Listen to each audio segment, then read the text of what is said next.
I'm Kate Van Buskirk, and I'm joined right here on Beale Street by pole vault sensation, former North American record holder and world indoor silver medalist, Jeff Hartwig. We've had a thrilling couple days of action already with the field events on Thursday and track excitement yesterday, and tonight here on Beale Street, we will have, for the second time, the road mile, and for the third time in Ed Murphey Classic history, the street pole vault. Of course, this is one of the fan favorites, and Jeff, it is hot, the energy is bumping, the music is loud, as always, and we have some absolutely thrilling athletes to look forward to on both the mile side and the pole vault side tonight. Thanks, Kate. It is absolutely great to be back here in Memphis again, and you're right, we have a hot one. Temperatures nearly triple digit. But hopefully action on the track and on the road will be actually hotter. So we've got a great field on both the women's side and the men's side with some of America's best pole vaulters and a great field in both road miles.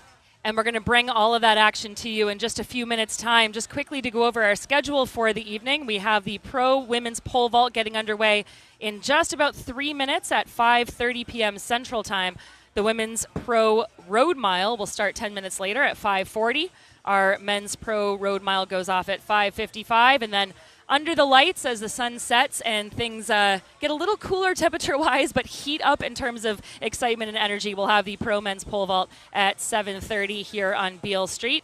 This is the penultimate stop on the 2024 American Track League, and as always, that league, that group of events brings out the absolute best athletes across the country and across the world, as Jeff, feels like mere days now away from the Paris 2024 Olympics. You know, I think in every Olympic cycle, athletes always tend to think, oh, I've got plenty of time, and then all of a sudden, before you know it, we're here. And we are just a few days away from when many of the athletes will be departing for Paris, and so for many of those athletes and the ones even who didn't get the opportunity to go, the season goes on, and this is a chance for them to continue to refine their craft or even prepare more for the Olympics. And these are the last-minute tune-ups, and we've got some great pole vaulters here tonight.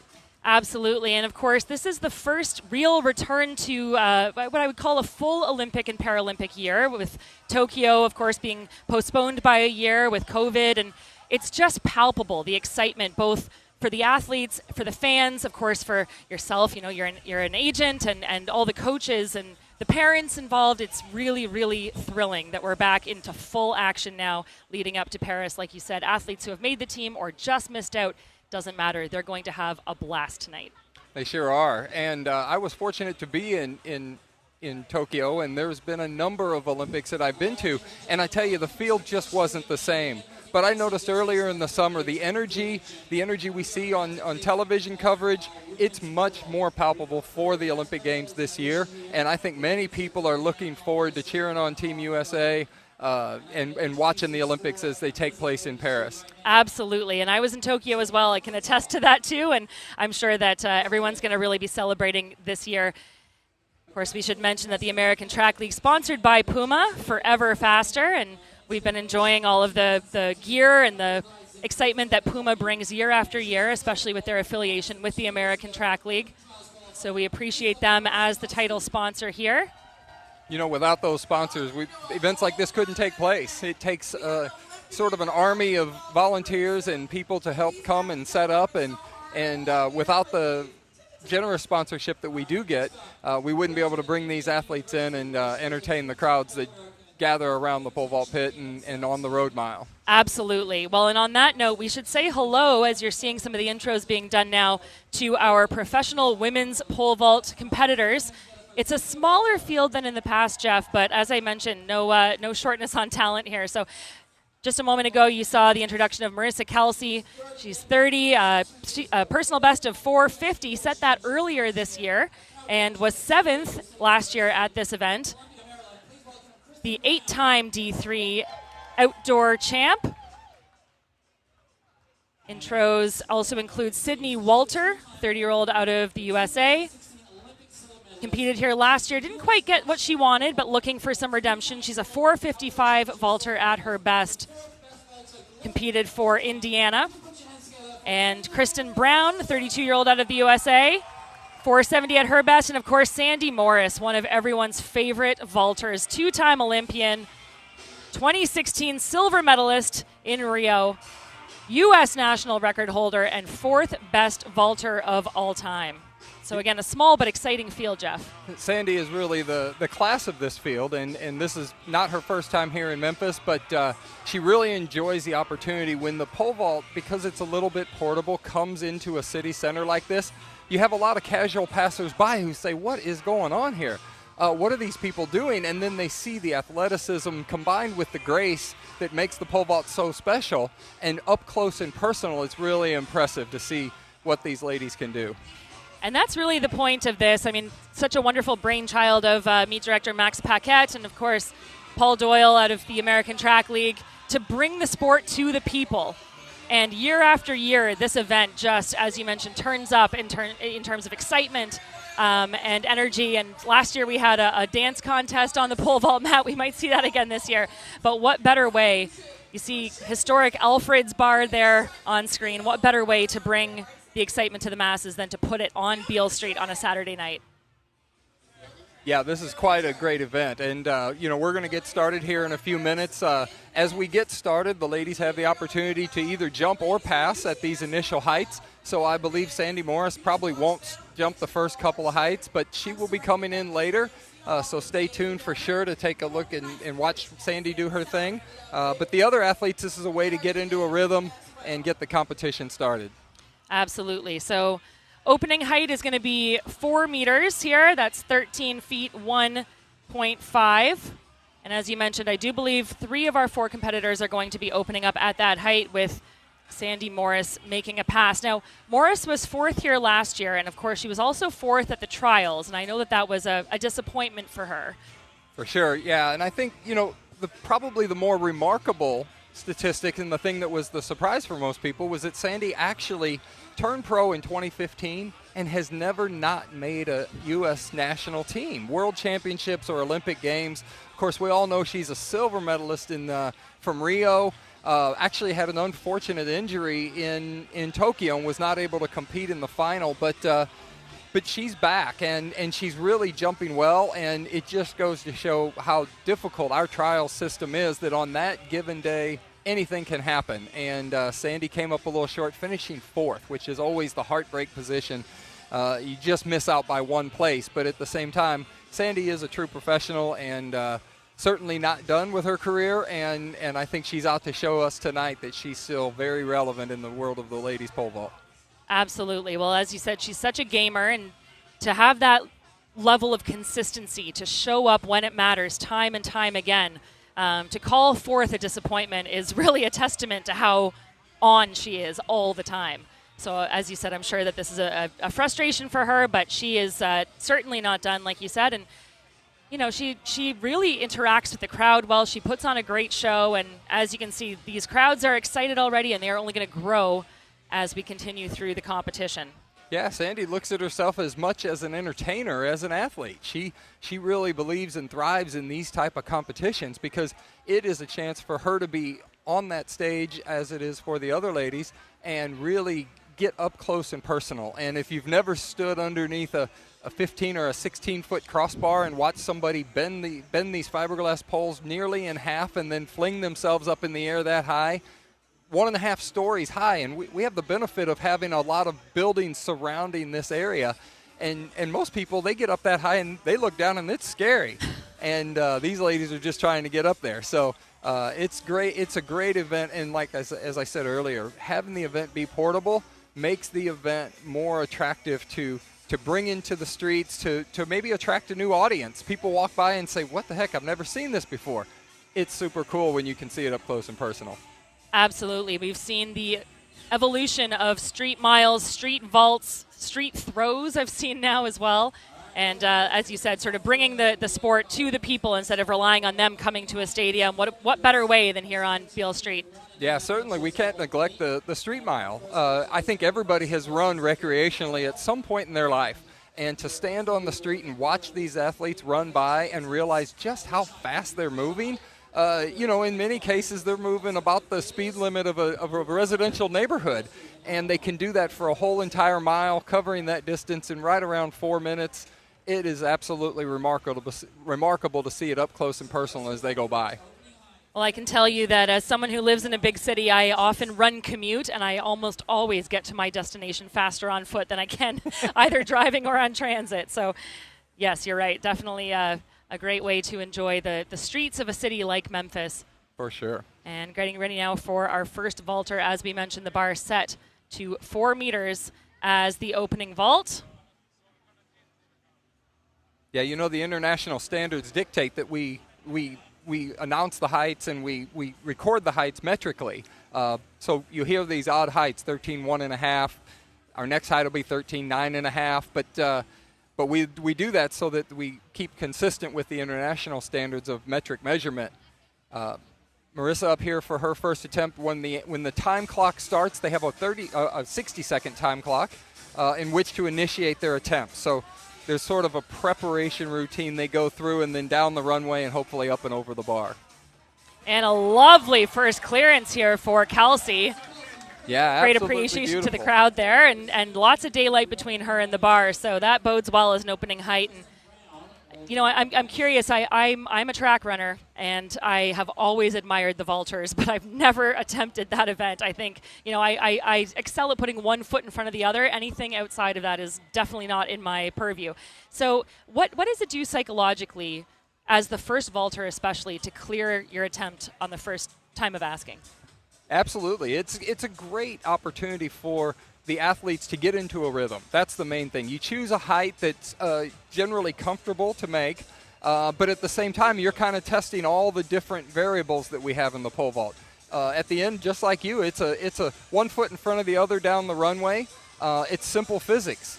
Object moving at whatever speed has the potential energy to transition up into vertical. And so the athletes really, but there's a lot of timing, a lot of adjustments, which pole to select, how high to hold on that pole. The standards where the crossbar sits are movable, and you can actually slide them back and forth to match up with the peak of your jump. And then, of course, your steps have to be very precise and very consistent. So these are all the things that they're going through, all at the same time, trying to ultimately focus on this full effort to get over the bar. Well, it's far too technical for me. Not so here for Kristen Brown, and look at the clearance there. That was an unbelievable amount of distance between herself and the bar at her first time of asking, making easy work there of 4 meters. She has a personal best of 470. Now, that's from back in 2016, but she did clear 451 indoors this year, so not surprising that she's making this look like easy work. Yeah, Kristen Brown goes by KB, and we've all known her as KB for many years, and she has jumped over 15 feet. That 15.5.5 or so is her personal best. Sometimes in the street events like this, the athletes actually choose to start a little lower than they normally would, just because they are entertainers. And it is spectacular for the crowd to see them, and they think, oh, there's no way they can actually jump that high. And then you see that big space between their body and the bar. It's even more impressive, and you realize there's much more to come tonight for sure. So next up on the runway will be Sydney Walter, the 30-year-old. She's got a 4:55 best. And unfortunately just gives that bar a tap, and it goes down. Yeah, so the athletes get 3 attempts at each height, and after each attempt like that, she can go over and consult with her coach, and then they can make adjustments. And sometimes it's, oh, you didn't hit the takeoff very well, or sometimes your run wasn't quite as good as it was in the warm-up, and they may not make any adjustments at all other than to just try to repeat what you're doing. Ultimately, the pole vault, because the bar goes up progressively, is all about consistency. You can't break the world record on the first jump of the day like you could in some other events. And so it adds a nuance to the event that changes it in comparison with, say, the shot put or the long jump, where you could have your best result of the day on your very first attempt, but you could also have it on your last attempt. The pole vault, you got to be consistent, jump to stay in the rhythm, because 3 misses and you're out. And on that note, of course, we've said that Morris is going to be passing at this height. So with first-time clearances by Kelsey and Brown, that means that Walter now will have 2 more attempts, but she's the only athlete continuing to attempt at this height. So she has a little bit of breathing room now to just take a beat, but all eyes are going to be on her. And I know that athletes deal with pressure different ways, but that is a lot of pressure, especially in an intimate environment like we have here. So we'll continue watching Walter and, of course, our other vaulters, but we are going to move over to our women's professional road mile, taking place in just a moment here.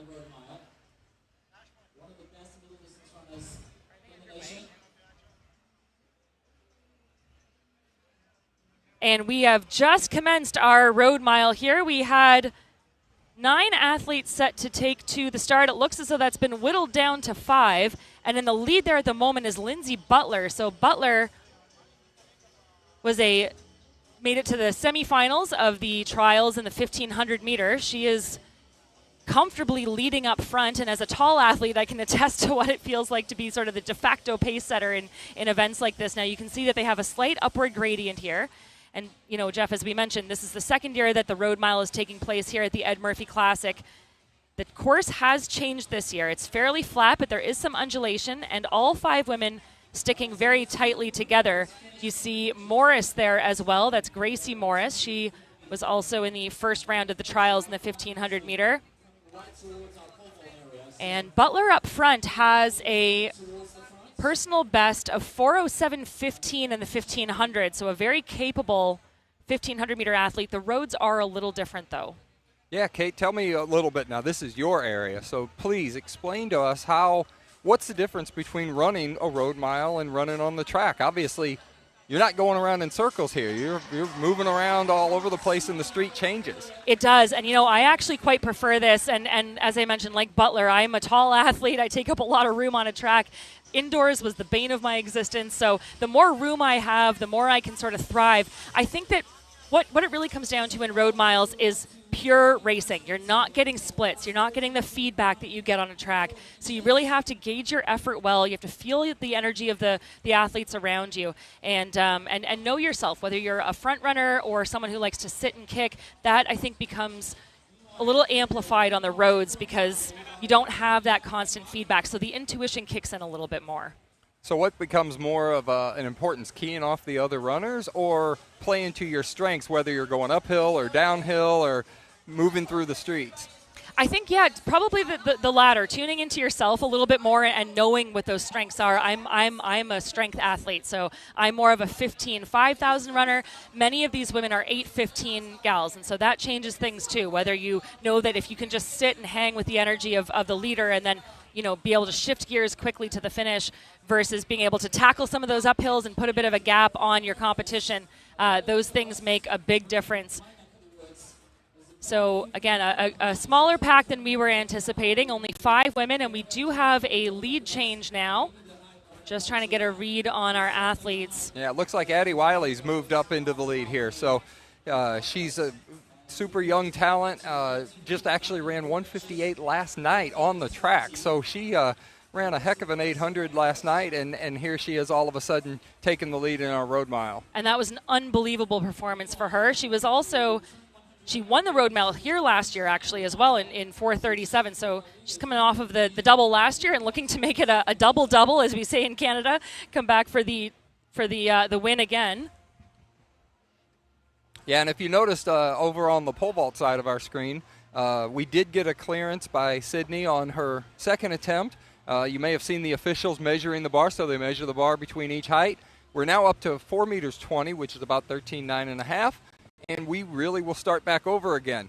I'm sure Sandy Morris is probably still passing, so we'll still have the same 3 ladies competing as we've already seen, but now this is a chance for them to continue to refine and hopefully get some more clearances.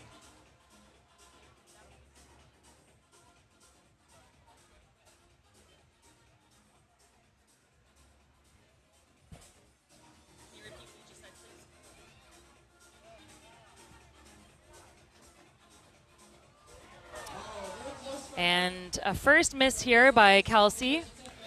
Yeah, Marissa has had an absolutely remarkable year. She made a coaching change about a year ago, moved to Louisville, Kentucky, and she's really done well. And there you see the conclusion of our road mile. It is short and sweet. It goes by awfully fast here. And I believe that was Wiley taking the win yet again. We'll await confirmation of those results. But it was a race right to the finish, and that's what you like to see in a road mile. All 5 women tightly packed. So we'll get you results as soon as we have them, but we'll continue keeping our focus on the pole vault here.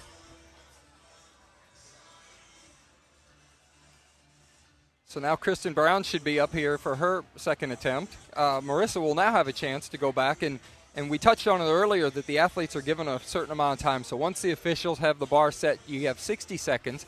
But in the case where we saw on the first height where 2 people made their first attempt and it left Sydney having to jump back-to-back jumps, you're actually given additional time. And that gives you a second to kind of catch your breath. We see a little bit of the showmanship here from Kristen as she claps her hands to try to get the crowd going. You see that chalk, which helps them achieve a better grip on the pole, dust coming off of her hands like dust. But these athletes really thrive on a little bit of energy. So as the crowd gets into it, they get into it a little bit more as well. Well, and again, that crowd will continue to build throughout the night, but now Brown on the runway with her first attempt, and lovely by Brown, up and over, folds her body right over that bar, and she looks pretty pleased with that, Jeff. So by virtue of that first attempt clearance, she now goes into the lead. As we saw earlier, Kristen and Marissa both had first attempt clearance, so they were tied. Sydney making it on a second attempt. They actually count back, and they count your misses, and your misses count against you in terms of how you place. If you end up jumping the same height at the end of the day. We go up a little bit of the time each time, so now this will be a chance for Sydney to have a first attempt clearance, which would also additionally put her ahead of Marissa.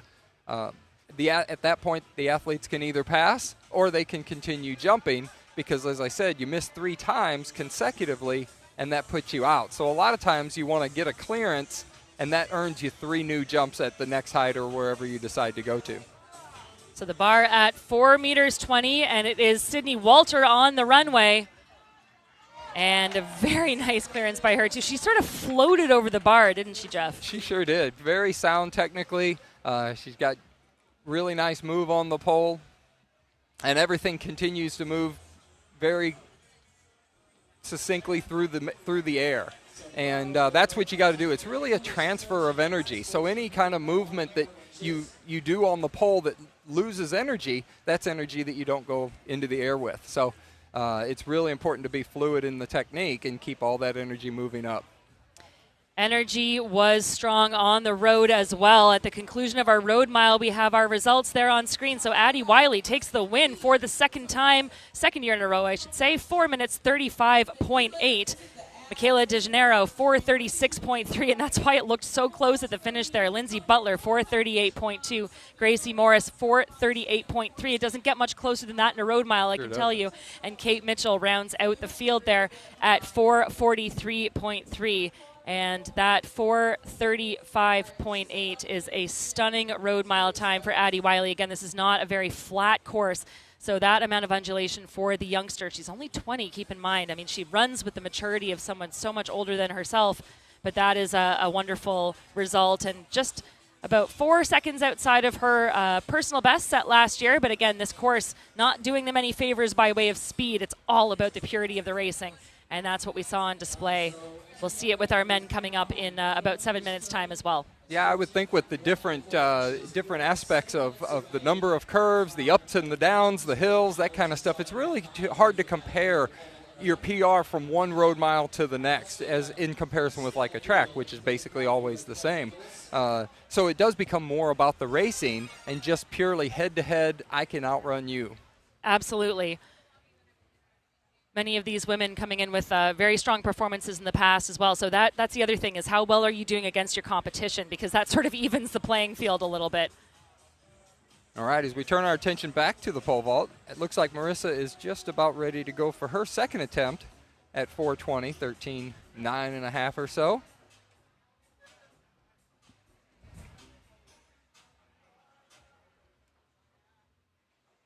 And before each jump, each athlete sort of has a little mental preparation routine they go through. You'll see different things. They'll pick up the pole, they'll shift the pole around, they'll step backwards. All these things in preparation to start that run, because as I said earlier, it's consistency on the runway every time that really sets them up to get off the ground the same every time, which is the most way to be consistent in the air. And she turns up in spades. So Kelsey, a second time clearance a second attempt clearance, I should say, here at 4:20. That's 13.9 1/4. Again, smiles all around. The clouds that had come in earlier, Jeff, seem to have made their way out, and it's a little breezy here on Beale Street, but nothing that these athletes can't handle. Yeah, the breeze will be very welcome in terms of helping the athletes stay a little cooler. But, you know, when it is this hot, that is something to consider because, of course, the athletes running the road mile, they've got the problem of they're out there with a full effort running as hard as they can, and it's already hot. With the pole vault, you're out here for a really long time. Many of these competitions can take at least an hour or so, and I think that you have to manage your energy, and you have to not let the heat get to you too much. Well, our men will have the advantage of the sun setting by the time they get started, but yes, the women under the blazing orb above us, and again, enjoying the energy of the crowds, but also, like you said, having to manage their energy really well and find some shade as quickly as possible.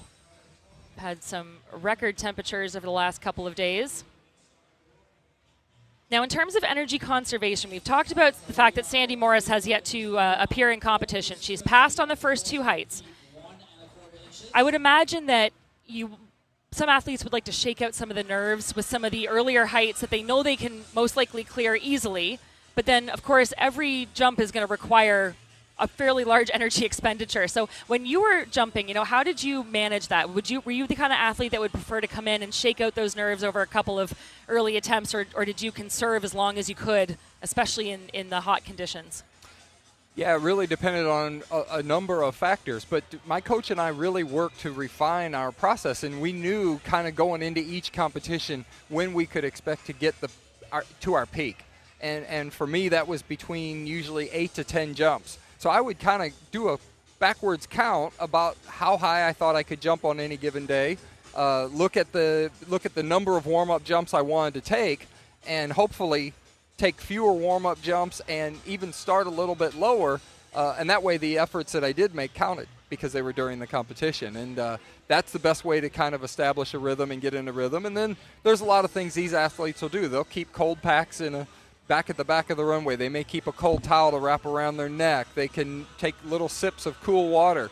All those things really help to keep their bodies cool and keep their energy levels high for each successive attempt. So the bar has gone up to 4.30 meters. That is 14.1 1/4. This will be first attempt for Marissa Kelsey. Yeah, and so for those of you that follow, we're over 14 feet. Each foot barrier is progressively that much harder, and exponentially fewer vaulters worldwide that are actually able to do that, and 14 feet is getting up there pretty high.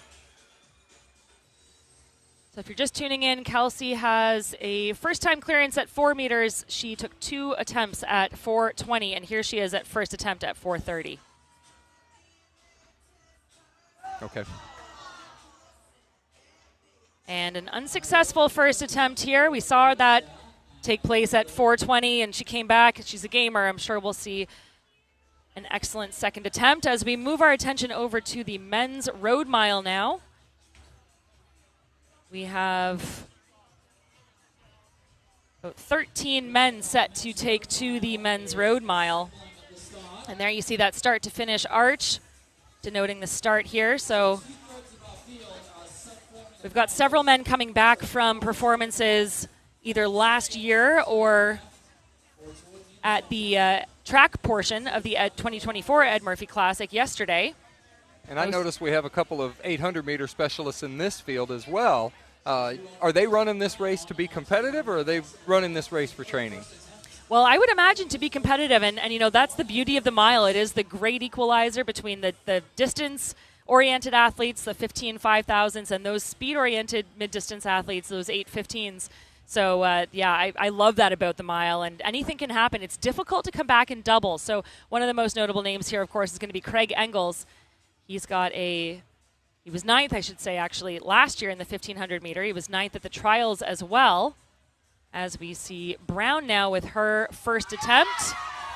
And a first attempt clearance for Kristen Brown keeps her in the lead with no misses so far. So she's really in a good rhythm. We did see that first attempt miss for Marissa, so she'll have another attempt here. And we'll see Sydney up for her first attempt coming up. You know, you mentioned Craig Ingalls. He was actually a teammate of Sam Kendrick's down at Ole Miss, just That's about right. an hour down the road. So this is sort of familiar territory for Craig. Well, greatness bred there for sure. And we are underway here with our men's mile. You do see Craig Ingalls there in the pink kit of Nike on the left of screen. So Ingalls has a road PB of 3:52:05. Sorry, I should say a 1500 PB, of course, of 350 mile PB of 3:52:05 on the track. And like I said, 9th last year, and he is in excellent company here. He's meant to be joined by Tim Thacker, John Renwicki, Adam Moore, A.J. Ernst, Ben Nagel, David Ribbich, Davis Bove, Ian Johnson, Isaiah Harris, Jacob Russell Lister, Lance Mueller, Luca Chatham, Paul Ryan, Roberto Fajardo, Stephen Kielhoffner, Theo Quax, and Sam Gilman. Craig's in a really strong position here. He looks like he's just sort of sitting behind our leader right now. Maybe they're running into the wind a little bit here, so they have a chance to sort of draft off of each other, because the wind really does play a factor, especially in a city where you have a lot of tall buildings and you tend to have stronger winds. It absolutely does, and as someone who's been a pacer through a lot of the back half of my career, I can tell you that if you can just tuck in like Ingalls is doing right now and ride the energy of your leader, it's going to probably serve you very well through the back half of this race. So we will keep an eye here, try to get you some splits on our road mile. And it looks as though it's a pack of about 6 that have formed up front. Many of, like I said, of our athletes coming back from strong performances yesterday in the either the 1500 or the 800, and that is John Renwicki up in the front right now. He was a semifinalist at the trials this year. Runner-up at the U.S. Road Mile Championships as well. So you can see that they're going uphill right now. It is a special skill to be able to run a road mile. We've talked a lot about this in the women's race, but it's so different from a track mile or a track 1500. And so he's coming off of a lot of confidence from that runner-up position earlier this year, and he'll use that to his advantage. Was also 3rd indoors in the 1500 meter last year at the U.S. Champs, and another tall figure happy to take on these de facto pace-setting duties. It is Quax to his inside, who was the New Zealander, the 24-year-old, who was the winner of the B heat of the 1500 meter last night. You know, Jeff, this is tough doing double duty like this, and it's good practice for athletes if they want to get used to having to do rounds at a championship. So having to buffer that lactic and get in a position where you can perform really well on 2 consecutive days. It's a hard thing to do, but it's a great skill if you can manage it. Yeah, and back over to the pole vault, Marissa Kelsey is up for her 2nd attempt at 4:30. And as she heads down the runway, we'll see if she's made the adjustment she needed to make. And another brush on the way up. So in the world of the pole vault, we call that kind of a blow through. That just generally means that the pole you're on is not stiff enough. These athletes carry anywhere from 8 to 10 poles with them. Typically, most of the poles are all of the same length, but they're different stiffnesses.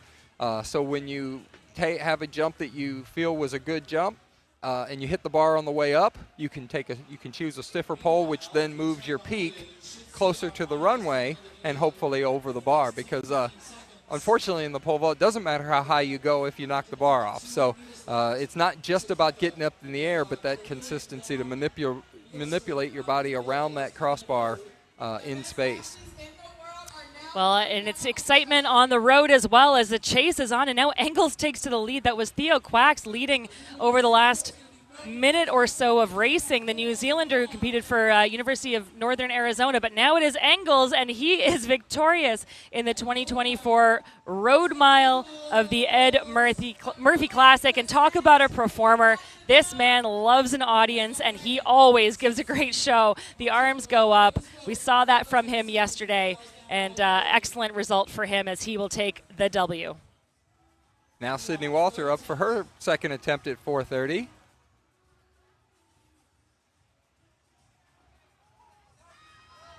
Oh, and with a little brush, that doesn't matter. As long as that bar stays up, it's a good jump, and she was able to make the proper adjustment. She's over the bar now, so now we'll go back to Marissa for her 3rd attempt. Now, when it comes to a 3rd attempt, the pressure is really on. And I can imagine that there are a whole variety of emotions and nerves that come with that. How do you find a way to put those aside and just tune into exactly what you need to do to get the job done? Well, I think every athlete, all they have to do is say, hey, a third attempt clearance is in some ways just as good as a first attempt clearance. It's just the next jump. And if you can convince yourself, and we practice that time and time again, making consistent adjustments and trusting those adjustments to execute the jump, because if she does clear it on her third attempt, she's still in the competition, and she can actually move back into the lead with a first attempt clearance at the next height. So a third attempt clearance in some ways is not a bad thing, but it is tough when you know if I don't do it here, then my day is over. Right. You know, Marissa has such a cool story. She went to a meet with our Olympic champion, Katie Moon, hosted her own meet in Ohio this year, a couple weeks before the Olympic trials, and it was actually the last weekend that athletes were able to achieve the qualifying standard for the Olympic trials. And she PR'd in that competition and qualified for the Olympic trials and earned herself a trip.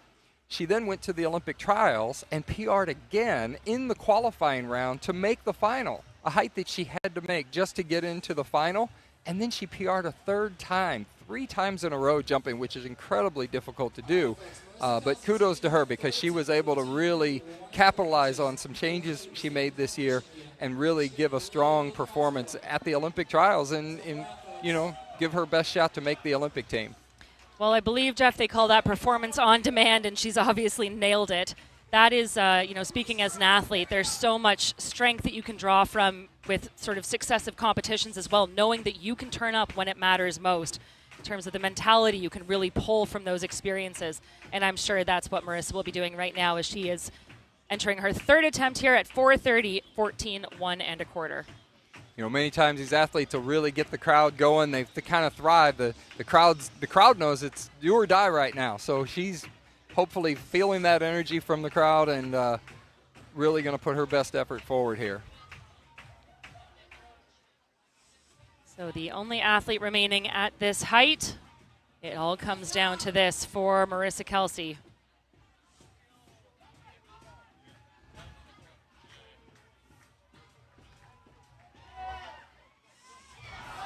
And unfortunately, that will be the end of her competition here at the Ed Murphey Classic, but gives the crowd a wave and obviously showing the appreciation of all of the energy here on site on Beale Street. And like you said, you know, she is such a gamer, has that great story of being able to turn up time and time again in quick succession and just, you know, vault to PRs one time after the other. And I think there is going to be lots more to be seen from her as she continues to build on that momentum. Well, she had such a successful college career, and so she's been on this stage many times where she's had to pull out good jumps in pressure situations, and unfortunately she wasn't able to do it today. But if we notice in the background, we see Sandy Morris starting to move around here a little bit, so I suspect that we're going to see her coming in at this attempt, or at this height. As our officials measure the bar, Sandy will do a little stride, make sure her body's loosened up, kind of rethinking through what her adjustments and what she wants to do. And 14.4 and a little bit here, or 14.5 or so at this height. Very comfortable starting height for Sandy. She's jumped 2 feet higher than this, actually, in a lifetime best, and more than a foot higher than that this year. So this will be a very comfortable height for Sandy typically, but it's also a chance for her to reaffirm what she did in the warm-up. Now, when you come in as the strong favorite, I'm sure you were in this position many times yourself. Do you find that athletes tend to thrive on that pressure? I know it depends on the individual, but some people would feel that as a bit of weight, and some would feel it as, you know, good energy as they lead into their opening height. Yeah, I think it's a matter of channeling that nervous energy into making you perform better. You know, there's sort of that fight or flight response, and you kind of hope that it brings out the fight in you. All the meanwhile, you have to maintain that mental focus. And I've often said, when an athlete stands on the back of the runway, you hear the beat of the music, you see the people cheering, you see the things in the background, lights, you see photographers, and many times everything sort of closes down and you get a little bit of tunnel vision. And when you pick that pole up and you run down the runway, you're only focused on delivering that speed of your run down the runway, into that pole, bending that pole, and then manipulating your body through the technique to put yourself in a position to clear the bar. So this will be Kristen Brown's first attempt at 4 meters 40 as the bar has been raised. That is 14.5 1/4. Great shot there. Yeah, the vaulters will follow the same jumping order every time. So where we saw Marissa Kelsey starting us off at each height, now that she's out of the competition, Kristen's our first jumper. Sandy Morris will actually be second, followed by Sydney, who's sort of batting clean up there, as we say. So Kristen Brown comes in with a personal best of 470 from 2016. As we mentioned, 451 vault indoors this year as a season's best. Certainly this within her wheelhouse. And first attempt. Now, would you call that a bail, Jeff? How would you describe what we just saw? Yeah, we would. We would call that a bailout. But, you know, sometimes when you're jumping as well as Kristen is right now, she got 3 first attempt clearances. So she actually had to sit quite a long time. And with this heat, the athletes are trying to conserve as much energy as possible. And funny enough, you actually can kind of stiffen up between jumps. So she may have stiffened up ever so slightly. And she'll be able to get back in the rhythm here on her next attempt, I'm sure. So miss for Brown, and as you mentioned, we are expecting to see Morris come in now as her first jump. She has passed on the first 3 heights. Yeah, but just because we do see Sydney on the runway, so we must Sandy must be just doing that little bit of a warm-up in the height prior in anticipation that these 2 ladies might make a first attempt, and then she's going to be up fairly quick in the succession as the bar goes up to the next height. So we do see a pass here by Sandy Morris. One more time, and Sydney Walter will now have the opportunity to move into the lead. Kristen Brown's currently our leader, having not had a miss until that last attempt we just saw. Sydney, having 2 misses prior, can make this attempt and move into the lead herself. And a miss for her as well, so she will join Brown in a second attempt here at 440, 14.5 1/4. And one thing I've always been curious about is, you know, as a runner, when you're in a pack, you get energy from that. And oftentimes I've seen in the field events, you get sort of energy from watching your competitors do well. If one person will make a first-time clearance, and then it's like every person after that has a first-time clearance. I'm curious to get your thoughts on that, but we do want to tune you into the results of the men's pro race here at the Road Mile at the 2024 Ed Murphey Classic. Craig Engels coming away with the win, 4:02 flat. Very close second with Davis Bow, 4:02.4, and then 4:03.8 for Theo Quacks. Renowicki, 4:07. Harris, 4:07 as well, and then a big gap back. Gilman, 4:17. Nagel, 4:18. Ian Johnson, 4:20. Just missed them there. Jacob Russell Lister, 4:21.9. Lance Mueller, 4:25.9. So some fast times on the men's side, a much deeper field.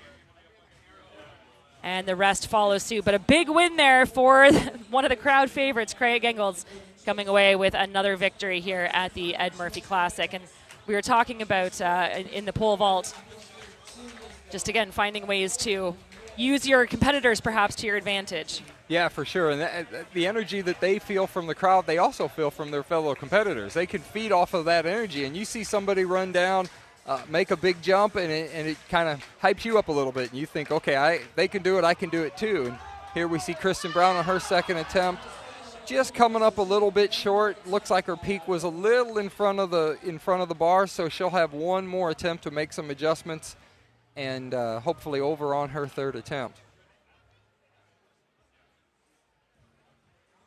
So Brown was 4th at the 2023 U.S. Indoor Championships. Competed for San Diego State after transferring from Virginia Tech. Yeah, Kristen's actually from the East Coast and grew up on the East Coast. Spent a little time there in Virginia, then moved out to San Diego. Was very successful through her college career, and she's been kind of one of our veterans. She's been doing this for a little while. She trains back out in North Carolina with Scott Houston and a group of very accomplished vaulters. We're going to see Austin Miller later, so Kristen's one of Austin's training partners.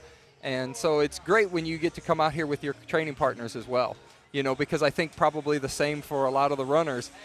You see the efforts that they go through, the trials, the tribulations, the ups, the downs, the excitement, the disappointment. And then you can go to a competition with them, and you know you're cheering them on just to see them do well as they are for you. Very well made point, and there you see a shot of the crowd. And of course, Beale Street, if you've not been here before, man, is it poppin' here in Memphis. It is, of course, historic, and that energy and that music continues. They actually closed down Beale Street. This is part of the, again, genius of the event crew and the meet directors of the Ed Murphey Classic to bring the vault to the people and put it on Beale Street, which is closed down every Saturday in the summer anyway, and you can enjoy a beverage and the energy of the live music, and of course the pole vault here, and hot temps, but not deterring our crowd from enjoying all that we have to offer. The nightlife's really exciting here, and actually that's probably the best part about this type of event is the later it gets, the bigger the crowd gets, because there's a lot of people come down, and in many cases people might not even know this event's happening, but I have hardly ever seen anybody walk up, see what's going on, and not stop and watch for a few minutes. How can you not? Well, thrilling action here on site, and hopefully for our viewers at home as well. So this will be the second attempt now for Sydney Walter. She's got 4:38 season's best this year, 4:55 her lifetime best set back in 2017. We should mention, you talked about veterans. All four of these women, 30 or older, and personally, I love to see that women, especially, are competing later and later into their 30s and sometimes even 40s. And kudos to these athletes for sticking with it and continuing to put on great shows. And so, as we saw with Kristen Brown, that will be a second-time miss for Walter at this height. So, final attempts up next. Well, I once heard the great Sergei Bubka say, under the best conditions, under the best of circumstances, this event takes about 10 years to master. So if you think about a typical young American who comes into this event, 4 years in high school, 4 years in college, they're still not there. And in many cases, they don't have the ideal setup. They don't have the perfect conditions and the best coaching and the best facilities. So we do see in the pole vault in particular, quite a few of our best athletes actually reach their peak in their late 20s into their 30s and are able to compete for a long time. I was very fortunate to stay healthy, didn't have a lot of injuries, and competed well for a really long time. Just taking a breather now as only two athletes remaining at this height. Of course, Sandy Morris yet to enter the competition. Should also mention that all four of these competitors were present last year at the Ed Murphey Classic. Marissa Kelsey, who unfortunately has exited competition, was 7th. Kristen Brown was 8th. So looking to, has already improved by virtue of the fact that we only have 4 competitors, but jumping better so far this year. Sydney Walter no-heighted last year, so that's got to feel good, because I know that there's also a psychological element to coming back to a similar venue where you perhaps didn't have the competition you wanted a year before and having to turn that around for yourself. So this will be the final attempt for Kristen Brown, the 32-year-old, trying to make it a clearance at 4 meters 40. Asking for some crowd support by way of our MC, and you can probably hear that energy here on Beale Street. Jeff, she looks dialed in. She does look dialed in, and as she focuses on that runway, she's got to kind of block out all that noise and just focus on executing the jump. And unfortunately, it is a miss. So that will mean that we say goodbye to Kristen Brown. She waves to the crowd to acknowledge her appreciation, and then there were 2. Yeah, and at this point, I would imagine while Sandy's focused on getting ready for her own competition, she's probably cheering a little bit for Sydney to have a clearance here on the 3rd attempt. It is a little bit difficult at times to just jump alone and be the only one in the competition. But at the same time, Sandy's really testing herself. She's jumping against herself to give her absolute best results. So that doesn't really make her deviate from what her normal competition plan would be. And that's why we see her actually starting here right at the tail end of the competition. Just a testament to just how good Sandy Morris really is. Well, that's it. Of course, the national record holder and two-time Olympian. It's silver medalist at the 2016 Olympics. It's hard to beat that. And she'll have the advantage of these other women cheering her on surely after they have exited the pole vault. So it is just Sydney Walter remaining. It sure is. And, you know, there is a camaraderie among field event athletes that a lot of the runners don't share unless they happen to be in the same training group. These pole vaulters, throughout the course of a competition, between the warm-ups and all the way through the final of the competition, they do spend quite a bit of time together. And because they're not all competing at the exact same time, you actually get to be pretty good friends with your fellow competitors. And ultimately, you are competing against each other, but you're also competing against gravity a little bit. And the height of that crossbar, gravity doesn't make it any easier for sure. Absolutely. Well, Walter, no stranger to this runway. This is her, again, the third time that the Ed Murphey Classic has hosted the Beale Street Vault, and this is the third time that we've seen Sydney Walter on this runway, and here she is with her third attempt. And it is a miss, so that means that we have one athlete yet to compete. She has yet to enter the competition, but Sydney Walter, after a second time clearance at 4 meters, first time clearance at 4:20, second time at 4:30, will say goodbye at 4 meters 40, 14.5 and a quarter. And despite the fact that Sandy Morris is the last one to come into the competition, she still does have to have a clearance here to be the ultimate winner. Unfortunately, you can't just pass until everybody else is done and then declare yourself the winner. So a little bit of pressure on her, but as I said, Sandy's really competing against herself. I think she's looking to kind of prove to herself once again she's still one of the best in the world. And well, you mentioned that she's made every national team that she's attempted, and this, of course, being the difficult year for her, coming fourth at the trials. Yeah, I talked to her a couple of days ago, and that's one of the things that we were talking about was, you know, it becomes almost more of a disappointment because we're so used to seeing Sandy Morris on that team. We're so used to seeing her in the championships. So for her, it's more of a disappointment.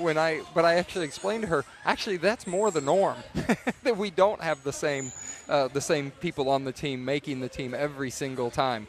And so for her, it's a great success. But you know, as the American record holder, that's not going to deter Sandy. She is not going to she's not going to go away quietly. She's going to make as much noise as she can in the pole vault world and try to shake things up and do the best she can.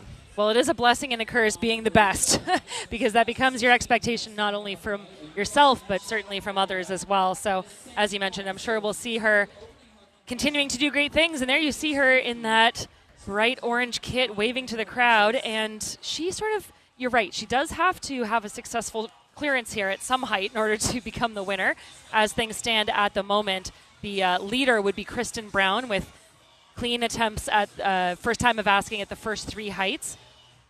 But Morris, you know, barring disaster, should make some easy work as we move up in distance here. But she'll also have a bit of the advantage of just being able to play a bit, I think, and have some fun here with the crowd and knowing that as long as she gets one clearance in, the pressure will be off by way of this competition in particular. She sure will. And the other advantage that she gets is while the pole vault follows a pre-described series of heights where the heights are fixed and all the athletes have to follow that order. Once you're the only competitor left and you've successfully entered the competition, you can choose whatever height you want. So provided Sandy's successful here at 4 meters 50, which is about 14.9, she will then have the opportunity to choose whatever height she wants to go to. And that gives her the advantage of really being able to sort of dictate how her competition goes on and choose the heights that she feels are best going to prepare her to ultimately achieve her highest level.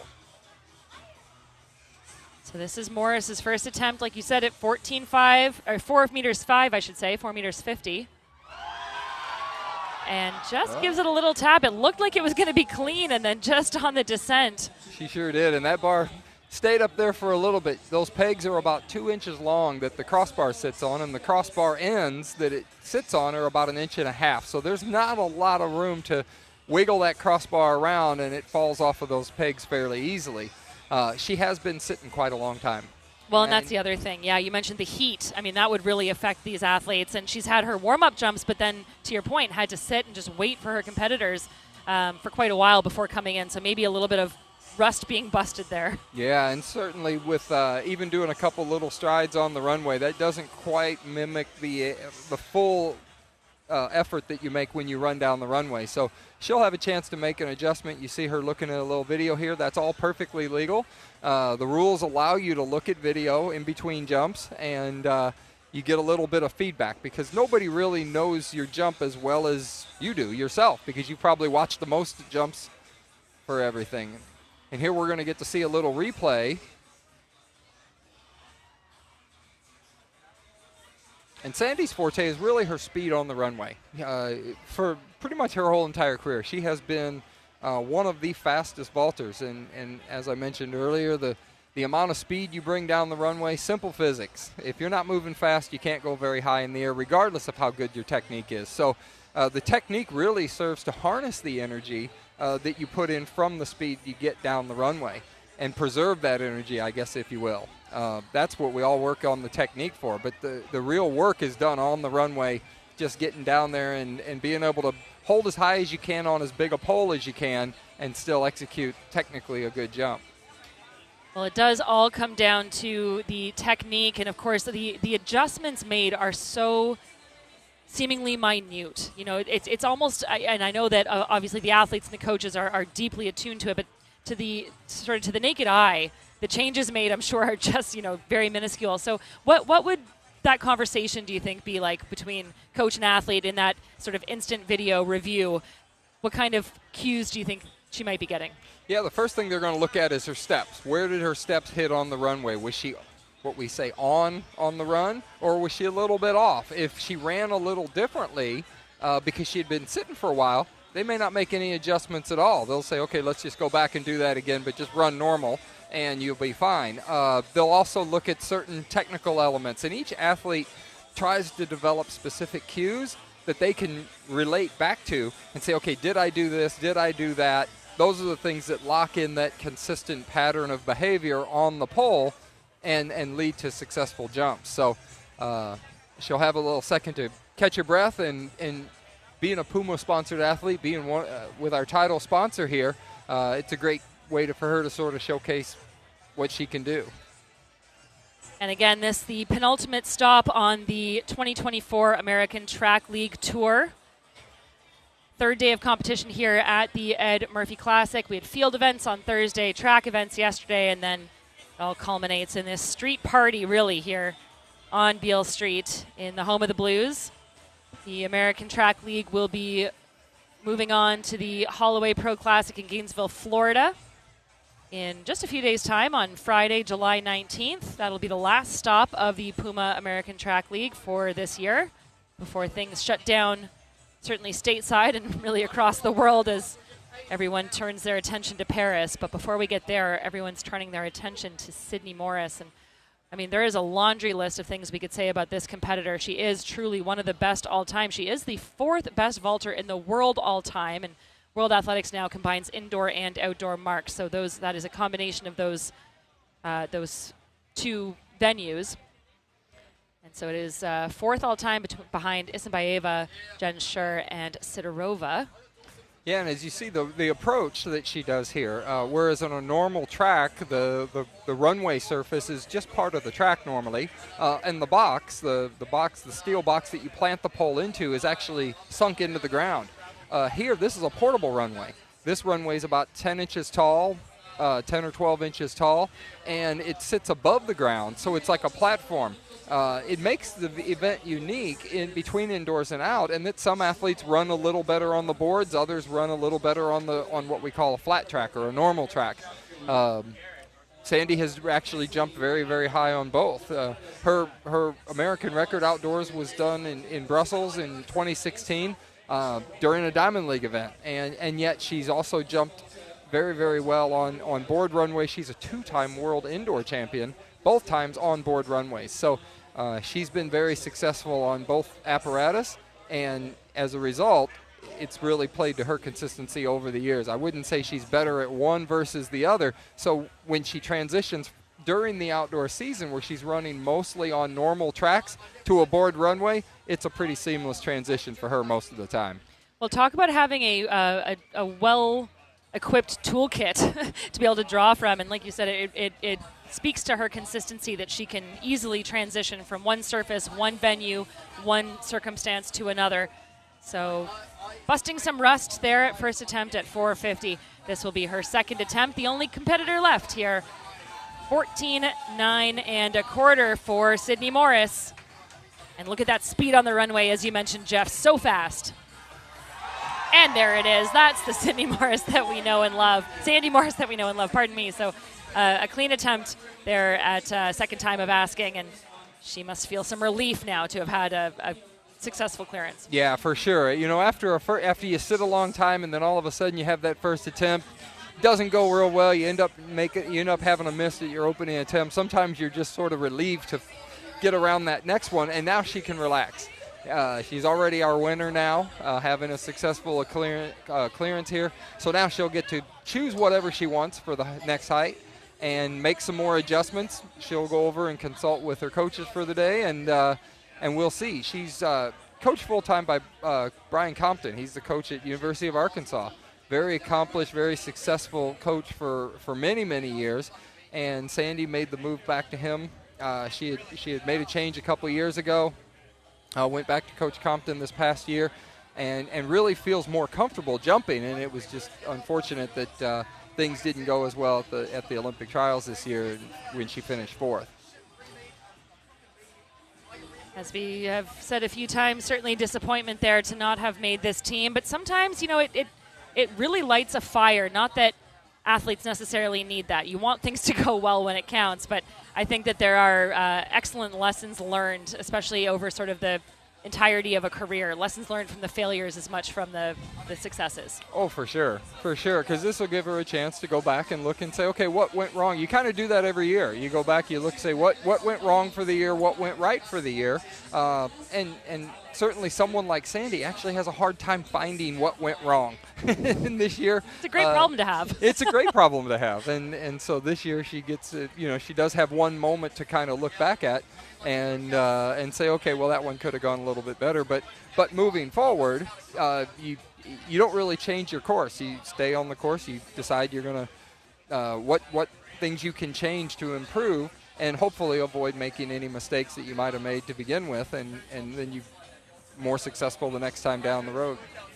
Well, if you're just tuning in, you are joining us here on Beale Street in the home of the Blues in Memphis, Tennessee, and we are watching the 2024 edition of the Ed Murphey Classic.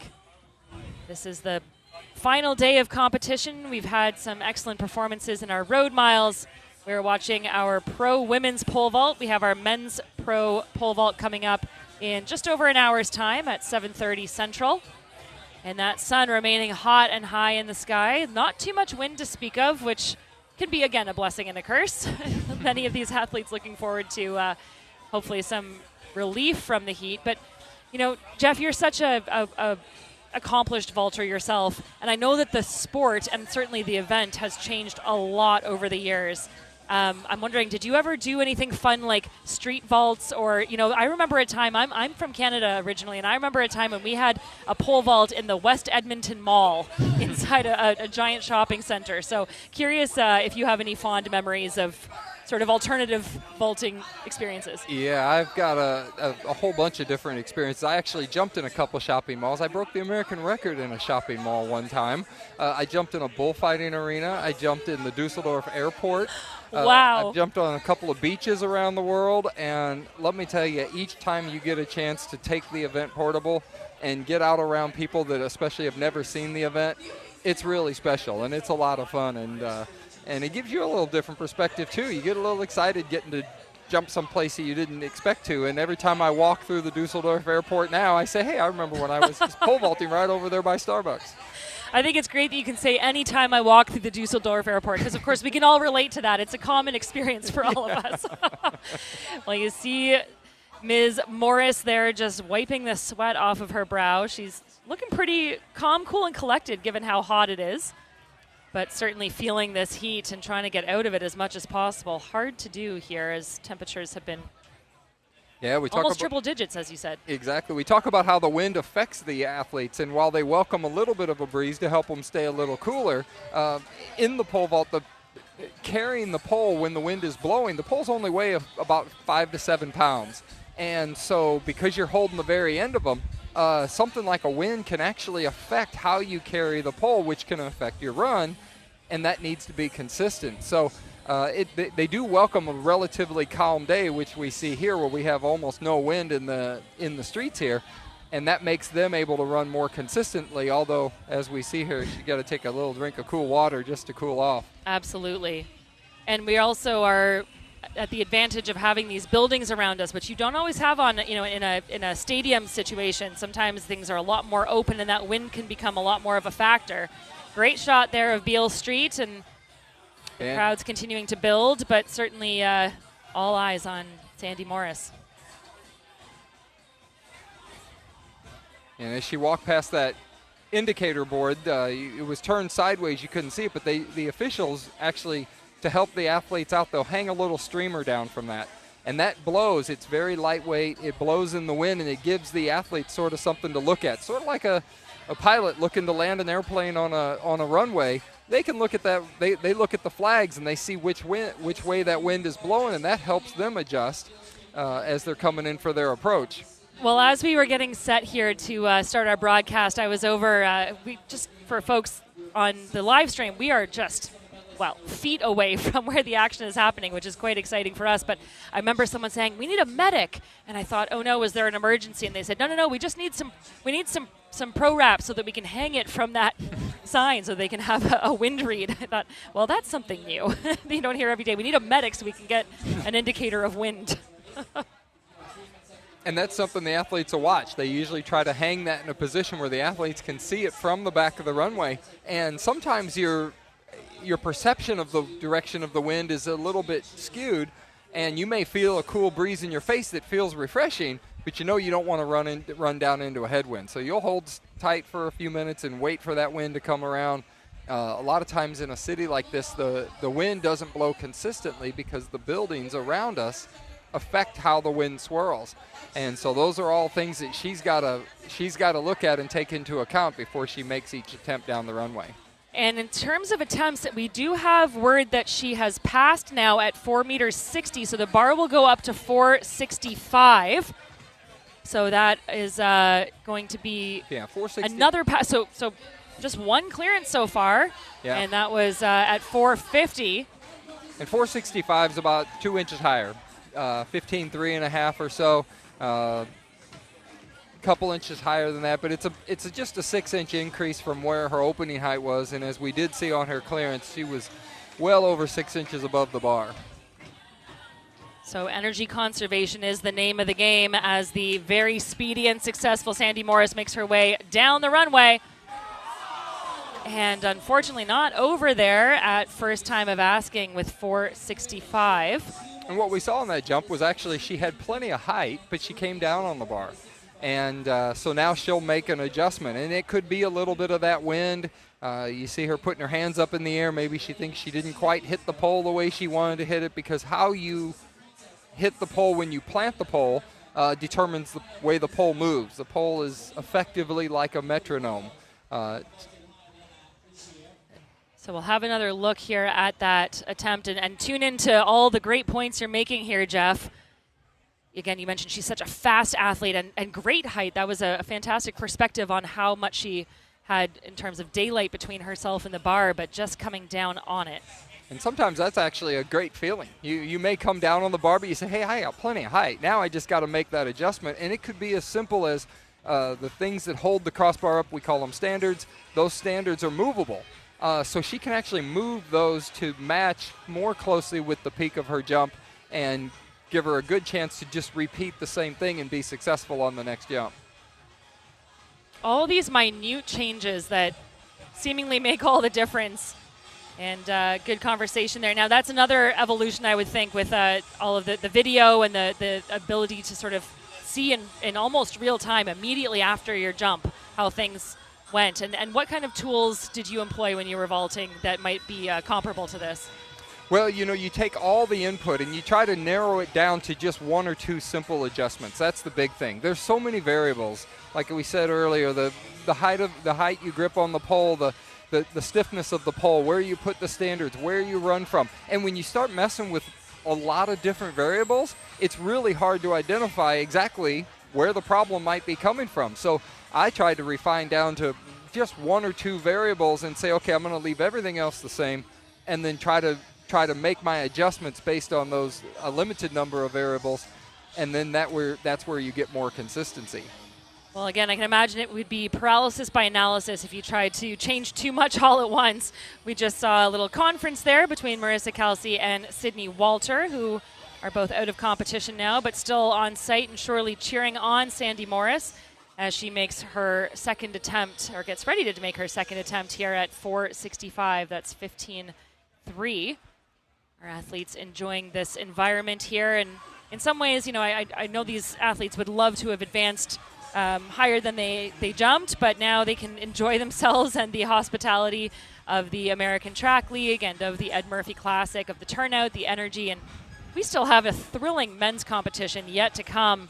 We only had 4 women contesting on the women's side, but we have a stack of highly talented and accomplished men taking to the runway in just under an hour's time. Yeah, I can't wait to see the men's competition later. We have 2 of our Olympians slated to go to Paris here in just a couple of weeks, getting ready to go at it. Sam Kendricks and Chris Nilsson. This is Sam's 3rd Olympic team, Chris's 2nd. Chris was the silver medalist in Tokyo. Sam was the bronze medalist in Rio. Obviously, two of the best. They both, at some point or another, shared or held the American record. Chris is our current American indoor record holder. Sam just 1 centimeter behind Casey Lightfoot, another one of our competitors here today, who is the American record holder. All of our competitors in the men's competition were at the Olympic trials. This Absolutely is really a class field. It is, for sure. And there you see, you can be a fan of Sandy Morris, but you can also be Sandy Morris's fan. And she is doing everything she can to cool down. You know, I talked about being in Tokyo for the last Olympics, and I was competing in the 5,000 meter. I don't recommend running 12 and a half laps all out in about 112 degrees. It's not advisable. But we were using all those same techniques. You know, we would wear the cold vests all the way through the call rooms, and just ice packs on the neck, on the wrist, just doing anything possible to keep yourself cool. And such a difficult thing in this heat. But she is a veteran of the sport. She knows all the tricks. I'm sure she's vaulted in every condition possible and knows exactly what to do. And I'm sure you also have some memories of some really difficult conditions to compete in. Yeah, and unlike those 13 or 14 minutes that you can't stop running, the pole vaulters are only running a few seconds at a time. But out there for much longer than I was. That's the hard thing. But out there for a long time, and we don't always have the luxury of having those cool vests in between the jumps and the ability to kind of cool down. So you've got to do a good job of energy conservation, energy management, and try to be consistent. And so a lot of times we see them hiding out under the shade, choosing to start a little higher when you know it's within your capabilities. And these are all strategies that each athlete uses in order to be the most successful on their given day. Temperatures continue to be very hot. So does the energy on Beale Street. If you're just tuning in, thanks for joining us for the 2024 Ed Murphey Classic. 1 athlete remains in our women's comp. We've got full slate coming up in our men's competition. Crowds are starting to build. You can see sweat also building. I got to tell you, we were at the track yesterday, and talk about some excellent performances. We saw some meet records. We saw Tennessee soil records. We saw PBs and season's best across the board. But I got to tell you, we were there from about 8:30 in the morning until 10 o'clock at night, calling the youth meets in the morning and then the pro events in the afternoon. I had 3 costume changes, I'll call them. I had a full change of clothes 3 times over because I just was absolutely drenched in everything that I was wearing. Well worth it, but man, is it hot here. And speaking of yesterday, again, all those great performances, you were here as well. I was. And what stood out for you? Was there anything that you particularly enjoyed, any event that you enjoyed watching yesterday? Actually, to be honest, I think it was Addie Wiley winning the 800. It was absolutely fantastic. You know, Addie, I got to watch her here last year and sort of followed her career, and then came up a little bit short at the Olympic trials this year. And of course, it is just you're running against much more experienced runners, and she is very mature for her number of years in the sport, especially as a professional. And to see Addie come out and run that 158, she kind of ran a little different strategy yesterday. She took the lead right from the beginning. She ran from the front and proved to be a very good strategy, and it led to an absolutely incredible time of 158, just barely off of her personal best. Always thrilling here in Memphis as Sandy Morris makes another attempt now, and it's a good one. So this is deja vu all over again, and she celebrates right away as she has a successful second attempt at 4:65. That is 15:3. You can see what that meant to her. Again, you know, we've talked about sort of the nerve management and finding ways to stay in the zone but still enjoy the energy of the crowd. It's a fine line on both sides, and having the experience that she has, she manages it very well, but that really looked like it meant a lot to her. And we're going to look at this jump again, and there is an exhilaration when the whole jump comes together, and you see the energy just continues to flow through the jump, whereas the last jump, she had her peak kind of in front of the bar, and then everything kind of dies onto the bar. That time, all the energy kept going with a really nice clearance, and plenty of room to spare. So now she'll have the opportunity. I'm sure our officials are waiting to see, hey, what do you want to try next? And that luxury of being able to choose your heights, she may decide to go for a new season's best. She may decide to be a little more conservative because she's only taken a couple of jumps here. So she's well within the range of not having to worry about running out of energy for the day. And now it's just a question of what sets her up best to continue to go in the competition. Well, you talked about her speed on the runway, and to my eye, as the sort of like untrained pole vaulter, she really looked like that speed carried through the entirety of that jump. So incredible performance there for Sandy Morris. Lots more to come. Thanks so much for tuning in to our coverage of the 2024 Ed Murphey Classic. We're going to step aside for just a moment, but don't go anywhere because lots of thrilling action yet to come here on Beale Street in Memphis. Let's do it. Come on, Dad, get me. Ooh, nice play. All right, go. There you go. So cute. At Ally, we're helping millions save more for the things that matter most to them. Whatever you're saving for, we're all better off with an Ally. Get back to work.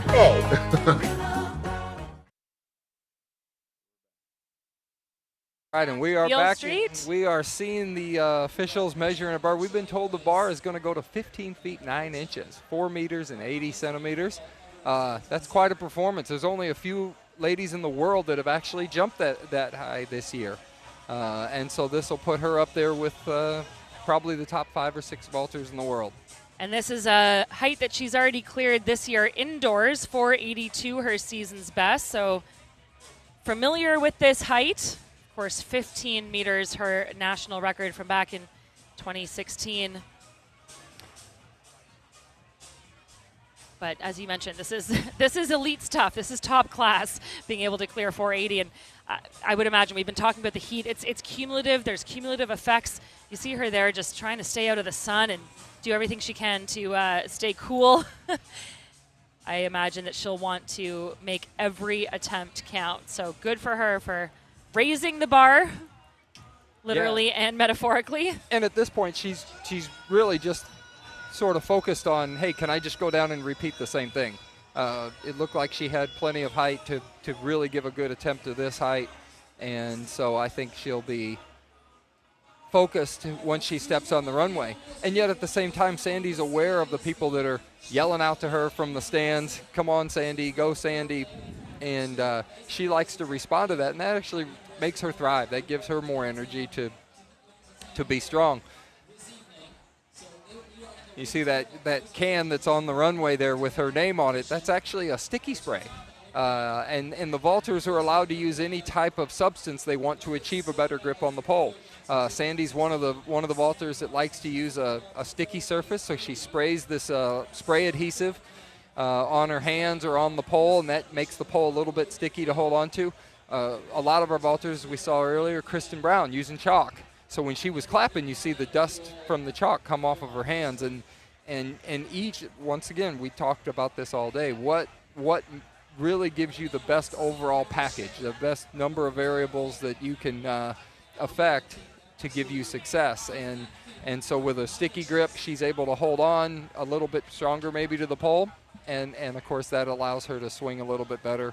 Sandy's one of the athletes who didn't come from a gymnastic background.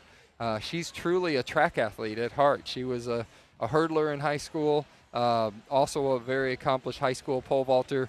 Started out at North Carolina and then transferred to Arkansas, where she was super successful, setting many, many national records there, and has really truly been a track athlete. And yet she's able to still achieve the gymnastic component of the technique and do it very well.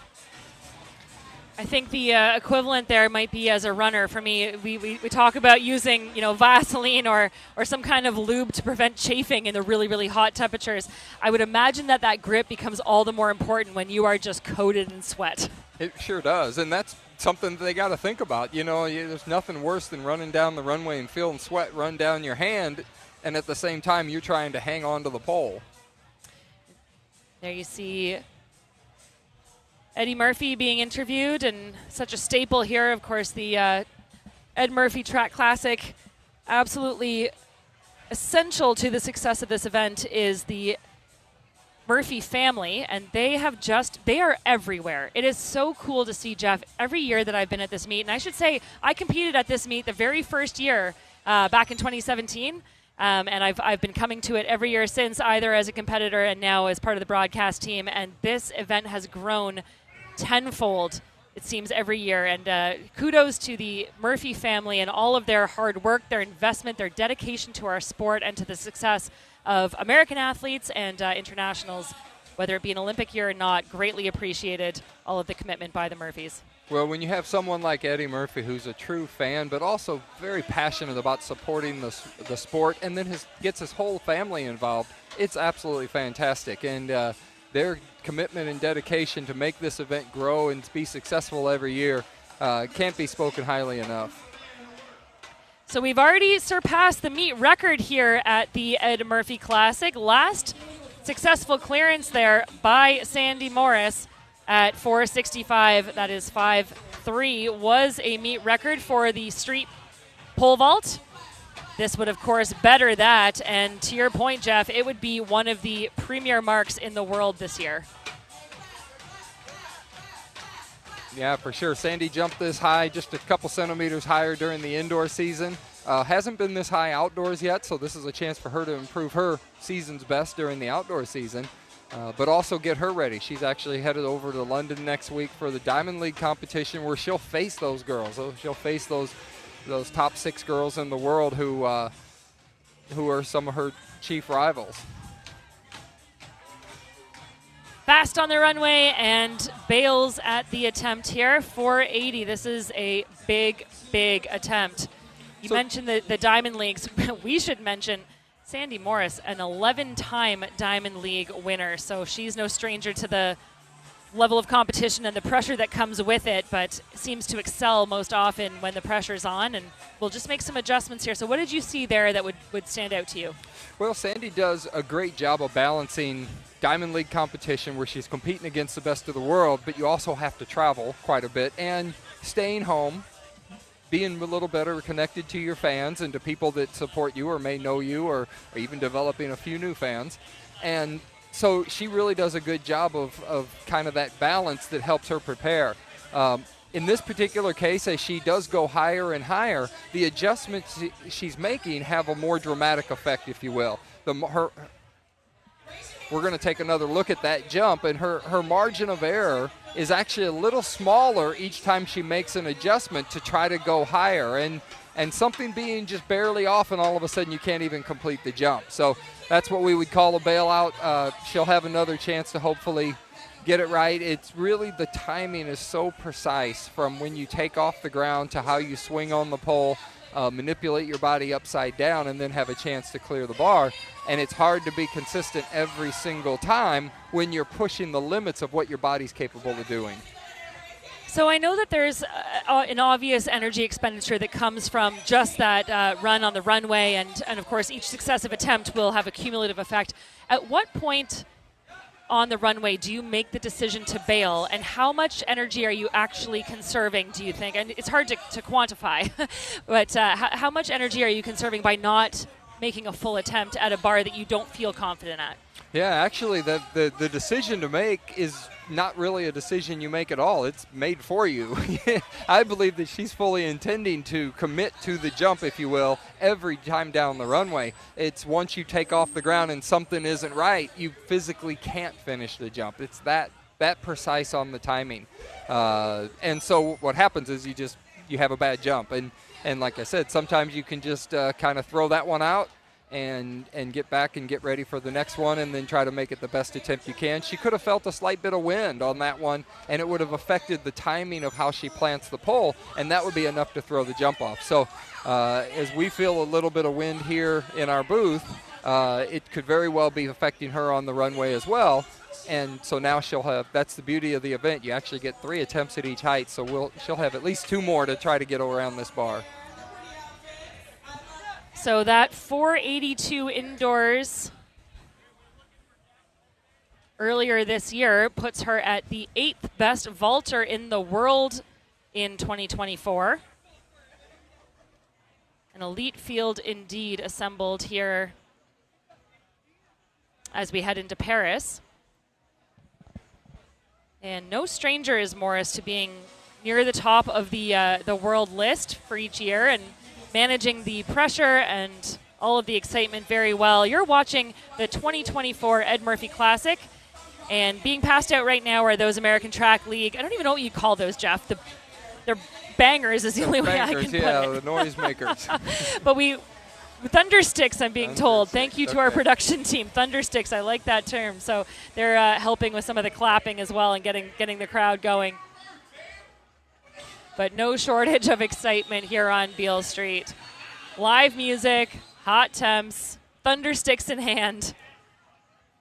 And a good opportunity for us to thank all of our behind-the-scenes crew, all of our officials. You see Mike Ham there, our head official, and he is just such a staple in all of these meets, making sure that things go smoothly. Serenity Douglas, our on-site interviewer, making sure that everyone is well equipped with what they need to keep the energy going. And man, I just absolutely love being here on Beale Street for this. I didn't have the opportunity as an athlete myself at the Ed Murphey Classic to compete in the road mile. Would have loved to have done that. I was always on the track.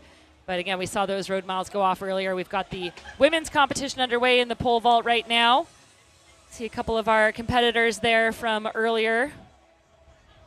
And then we'll have the men's kicking things off in their competition in just about 37 minutes. And many of the vaulters get to enjoy the maybe young local high school vaulters find out that this event's taking place. So while there are quite a few people that happen to just walk up and notice and say, hey, we're going to watch this for a few minutes, there are also a lot of young vaulters that are inspired by these athletes that can come out and get a chance to see some of the top vaulters in the country up close and personal, and hang out and learn a little bit, and then interact with them. You know, many times in the stadium, the athletes are marched onto the field, they do their thing, and then they're marched out, and there's not a lot of real direct interaction. But here, we allow the fans to get right up close and personal. Absolutely. You can see the expression on people's faces, you can interact with people, you can speak with them.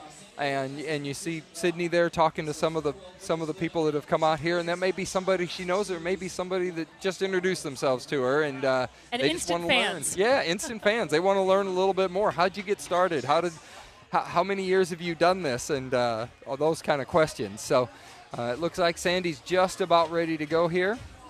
So this will be her second attempt at 4.80 meters. That's 15.9.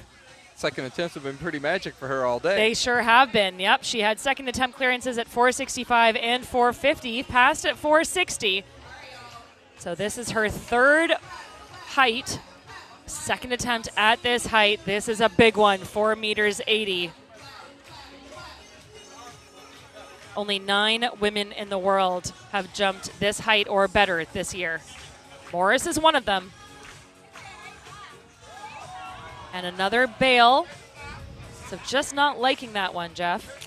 Yeah, there's a possibility that she maybe made a change of the pole that she was jumping on and not quite feeling that that pole is moving well enough and not able to complete the jump. So we'll see here as she moves to her third attempt what adjustments she might make. We're going to get a chance to take another look at that. And you see she's running very fast on the runway, and there's nothing that really stands out on that jump other than as she takes off the ground. The rhythm just wasn't quite there to finish the jump.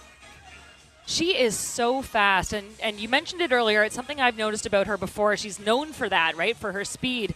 And you talked about energy transfer. I think you described it so well that the faster you go on the runway, as long as you can sort of transfer that into the pole, the more successful or the more likely you are to be successful at your clearance. And she is just so speedy. I imagine that there's a delicate balance between working on the speed and making sure that you're fast, but also, of course, the minute changes in the technique and the power involved too. And did you work a lot on your speed as a vaulter yourself?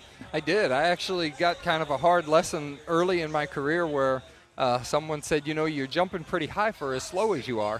And, wow. And I really took that to heart because it was somebody I respected, and I said, well, that means my technique must be pretty good for how much speed I have. And really that's by comparative analysis, looking at what all the other vaulters in the world do that can do about the same thing. And as a vaulter, we measure speed in meters per second. It's a kind of an obscure thing. We're thinking miles per hour or kilometers per hour or something like that. We measure the speed in meters per second.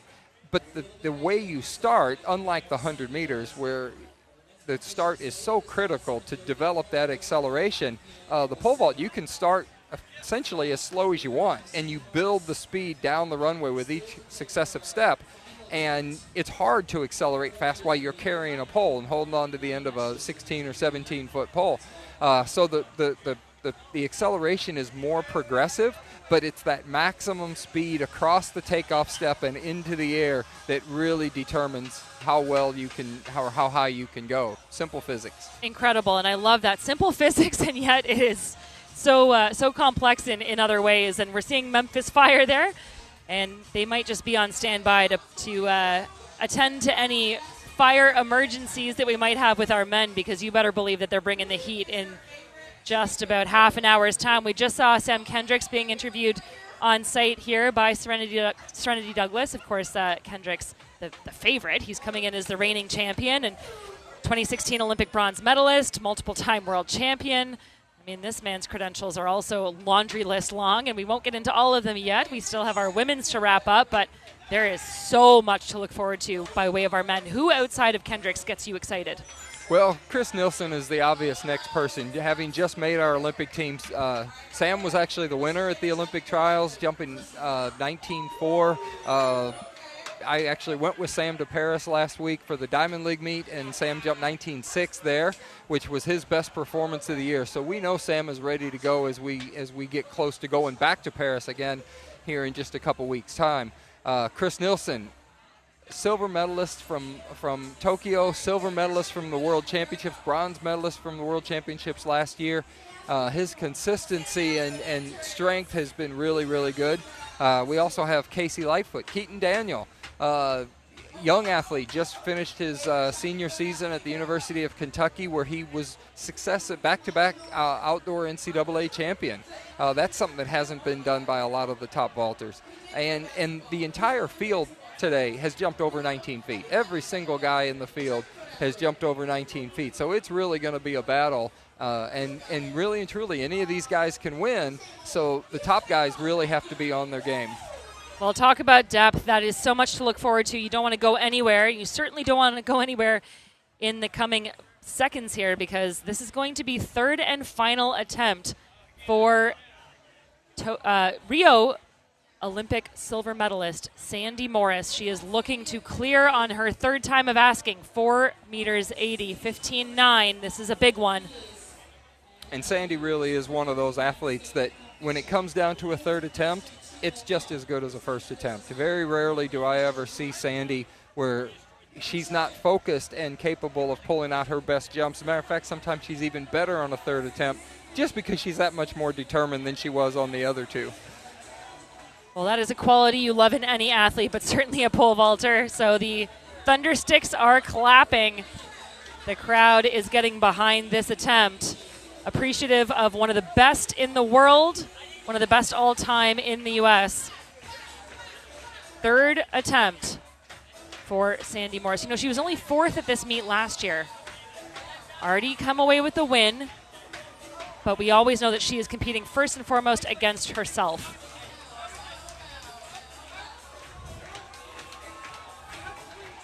Speedy on the runway and a fabulous effort, but unfortunately it is not successful. So we will say goodbye to Sandy Morris, and certainly much more to come. She takes a bow, and you can hear what this means to this audience on site to have the privilege of watching this woman compete. And I'm sure she'll be happy to end this competition with a new meet record and a win. Last year she was a little disappointed finishing 4th place because she's always a strong competitor and she wants to be on top of that podium each time. So I think this will be something she'll be happy about, and a great third attempt there.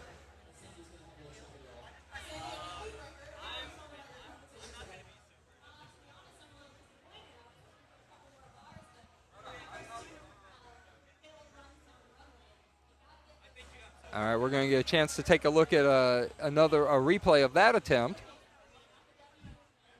And you see much better jump, much better contact to the pole right off the ground. The jump kept moving, and she was able to finish that jump successfully, and unfortunately just a little bit short on being able to get around the bar.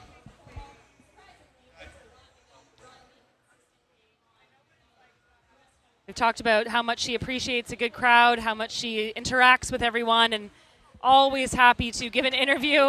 You can hear the appreciation from everyone here on site on Beale Street. We appreciate Serenity Douglas for doing this interview, and Sandy for coming out yet again, coming away with a win this time at the 2024 Ed Murphey Classic. So that will conclude our women's competition here on Beale Street. We are about 29 minutes away from the start of our men's competition. As we've been talking about, lots of excitement and thrilling depth in our men's field yet to come. Don't go anywhere. You are watching the 2024 Ed Murphey Classic, the penultimate stop on the American Track League Tour.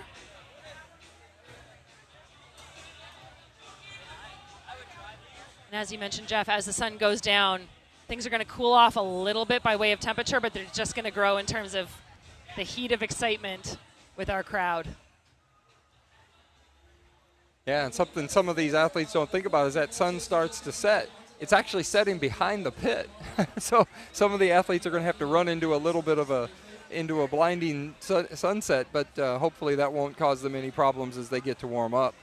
We do have a little break here, about almost 30 minutes here until we get the men's competition started. And you see as some of the men are doing a final sprints, striders down the runway. Officials are starting to adjust, because what they'll do is they'll put up what we call a bungee crossbar. It's basically an elastic band that gives them a target to jump over through the warm-up. And then they'll be able to choose the height that they want. They put the bar up. They can take their test jumps, if you will, and just get ready to enter the competition. Well, that bungee will go up. The athletes will have their warm-up jumps, and we'll bring you all of the action in just about 25 minutes' time. I'm Kate Van Buskirk, and you're joined by myself and Jeff Hartwig here on Beale Street for the 2024 Ed Murphey Classic. Don't go anywhere.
Great job. That's amazing insight. It's so fun as well.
So we're getting set next up on Beale Street for our professional men's pole vault as part of the 2024 Ed Murphey Classic. You see our athletes taking their warm-up jumps here under beautiful sunny skies, hot temps.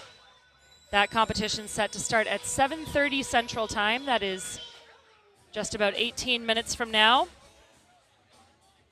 And it was in a new meet record, Sandy Morris taking the win here in a small but talented field. Morris clearing 465. That's 5.3 for the new Ed Murphey Classic record. And momentarily, we are going to hear from her courtesy of our on-site MC and interviewer, Serenity Douglas.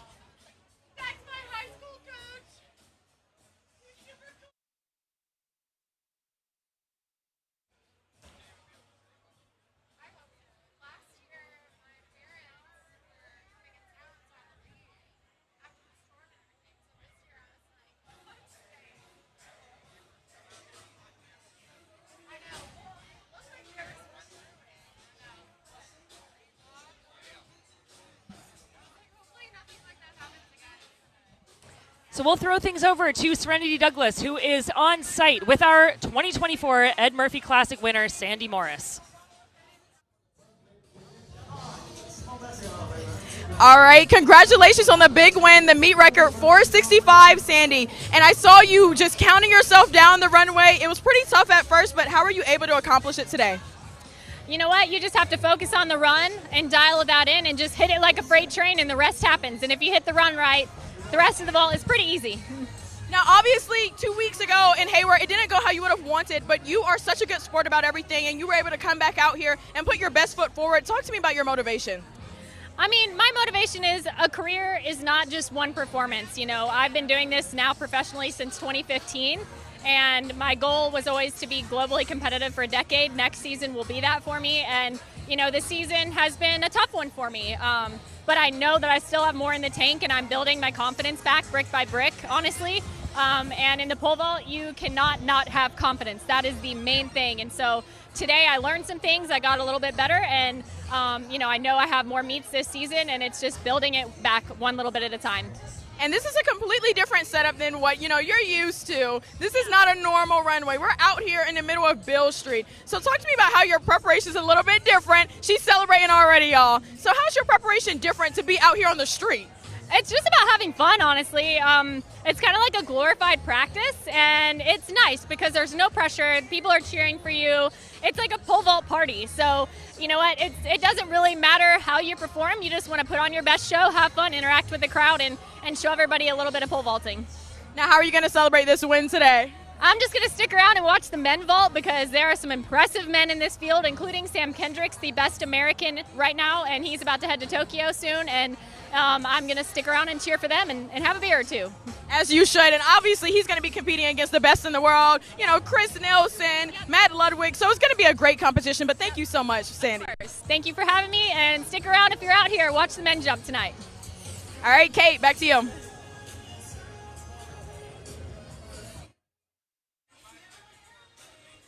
So we are about 15 minutes away now from the start of the professional men's pole vault here on Beale Street at the 2024 Ed Murphey Classic. You want to stay around because we have an enormous slate of men coming up to put on a show for everyone. But before we get there, we've got some footage from yesterday's excitement on track here as part of the track, part of the Ed Murphey Classic. We're going to throw to a thrilling men's 1,500-meter invitational where we saw a meet record go down. Miss Bove is in this field, a 23-year-old from Franklin, Tennessee, and Middle Tennessee, an LSU Tiger, who has competed in triathlons since he was a high school athlete. I think I actually raced against him myself a couple of times. And he'll be in this field as well. 1,500 meters off and running. A cool note on Ed Murphey, the namesake of this meet, the Ed Murphey Classic. He holds the facility record for Neyland Stadium. The football home of the Tennessee Volunteers used to be the track way back in the day when he ran it, was converted just into football. So always great when you get a facility record and that facility just takes the track out. That one can stand forever. Well, we just had a little bit of a trip there in the back of the pack. We've got to stay tuned to see who we lost. But I was going to say, hey, let's point out a couple more guys in this race. Duncan Hamilton, of course, a great steeplechaser out of Montana State, now running for the Bowerman Track Club. He's in the field here as well, and so is Kieran Tuntavate, the youngster from Thailand. He ran 3:36 earlier this year, had a big win at the Oregon Relays, improved his all-time personal best this season in the 1,500 meters. So the pacer is Eric Avila, taking him through 800 to 1,000 and 3:33 1,500-meter pace. That is what he is being tasked with here tonight. And the product of Arizona State, John Reinowicki. What a great story he has. A runner originally at 10,000 meters, goes down to 5,000. He has now found a home at 1,500. He broke a 40-year-old Drake Relays record earlier this season, 3:36.44, run by Steve Scott. And he is the man that has taken this thing out in front of Wynn. Here coming up on 2 to go in the Ed Murphey men's 1,500 meters. Well, John Renwicky, I had a chance to coach with his father last year at Chaparral High School in Scottsdale, Arizona. His father's an outstanding distance coach and a good high jump coach as well, but he didn't coach this year so that he could follow his son around and really keep track of what his son John Renwicky was doing. He's having a heck of a season there in second position. So Renwicky going out quick 3 years ago, excuse me, his personal best was 3:48.7. As Avila will step off at 1,000, right around 2:09, 2:10 unofficially. It's Renwicky, Suleiman, and Henry Wynn, the man with the fastest PB in this group, rounding out that top three. You got Justin Kipkoech in there as well, the man who was 12th at the Kenyan Championships, a season's best for him of 3:37.29. He's going to come right up on Henry Wynn's right shoulder. And it's going to be Walid Suleiman now who's going to take this thing through 2:38 at the bell. And Sean McGorty, he's just moved into 4th position. There you see him in the Bowerman uniform on the inside. He made it all the way into the rail, but he was 6th at the U.S. Olympic trials in the 5K, so keep an eye on him. Right around 2:53 at 1,200. We're looking at 3:34, 3:35 pace. This is quick here in this men's 1,500. And here comes Henry Wynn with Kipkoech right to his outside. The long distance strength of Sean McGorty hanging out here in this top three as well. Suleiman, he's got the grimace and he was not going away. This is a grandstand finish in the men's 1,500. Henry Wynn, Justin Kipkoech, Sean McGorty says, don't forget about me, but Wynn is gonna take it, winning again in Memphis. The two-time defending Ed Murphy men's 1,500 meter champion. He won last year. He came back for more. 3:33.33 right off the PB for Henry Wynn. Well, 3s across the board for Henry Wynn, and you can see with 200 meters to go, the look of determination on his face.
Welcome back to the 2024 Ed Murphey Classic. You're joining us for day 3 of coverage here on Beale Street in Memphis, Tennessee. It's been an exciting couple days of competition on the track and the field already, and we just finished our 3rd year of coverage of the women's pole vault here on Beale Street, the street vault. It was superstar Sandy Morris taking top honors, and we are preparing now for our men's professional field, and it is an absolutely stacked field ahead of us.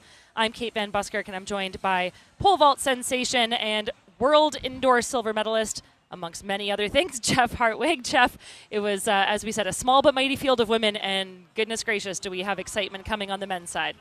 It sure was. I mean, Sandy Morris proved to be the class of the field once again, and we got to see a new meet record, but with the men here, we really have something special. All 9 of our competitors have jumped 19 feet or higher this year, and 2 of our Olympians headed to Paris here in the next couple weeks. It's truly going to be a night of great pole vaulting. It has been a very hot day. We've been talking about it a lot, but the crowds have not been deterred. So the second to last stop on the American Track League here in Memphis. Puma, of course, our title sponsor. We thank them for all of their contribution to our sport. And, well, we had an Olympic medalist in the form of Sandy Morris in the last event in the women's, and we have multiple Olympic medalists and 3 current or former national record holders when it comes to the men. Yeah, we've really got a great field here. Casey Lightfoot, our current American record holder at 1911, just shy of that 20-foot, that magic 20-foot barrier. Sam Kendricks just off of a 19.6 jump last week in the Paris Diamond League, where he finished second only to Mondo Duplantis. But our U.S. champion this year, Chris Nilsson, finished second at the Olympic trials, headed back to his second Olympic Games. He was a silver medalist in Tokyo, so really a great field. We've also got Keaton Daniel, who just finished 4th, coming off of his senior season in Kentucky. That's really a remarkable performance for such a young athlete to finish 4th in the Olympic trials their first time out. Austin Miller, Cole Walsh, Nate Richards, Zach Bradford, and Matt Ludwig, all 19-footers in great shape right now, so I think tonight's going to be very special. It will indeed. I remember being here on Beale Street last year, and we had some storms blow in early on. They blew in and blew out. It caused a little bit of disruption initially, but we were able to have a wonderful evening despite that, and surely set for another thrilling night of action here at the 2024 edition. And we talked earlier about how hot it was, but now as the sun starts to set, we actually are getting some cooler temperatures, which will actually help the athletes. They don't have to fight or spend as much energy trying to stay cool, and they can actually get out there, and warm conditions are great. It's just that extreme heat that really zaps you. Absolutely. Well, you see a shot there of Sandy Morris. Again, coming off a 4th place finish at this meet last year, comes away as champion in 2024.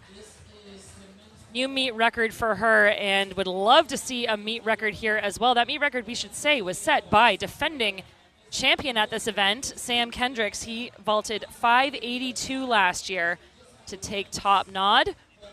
And again, he's looking to defend that title and maybe increase his meet record, but he's going to have some stiff competition along the way.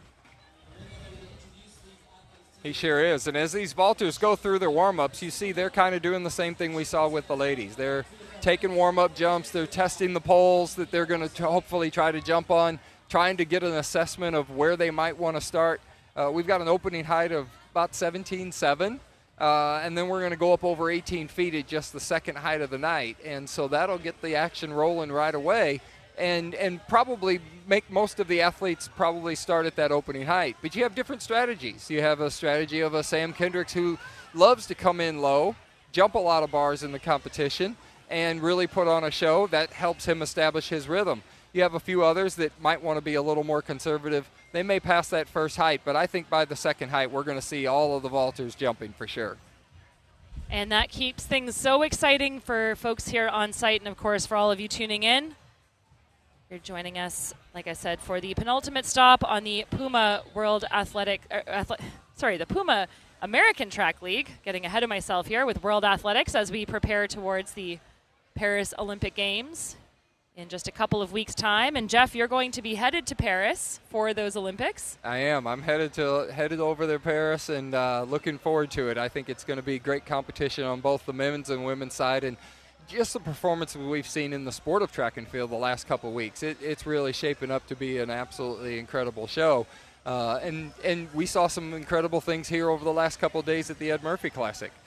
Some of the best athletes in the country, some that have made the Olympic team, come in here and they're refining their last steps before they head over, because everybody really wants to make sure they go through their routine and feel confident going into the Olympics, because no matter how you look at it, you can't deny the distractions that inevitably happen, and yet you're trying to stay focused to get ready to compete on the highest level.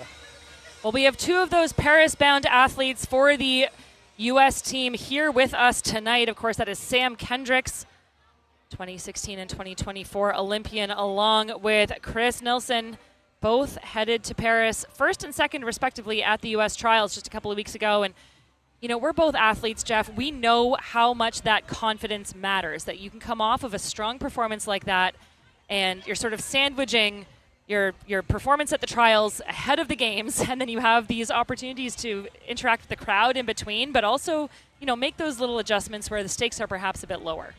Yeah, it's a little bit of a lighthearted atmosphere here, not quite as serious in terms of the overall outcome and the consequences of something that maybe doesn't go so well, but that's not the way these athletes look at it. They're all competitors. Nobody wants to lose, and nobody wants to come off of even a U.S. championship and say, I didn't give my very best. And at the same time, those guys that came up a little short at the Olympic trials, they're saying, hey, I got a little chance to get some revenge on those guys that beat me at the trials. So it's always a competitive situation. And while these athletes are all, for the most part, really good friends off the track, when they step on that runway, it's all business. And they're really trying to get the most out of themselves and achieve the highest level. So it should be an exciting show for sure. It absolutely will. There you see the defending champion at this meet, Sam Kendricks, looking cool, calm, and collected, and right in front of screen there in that pink kit with the glasses on. We saw him doing some sort of informal coaching earlier with some of our women's athletes. And, you know, Kendricks is just, we talked about the veteran status of Sandy Moore as well. Sam Kendricks, my gosh, I mean, talk about a staple on the U.S. track and field scene generally. But when it comes to the pole vault, he's in great company, but he really is the cream of the crop time and time again. Yeah, you know, those two are actually about the same age, and they sort of think of themselves as sort of track twins, so to speak. And their stories are fairly similar, very successful college careers that translated into Olympic berths very early in their career, Olympic medals for both of them.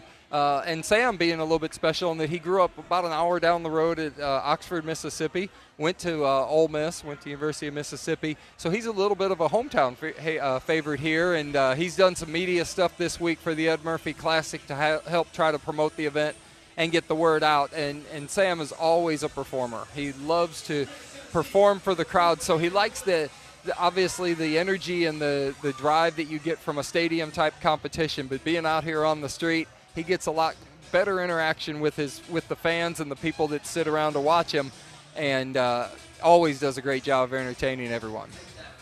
One of the best things about this street vault, and I can attest to this because this is the third year that the street vault has taken place here on Beale as part of the Ed Murphey Classic, and I've been fortunate enough to be on site for all 3 of those years. And the first year I was lucky in that I didn't have to work the meet, so I got to just take it in. And, you know, a big track fan myself, but there is a fantastic bar right across the street from the pole vault called World Famous Alfred's on Beale, and the outdoor bar sits just shy of bar height.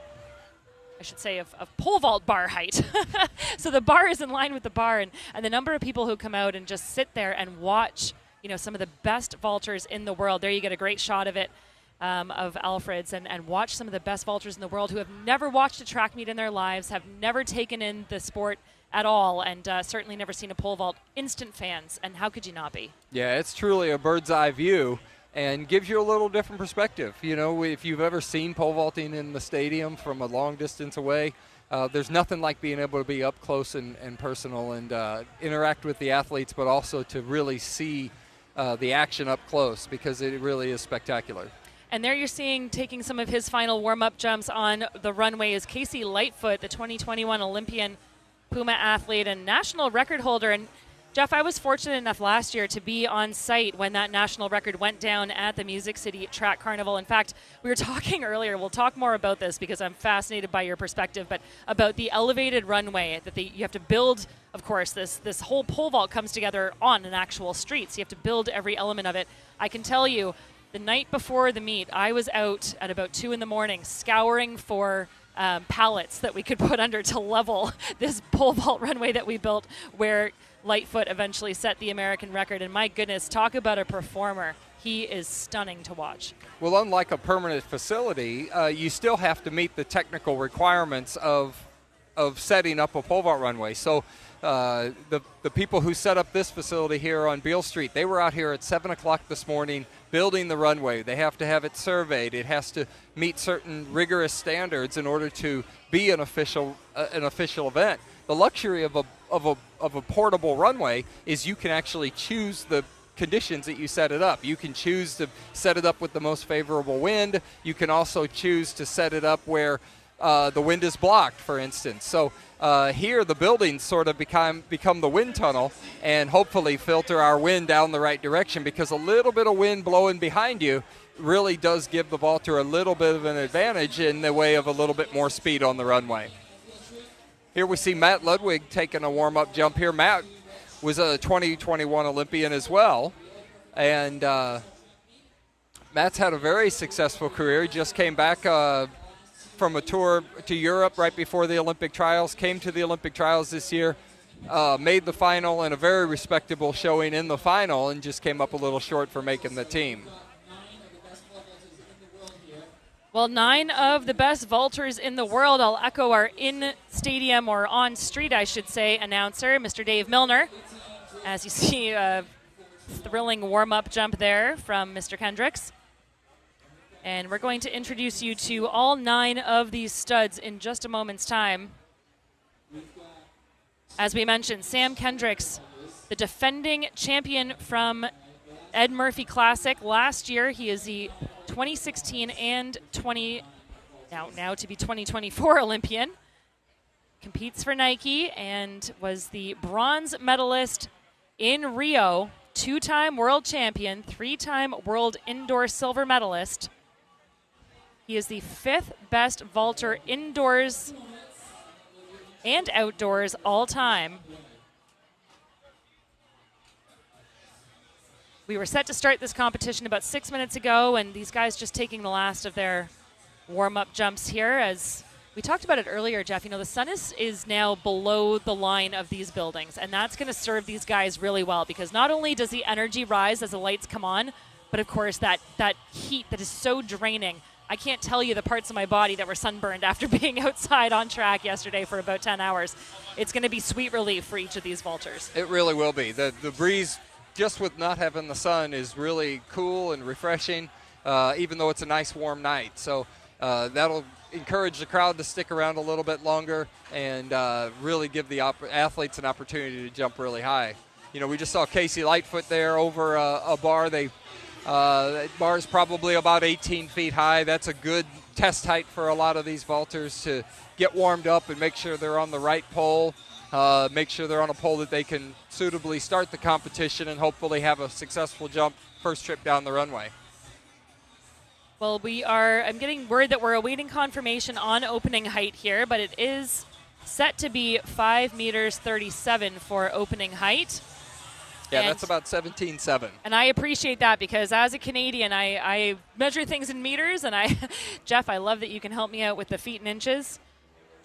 We'll make sure that we keep you updated on all of the technical information here on Beale Street, and of course the excitement of the competition itself. And we talked about the road miles took place earlier. We talked about how sometimes it just comes down to racing. You don't always get the feedback, and I know that the track is different from the field in so many ways, but I wonder how many times you just thought about as we're getting confirmation that 537 will be the opening height, how many times you thought, I'm just going to compete rather than being, ultra focused on the technicality or on the height that you're jumping?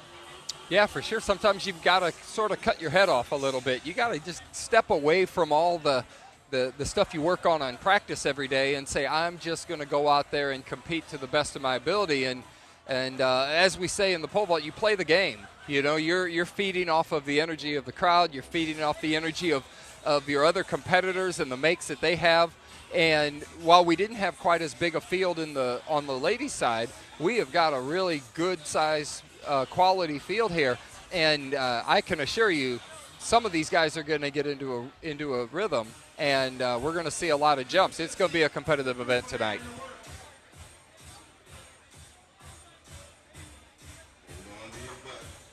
So we have several returning athletes from last year's competition. We've already mentioned Sam Kendricks, defending champion from the 2023 Ed Murphey Classic. We've also spoken a lot about him too. Chris Nilsson's coming back as the silver medalist from this meet last year. Cole Walsh was 7th, and Casey Lightfoot was 3rd. So top 3, all of the podium spots returning. And I'm sure each of them, other than Kendricks, looking to shake up the order of that podium.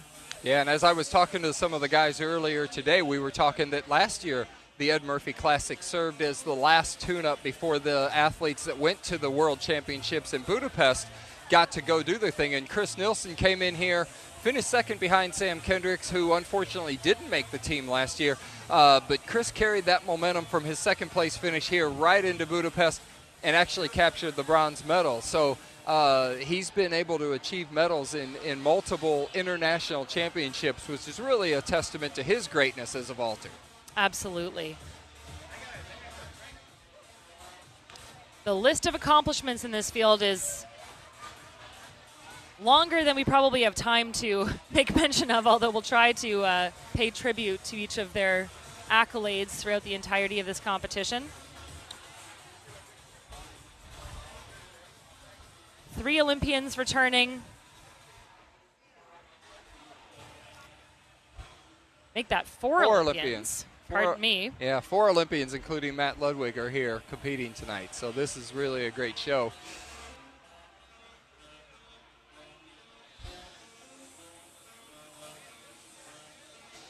And we're going to get set to intro our athletes, but you made a point earlier that I wanted to touch back on, is that, this is an opportunity for fans and especially kids to interact with the athletes, and that doesn't always happen. I've run a lot of these sort of post-trials meets when I didn't make a games that I was gunning for, where as a track athlete, as a mid-distance runner, they kind of created the track tunnel. So the fans were invited to come down onto almost lane 3 and just surround you, and the amount of noise that you heard and the energy that was created when you were that intimately connected with your audience was really something special. And I've spoken with so many of the vaulters here over the last couple of years who say the exact same thing about the energy transfer. We talk about energy transfer from the runway to the pole. Well, I think that happens here as well, from the audience to the competitors. Yeah, for sure. And earlier today I was walking on the back of the runway with Sandy Morris, and somebody that was just walking by said, "Hey, you're jumping tonight, right?" And she said, "Yes, I am." She said, "Okay, I'm cheering for you." And that's really a motivation for the athletes. And it's remarkable how, as we're sitting here watching this event, the number of people that will pass by and they'll pull out their cell phones and they'll take a short video or they'll take a picture of these athletes. And for sure, they're sending those things to people saying, "Hey, you're not going to believe what I'm watching down here on Beale Street." Totally. Well, we see a couple of those kids on screen right now, and these are memories that they'll take with them for the rest of their lives. They'll say, what was your first memory of the sport of track and field? It was middle of the summer, being on Beale Street and watching some of the best athletes in the world strut their stuff. Well, so many people come down here for the great food and the music and the blues and all the history that is Beale Street here in Memphis, Tennessee.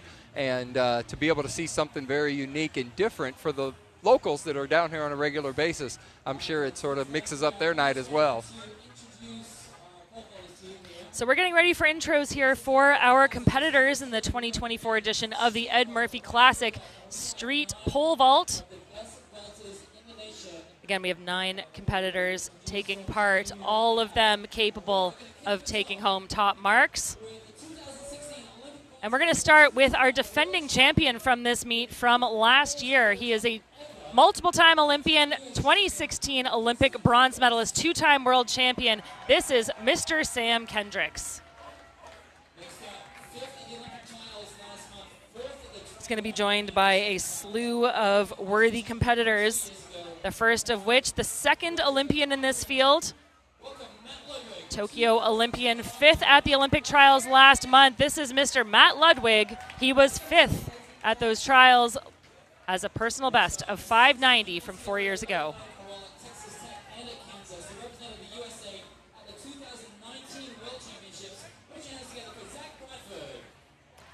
Zach Bradford is our third athlete, only 24 years old. He is the second youngest athlete in the field. He was at the 2019 World Championships, and he is getting some good high fives from Mr. Ludwig and Kendricks there. Our third Olympian of the field, the silver medalist from Tokyo in 2021, third last year at the World Championships, Chris Nilsson, representing Nike.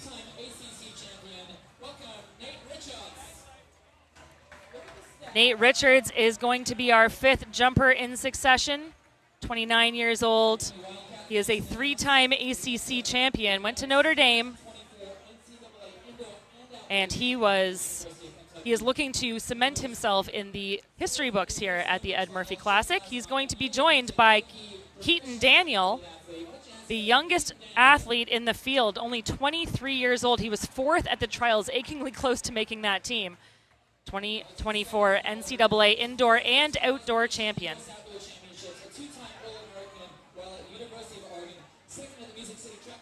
Our 7th jumper in order is going to be Cole Walsh. He was 7th at this event last year. He was 3rd at the 2018 U.S. Outdoor Championships. 3rd at the U.S. Indoor Championships this year is our 8th jumper. This is Austin Miller, who is in the right place because wants to have a career in music when this whole track and field thing is done. We'll talk more about that, but certainly plays well to the crowd. And rounding out our field, last but certainly not least, is the current U.S. national record holder, make that area record holder. He jumped an astounding 6:07 at the Music City Track Carnival last year. He was 4th in Tokyo in 2021. He was 3rd here last year, Mr. Casey Lightfoot. And looking like he might have been considering taking a page out of Austin Miller's playbook, but decides better. Well, like I said, I could go on and on. We both could about the list of accolades for each of these men. But needless to say, we are in for a great show here. Opening height will be 5 meters 37.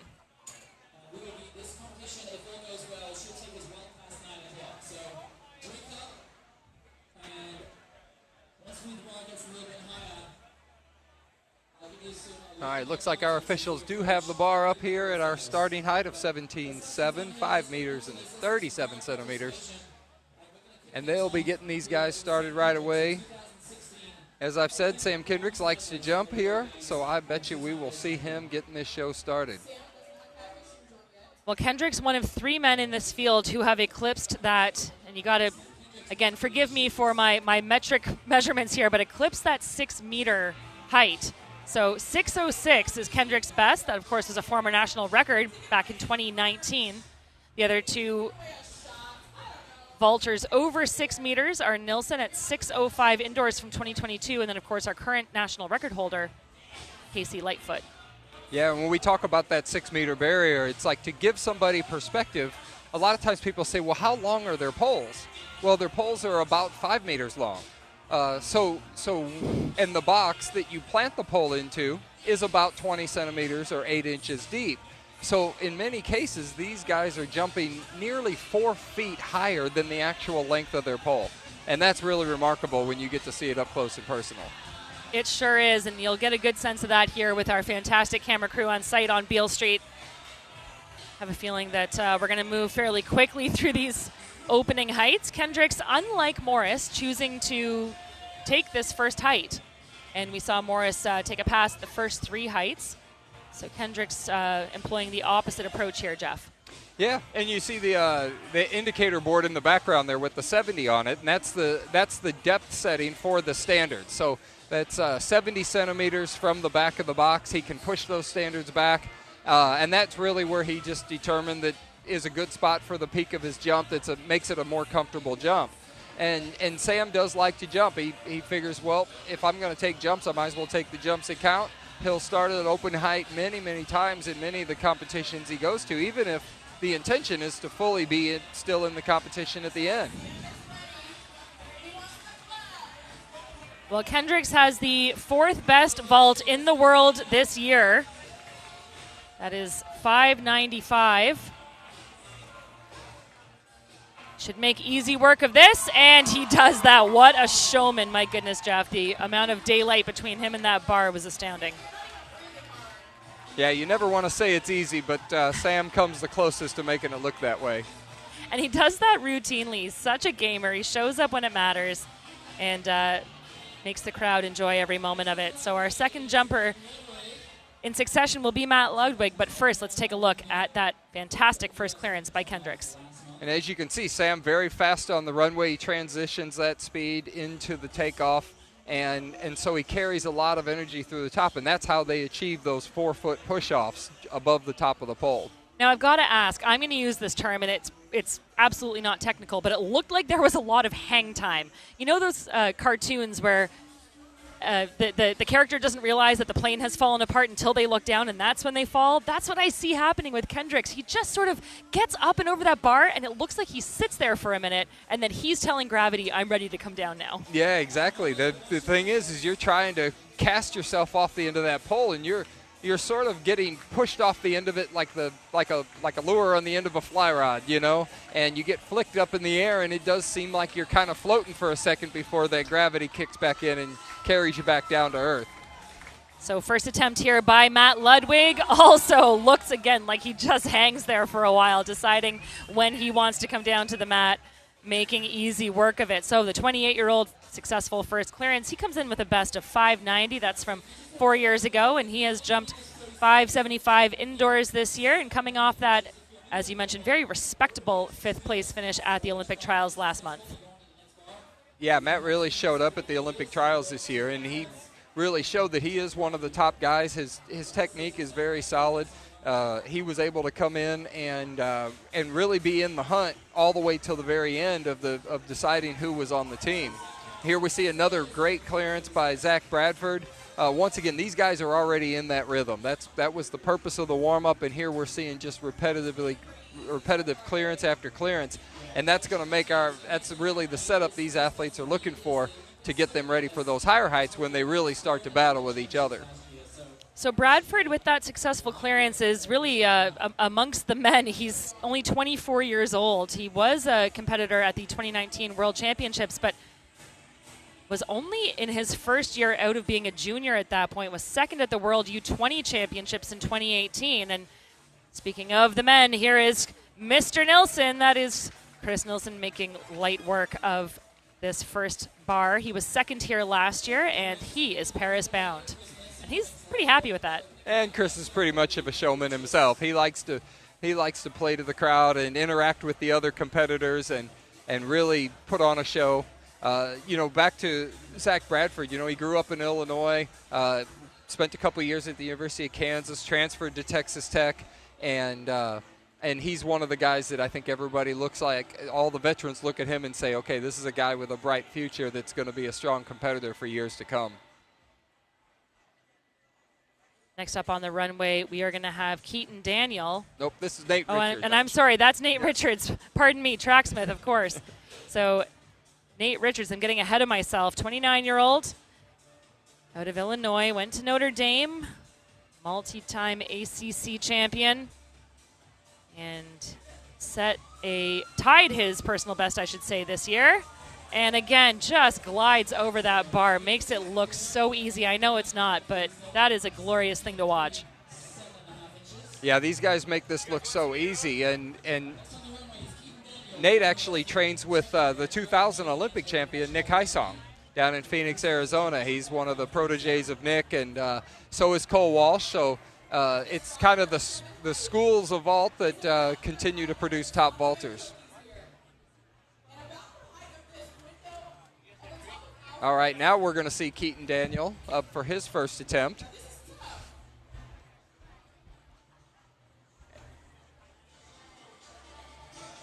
And Keaton's a new pro, having just graduated from the University of Kentucky. And he shows why he's able to come in here and get in the mix with the rest.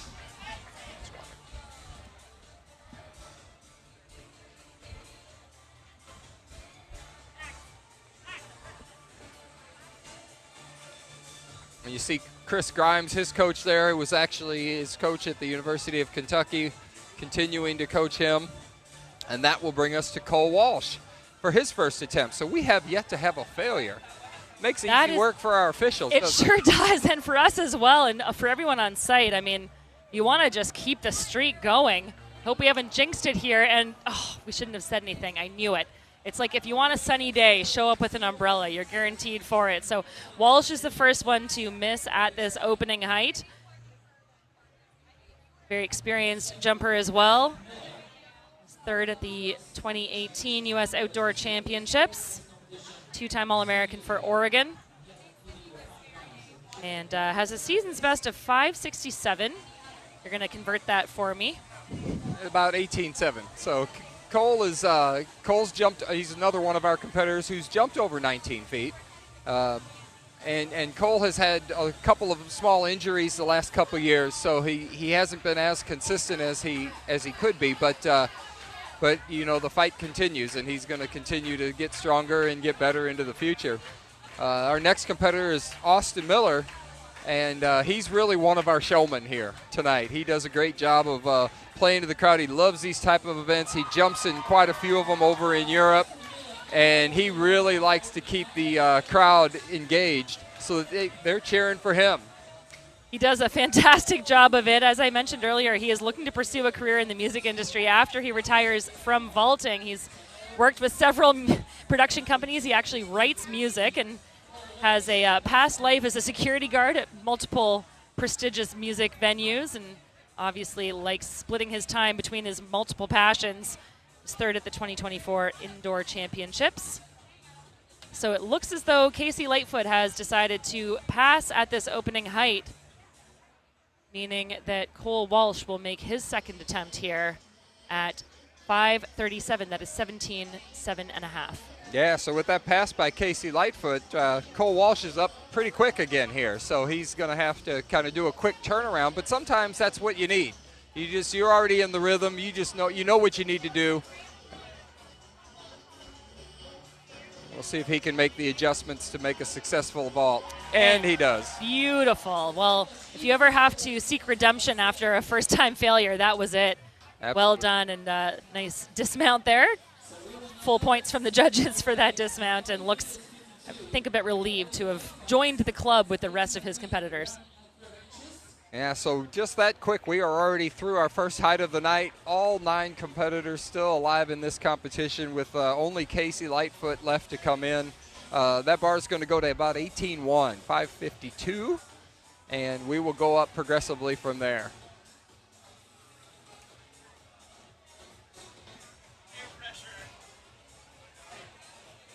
So as you mentioned, Lightfoot, the only athlete opting to pass at that opening height, and I'm always curious about this. We've talked about the camaraderie between these guys, and they travel together. There's no camaraderie outside of the decathlon like there is in the pole vault. I've seen that time and time again. These guys know each other so well. It's a tight-knit group. I got to imagine, though, there's a little bit of a flex and some mind games going on when it comes to, well, you all tried that first one. I'm going to take a pass. Yeah, I kind of like to, I prefer to refer it to as good-natured razzing. And all right. They'll talk a little trash to each other, but it's all in good fun. And I think ultimately, because you are competing against the crossbar as much as you are your fellow competitors, the seasoned veterans realize that there's nothing really they can do to affect another competitor's performance. They can only affect their own performance. So they can have fun with each other in between jumps, and yet hopefully maybe get the other guy off his game a little bit if he can. Right. And at the end of the day, you'll take a group photo on the mat and cheers to a well-done competition. But this will be Sam Kendricks now as he's making his way, walking up the runway. Bar will be raised to 5 meters 52. That's 18.1 1/4. So practice run up there by Lightfoot, just keeping limber and making sure that he is in touch with his steps. Yeah, and Casey struggled a little bit recently with some small Achilles issues, and so that may be part of the reason for his pass at the first height. He knows that, obviously, as we saw, that first height's not going to achieve anything in this competition with this field, so he chooses to save his energy, and he'll be back in this round. So first attempt here for Kendricks at our second height, and makes it look as easy as the first. The thing I love about the pole vault is the ability to celebrate before you've completed the jump. I just think that moment of hang time in the air, it must feel exhilarating that you can celebrate on the way down from a clearance. Yeah, and we see a variety of celebrations from fist pumps to pointing and all kinds of things in the air, and it really makes it exciting to see the athletes being able to express themselves after a successful jump. I should give some kudos now at this point to my country women, Alicia Newman and Annika Newell, who both had very successful outings at our Canadian Olympic trials recently. And talk about celebrations. I think Alicia Newman's one of my favorite athletes to watch because she wears her heart on her sleeve and you see everything, and she really gives so much of herself to the audience. And we see that with almost all of these men. You talked about being great showmen, but they also engage with the energy of the crowd and bring everyone into their celebration. Now we'll see Matt Ludwig up for his first attempt at 18.1. And another successful jump. And a flex from him as well.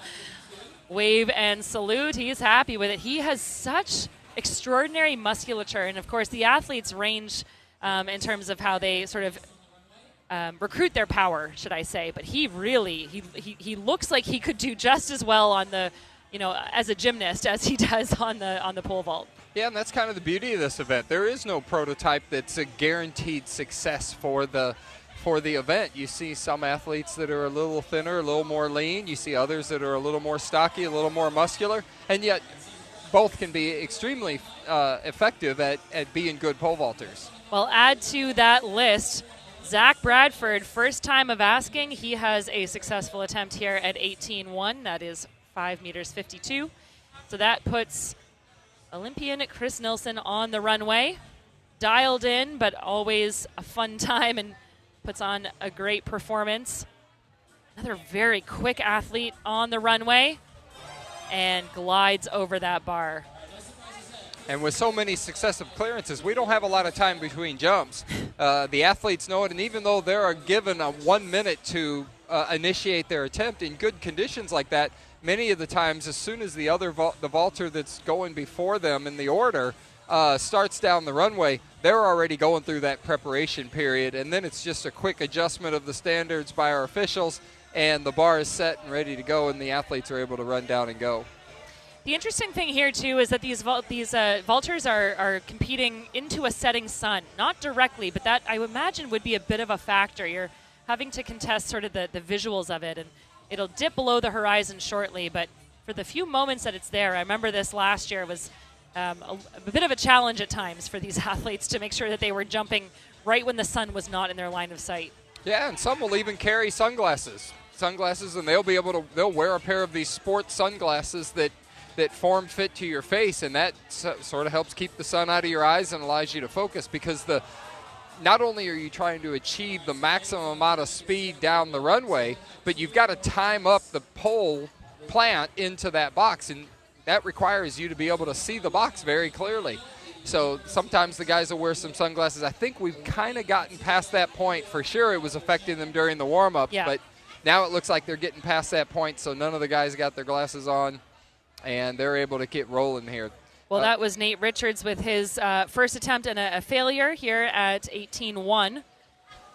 So the 29-year-old will have to come back for a second attempt, but he sets the stage here for Keaton Daniel. And with 4 vaulters left to take their first attempt, that'll give Nate plenty of time to sort of reconvene, maybe make some adjustments, give some thought to what he needs to change, and then he'll be back up for his second attempt. But this is Keaton Daniel here for his opening, or his first attempt at 18-1. Ooh, and looks like he almost splits the bar as he comes down right on it. Yeah, he comes down right on that bar, but something just a little bit off. But, you know, these vaulters have done this so many times that there's virtually no situation that they get into in the air that they really haven't been in before, and usually at a much lower height. So they're very well capable of making those adjustments and having a safe landing. You know, I think about the comparison here between sort of learning how to fall, and some of the best cyclists in the world say, I can see a fall coming, and it happens in slow motion, but I've learned how to fall off my bike so I don't get hurt. And I would imagine it's true for these vaulters as well. You can sort of see the proverbial disaster coming, and you can manage it almost sort of frame by frame as it occurs. Yeah, for sure. We talk about body awareness and spatial awareness and being able to be ready for whatever perspective kind of hits you. So Walsh there, unfortunately a miss for him, so he was unsuccessful, the only athlete unsuccessful at our opening height. So too here, but had a great second attempt clearance, so he will join Keaton Daniel. Or maybe we'll see Cole like Sandy. Lucky second Lucky attempt. second, that's right, yeah. An immediate replay, I just love that. I think the advancement in that sort of technical ability, that technology, and the conference that happens. You know, sometimes I like the hockey players, I wish sometimes these athletes were mic'd up so you could hear what was happening behind the scenes. Well, the technology certainly is a benefit, and even so much that the international rules have changed that allow the athletes to watch video and to get those things because they see the value in the interaction between the athletes and coaches. Ooh. And there we see a miss by Austin Miller, in contrast to Cole Walsh's miss where he actually went through the pole, what we call a blow-through. Austin comes up a little bit short, plenty of height but coming down on the bar. So both of those athletes will have a chance to make different types of adjustments but hopefully be successful on their second attempt. Well, he's certainly aerodynamic. He's got the hairstyle for it. So He sure does. He's cutting through the wind there, no problem. Absolutely. All right, so this will bring up Casey Lightfoot, who is going to enter the competition at this height. So this will be his first jump of the night.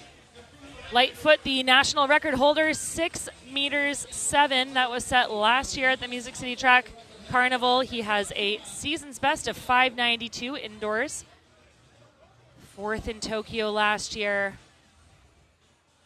4th best vaulter all time in the world.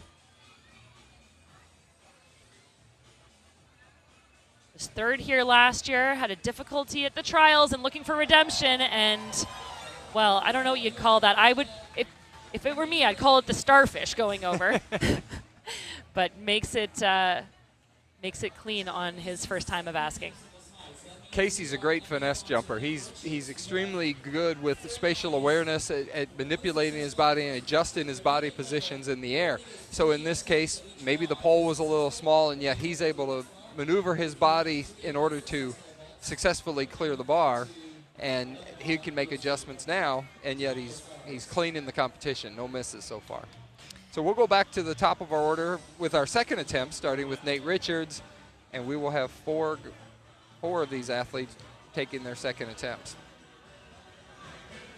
We spoke about the camaraderie and the conference that sometimes happens. We just saw a couple of athletes chatting there, and you know, you used a term I love, which is, you know, friendly razzing or friendly rivalry, and I imagine that there's a lot of that happens on a regular basis. Did you have that when you were competing, where you would sort of confer with others? I'm sure you had trusted athletes that you could speak with that you knew would give you the straight answer. For sure, and some of my best friends today are my competitors from years ago, and I stay in touch with a lot of guys, and I think ultimately when you're on the field, everybody needs little bits of information, and sometimes the only one you have out there to really help you is your fellow competitors, and so it's sort of like what's good comes around, goes around. We're going to get a chance to take a second look at Nate's jump here. Made that adjustment that we were talking about from that first attempt. Good enough. He's happy with it. Little brush of the bar, but the bar stays up, so that's a good clearance. We've spoken so much about physics. It's remarkable to me how much contact can be made with that bar without it falling down, because it just, sometimes you think a whisper of wind could have made it come down, and here's another example of that. Tons of contact, and yet the bar stays up. So a successful clearance there for Cole Walsh, and he's got to be thrilled with that.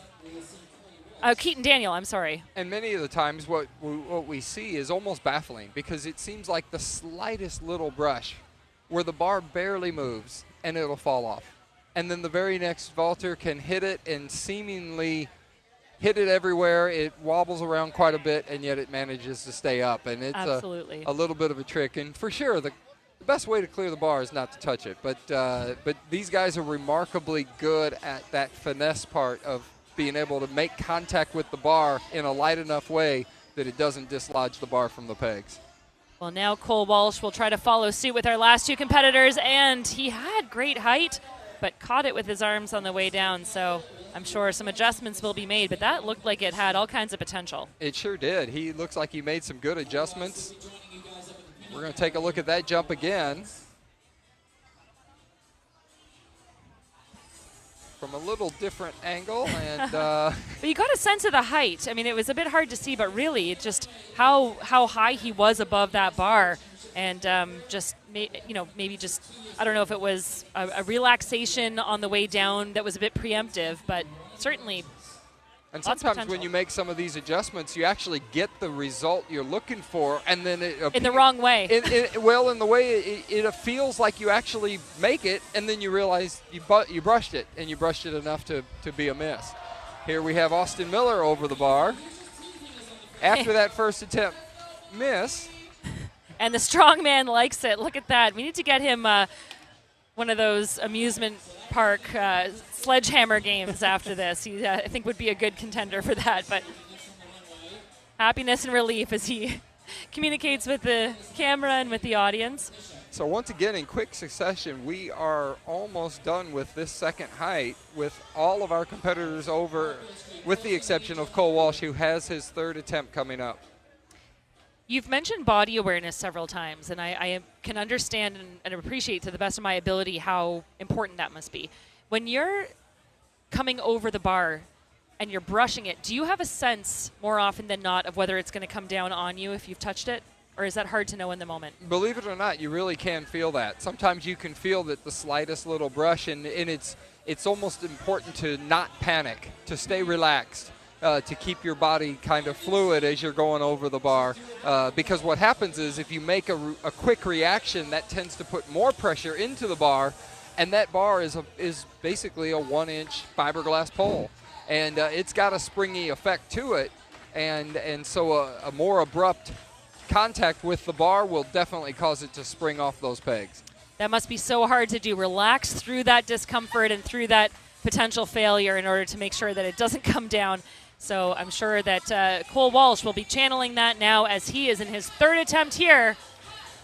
Third and final attempt at 5:52. And it's good. Sweet relief for Mr. Walsh as he joins the rest of the field, and the bar will move up to 5.62 meters. That is 18.5 1/4. And Cole Walsh got it right on that attempt. He looked like basically a replay of the jump before it, but more prepared for the reaction he was going to get off the top of the pole, and a very nice clearance there. So we'll go up now to 5.62, about 18 feet 5 inches. And we still have all of these competitors alive in this competition. So a great night here on Beale Street at the Ed Murphey Classic. Our final event of the Ed Murphey Classic, and what a way to finish, right? What a way to finish. It is the crowd favorite. It is by far one of my favorites. I've always thought if I weren't a track runner, wouldn't I love to be a pole vaulter? I don't have nearly the coordination or the flexibility to be good at this event, but I can't imagine something more fun than to fly through the air. So we're going to have an opportunity here to review Walsh's final jump, and that was actually his second attempt, perhaps. That was actually his second attempt. But to your point, I mean, he made all the right changes and really got it right on the third time of asking. Yeah, it was nice that we saw that, actually. They kind of gave us a perspective of it was basically a repeat jump. It's just the bar was in the right place on the third attempt. So good for him. He's still alive in this competition, but he's got a little bit of work to do to get back in the mix with the guys that are our leaders. Well, Walsh does come in with the, well, shall I say, weakest season's best of the bunch. So 567, his best this year. Bar has now been raised to 562. So he is struggling a little bit, but manages to pull it out when it matters, and of course that counts for so much. And now the sun has fully set, and the lights are coming on, and this is the view that we want. This is Beale Street approaching its finest. And those uprights being moved back a little bit here.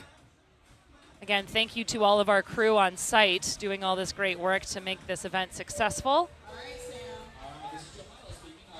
We'll move back into the beginning of our jumping order with Sam Kendricks taking his first attempt on the runway here at 18.5 1/4. Kendricks comes into the season's best of 595. Of course, former national record holder 606 and looking for some help here.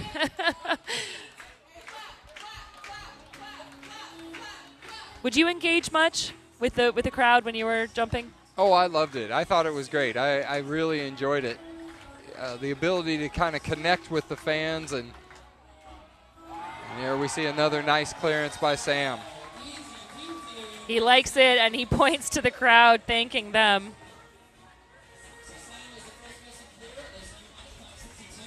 As a runner, I was always told to sort of relax through the nerves. And you sort of alluded to that with not panicking if you do brush the bar, because that can make a potentially undangerous situation so much worse. And the difference, of course, between being a runner and being a field athlete is I have the strength of a pack around me. I have the energy. But these athletes are going one at a time. And finding that sweet spot between the nerves and still being on enough to sort of harness everything must be really difficult. And each time you have to sort of collect yourself after each jump. So you get that nervousness to take a jump, but then you've got to refocus, pull it back in, and then deliver the next attempt. And whether it's a miss or a make, you're in anticipation of what comes next, what the next jump is. And yet harness that nervous energy and apply it to the jump, hopefully. So it is the 28-year-old Matt Ludwig up on the runway right now. First attempt here at 18.5 1/4. And deja vu all over again. It's a beautiful clearance for Ludwig. He is on top of his game right now. He likes it. And Matt's really found the same rhythm he had at the Olympic trials here just a couple weeks ago, where he finished 5th. Came up a little bit short for making the Olympic team, but our Olympic team is the most difficult Olympic team to make in terms of certain events, and the pole vault is definitely one of them. Any one of our athletes would probably easily make most other countries' national teams, and it's just tough. It's tough to do. And to be able to do that and then regroup and get back over to the Olympics and still compete well is an extra challenge, but it's also a chance for these athletes to be driven to compete because they're competing against the best all the time. It really is an embarrassment of riches in the best way possible, and almost every interview I saw coming out of those American trials, the athletes said just that. This is the hardest competition. In many cases, it's harder than the Olympics. So, you can only send 3. So sometimes the fields at the Olympic final, at the Olympic trials final, would be as deep as the Olympic final. And that is an incredible situation to be in here in this country. And you even get that with the strongest of favorites, almost a sense of relief because they managed to get through. And even though they're the overwhelming, prohibitive favorites, they've still got to perform on that day. And they really only have that one chance. And it can go very well, but it can also go wrong. And it goes well there for Zach Bradford, the youngster, 6-time All-American at both Texas Tech and Kansas.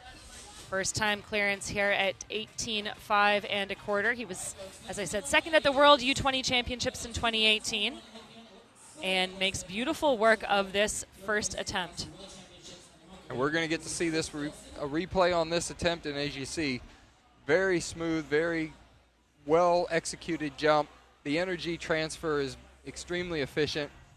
And quickly we're seeing Nilsson on the runway. And, well, he doesn't waste any time, and he just gets the job done. Thank you, ma'am. On to the next. He's keeping that energy going, running back down the runway towards some water and I'm sure some cooling packs. The energy remaining high, but so too the heat despite the sun going down.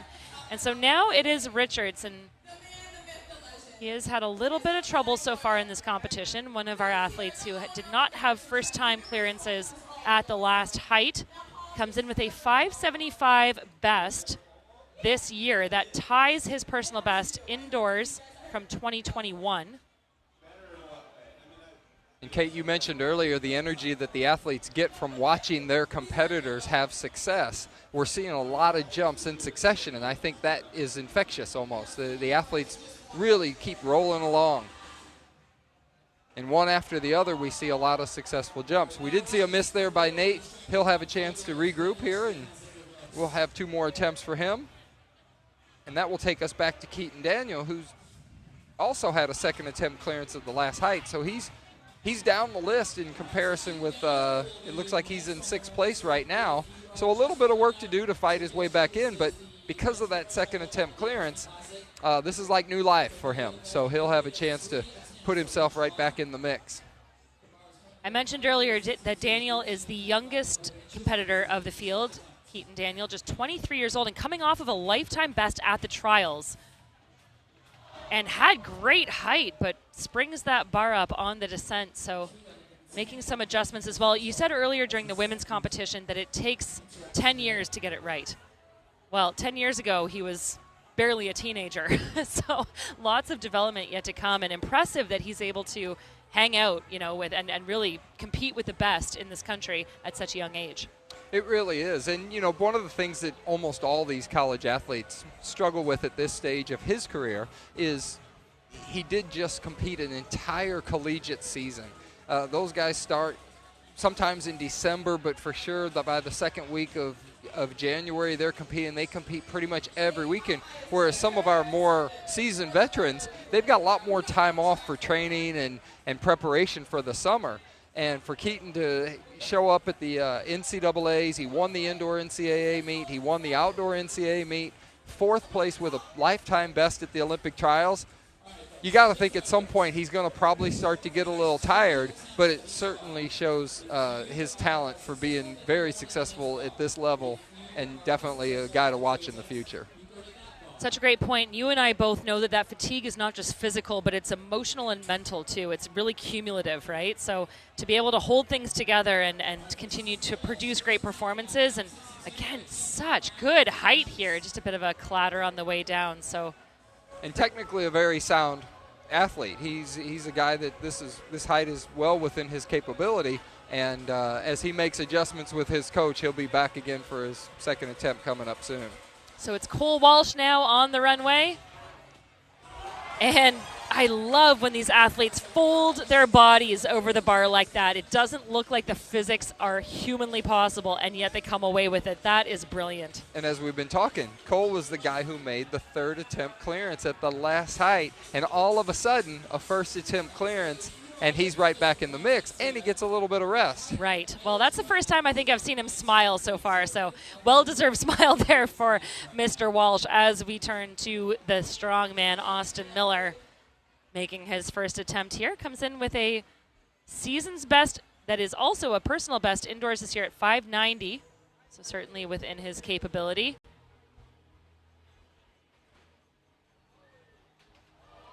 And Austin really had a breakthrough season this year. You know, he came in and he jumped a 590, 19.4 and a quarter or so a couple weeks before the U.S. Indoor Nationals. And then he was able to carry that momentum into the U.S. Indoor Nationals. And once again, another example of how difficult it is for the U.S. team.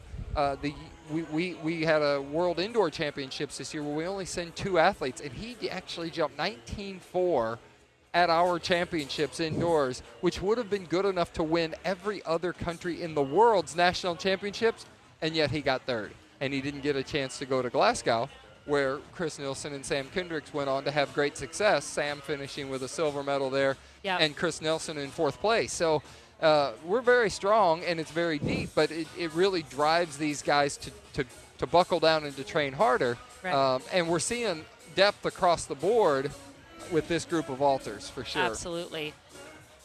So Casey Lightfoot up now. He is the 7th best jumper in the world this year with his 592 indoors, and getting some good support on side. Clapping in rhythm with the DJ, and Lightfoot over at first attempt. Easily over the bar there. Actually a little better technical jump than the jump before it. You know, that jump before was probably a little bit of a small pole. I would imagine he's probably gone up a pole for this attempt. So he gets more of that fluid, more natural lifting of his hips up over the bar, and an easy clearance. So I think Casey's in good shape to go a little higher here.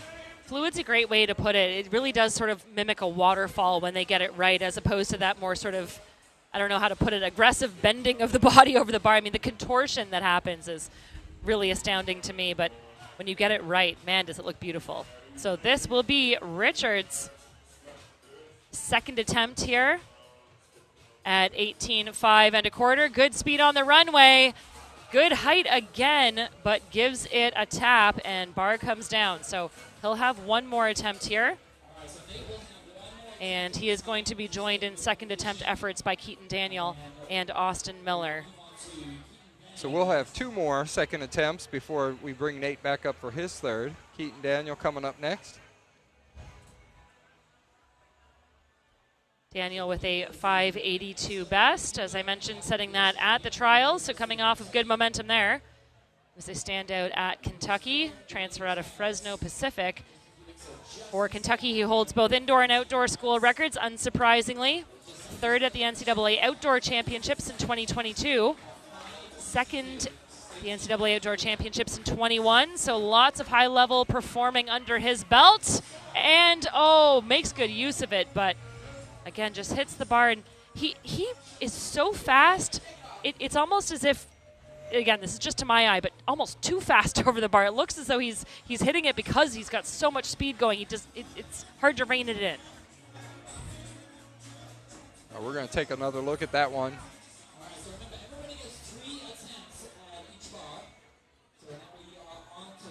And we see a little bit of a brush. It's almost like he's coming up a little bit short on that jump. And as we mentioned earlier, it could be that he is starting to feel the fatigue of a very, very long season, including the full college season. But at this stage of the game, for Keaton Daniel, experience is what it's all about. That's He's out so here true. competing with these good guys, getting a feel for what it's like to be in the competition with the best guys in the world, the best guys in the country. And it's certainly experience that he'll carry with him forward moving on. You can practice a lot, but you can't manufacture experience, as we see Miller going over, and that was a great effort, but not successful for Austin Miller. And a very close jump for Austin. Just a little bit of loss of awareness maybe at the top of the jump. And it's something that's the balance of the power and the grace all coming together at once, you know, because you're putting so much energy in, and you know, these guys are pretty big guys, you know, 6'3", 6'4", 185, 190 pounds. And that's a lot of body to lift 18 and a half feet up in the air. Well, and Miller in particular. Still have the awareness to be relaxed and to get around that bar. And sometimes just the standards are in the wrong spot for where the peak of your jump is. So he'll take all that into account as he adjusts for his final attempt.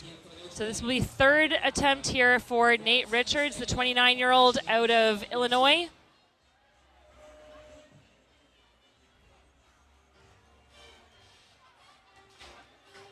Dialed in and looking for a clean effort.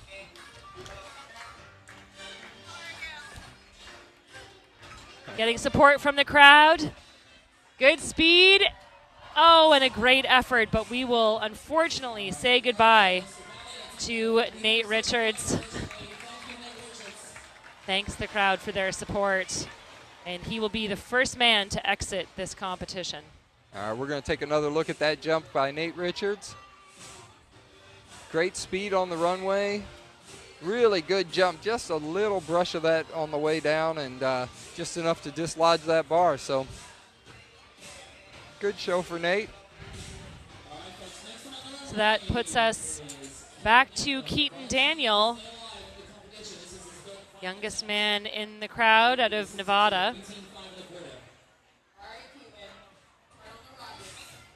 A little bit of a debrief there with coach for Richards, but it is Daniel now on the runway. And another really great effort, but unfortunately not enough.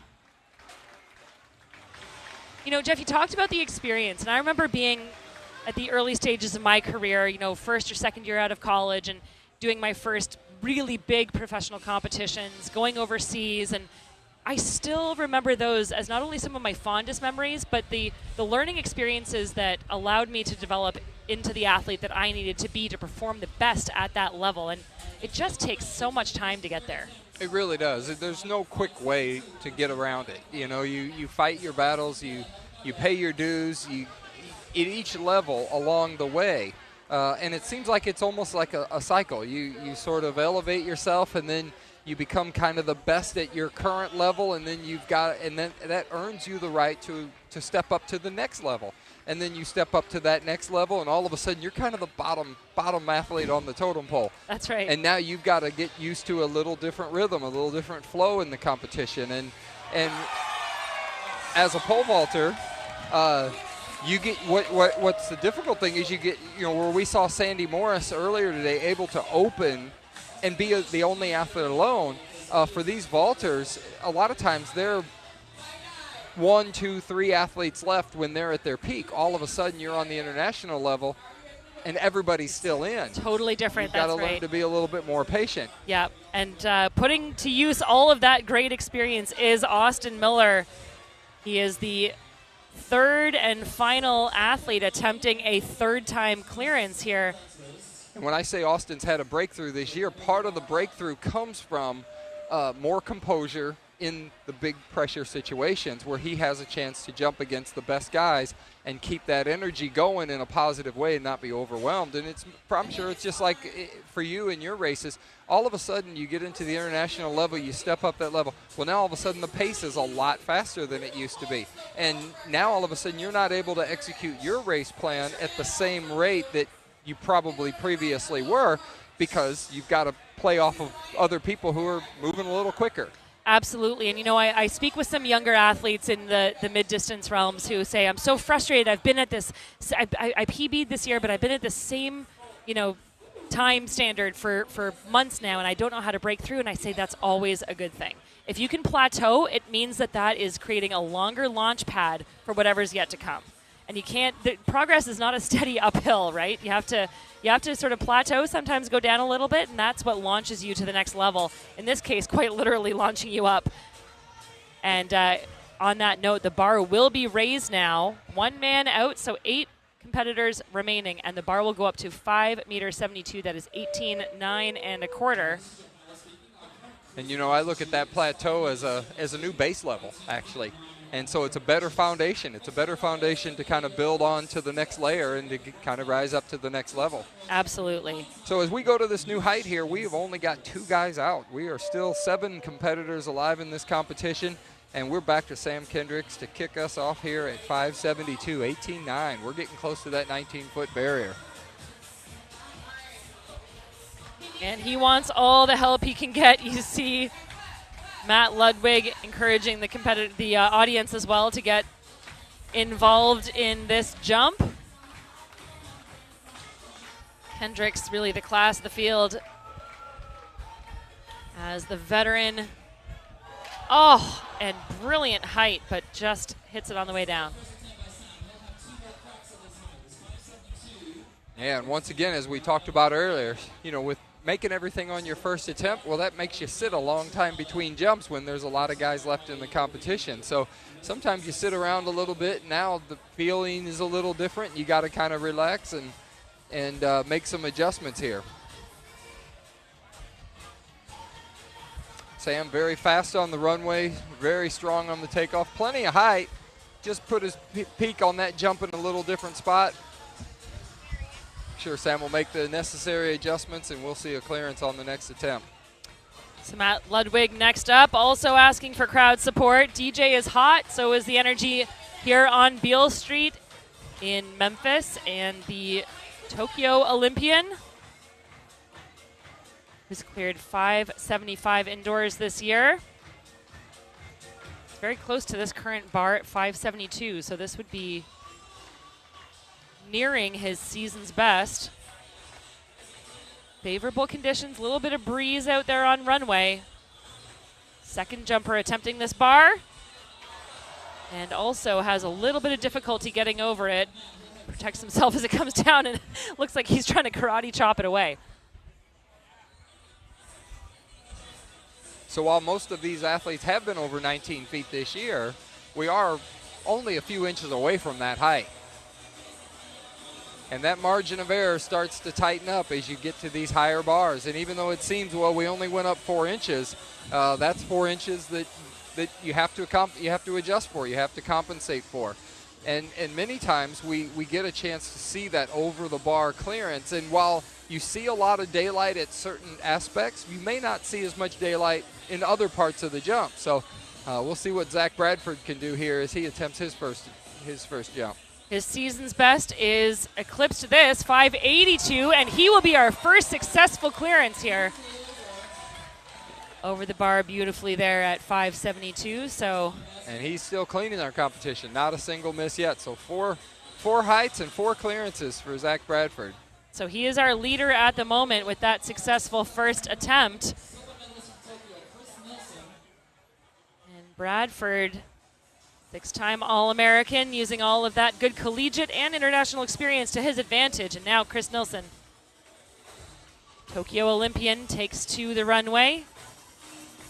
He's a 6:05 guy at his best. He has cleared 6 meters indoors this year, and that has got to feel good. He knows that he is well capable of this. Oh, and it looked as though the bar may have stayed up. Like it was going to stay up, and then all of a sudden it came off. And you know, Chris was our U.S. indoor champion with Sam Kendricks finishing right behind him. Those guys went on to Glasgow and represent the United States very well at the World Indoor Championships.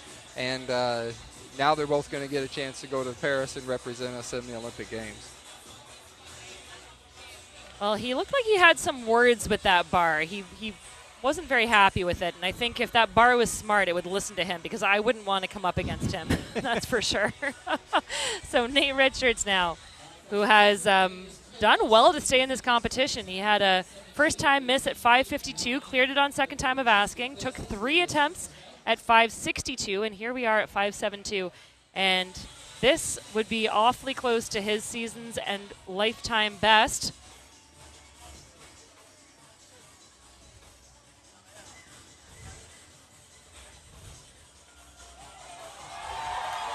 And Cole Walsh with the season's best. Cole Walsh with the season's best, pardon me, that's right. So great performance for him. So 567, his best coming in. So this is a big improvement on that, and he is being rewarded for it. Got to feel good about that. And you know, after that third attempt clearance that we saw at 552, he really figured something out on that third attempt clearance, because he's now put 2 back-to-back jumps together, first attempt clearances at the next 2 bars, and he looks very comfortable in this competition. So Austin Miller will make his first attempt here. And speaking of third attempts, he was a third attempt clearance at our last height. So he's fresh off of hopefully figuring something out as well.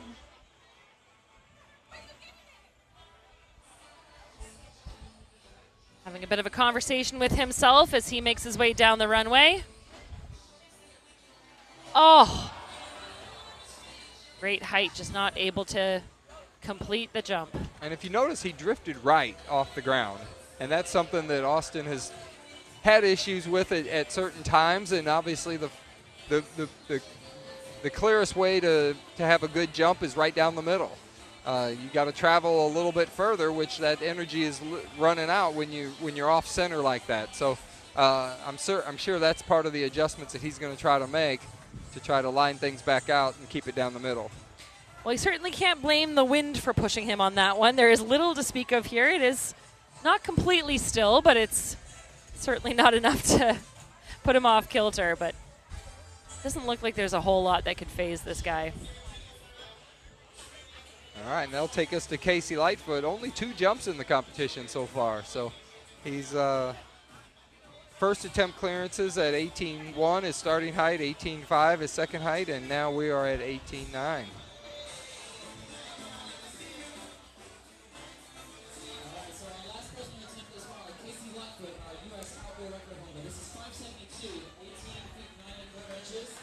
So Lightfoot again, a 5.92 indoor season's best.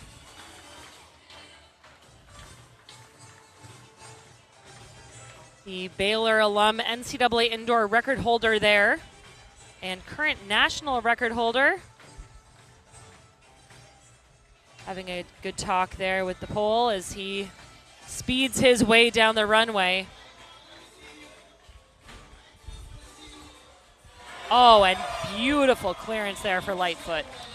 And he's psyched.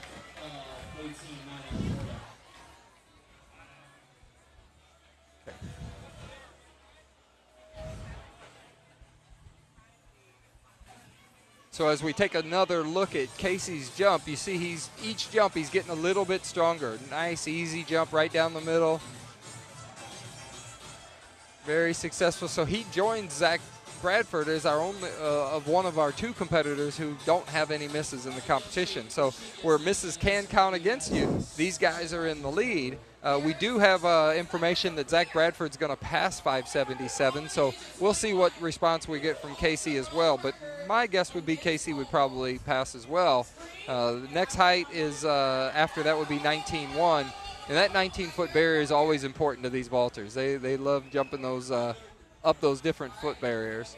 So Jeff, I want to ask you about the tactics being employed here, because as you mentioned, Bradford is the only athlete with a clean scorecard at every height so far, and he is opting to pass now. So he knows that he's got that in his pocket. Is he deciding to conserve some energy and just take all of those wins so far and say, I want to see what plays out before I decide what my next chess move is going to be?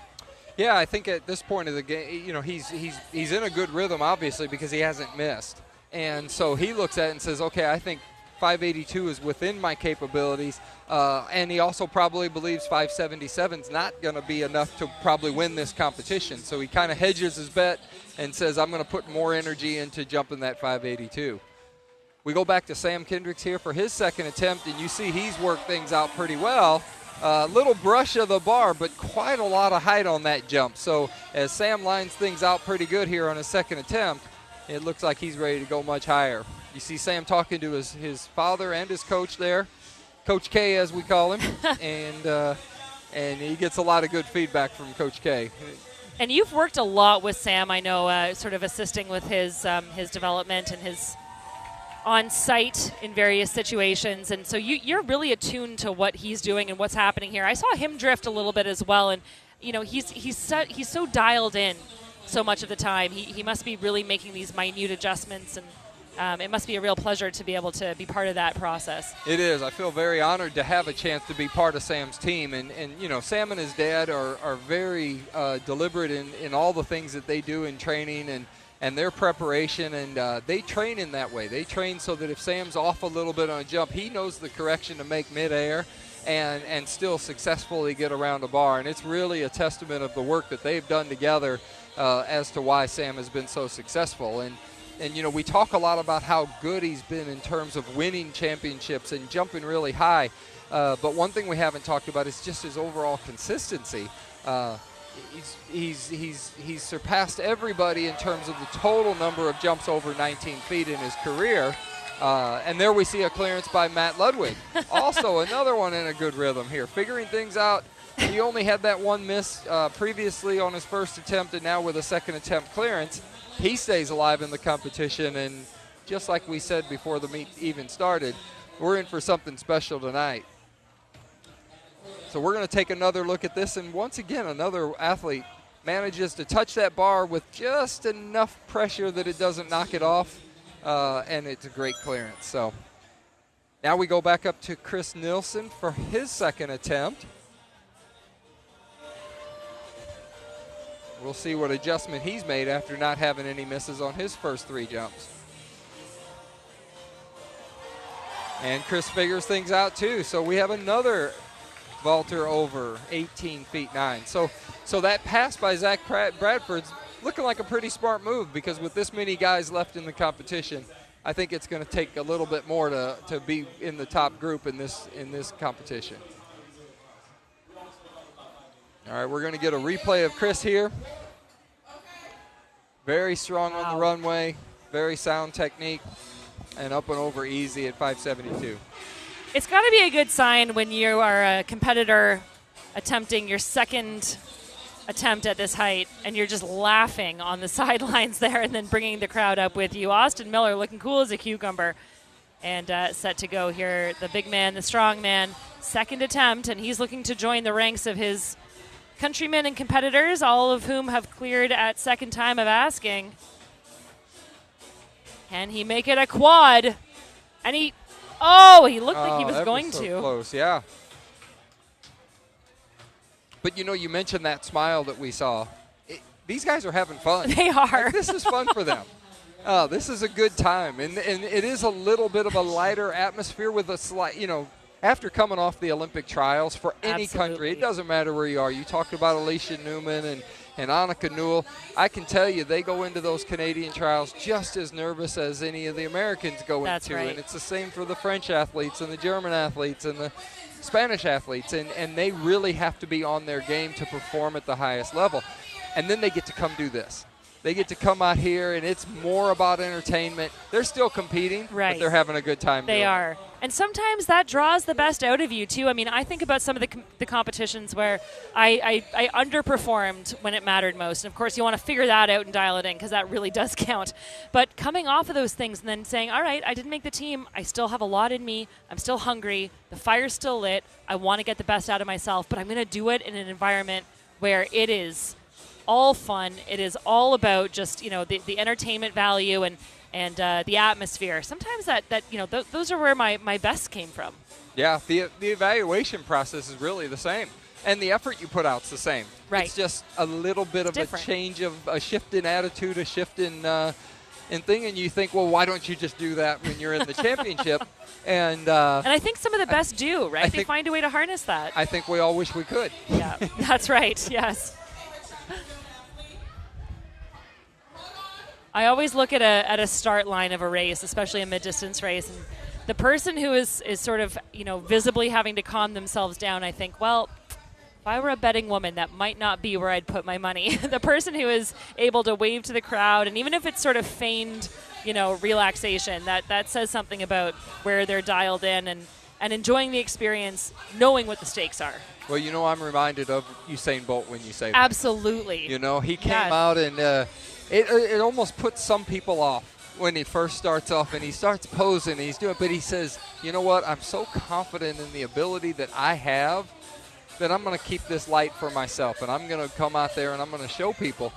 But when he goes up in the blocks and that gun's ready to fire, he's all business. And he's really determined to give his best performance. And that's what draws people to it. And they really enjoy seeing that for sure. Well, speaking of enjoying it, there is our very own Serenity Douglas interacting with our crowd and trying to get some personalities to shine here on the side of our pole vault competition. We've got Beale Street closed to traffic, of course, as it is in Memphis in the summer on Saturday nights.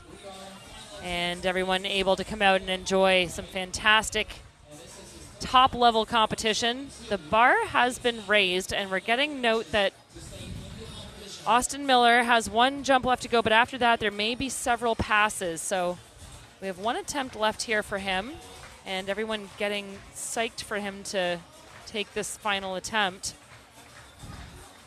But to still have 7 men, including Miller, in this competition at this point is quite extraordinary. Yeah, and I think Austin has decided to take this third attempt here because he says, hey, if I can make this, I can sort of buy myself 3 new attempts at the next bar. There's also a strategy that says, well, maybe I'll just pass that attempt and let the other guys do it. That way I got a little more time to regroup. Well, pressure's on, and as he approaches the bar, unfortunately it is not going to be a clean attempt. So we will say goodbye to Austin Miller. But what a crowd favorite, and you better believe that you're going to see him again.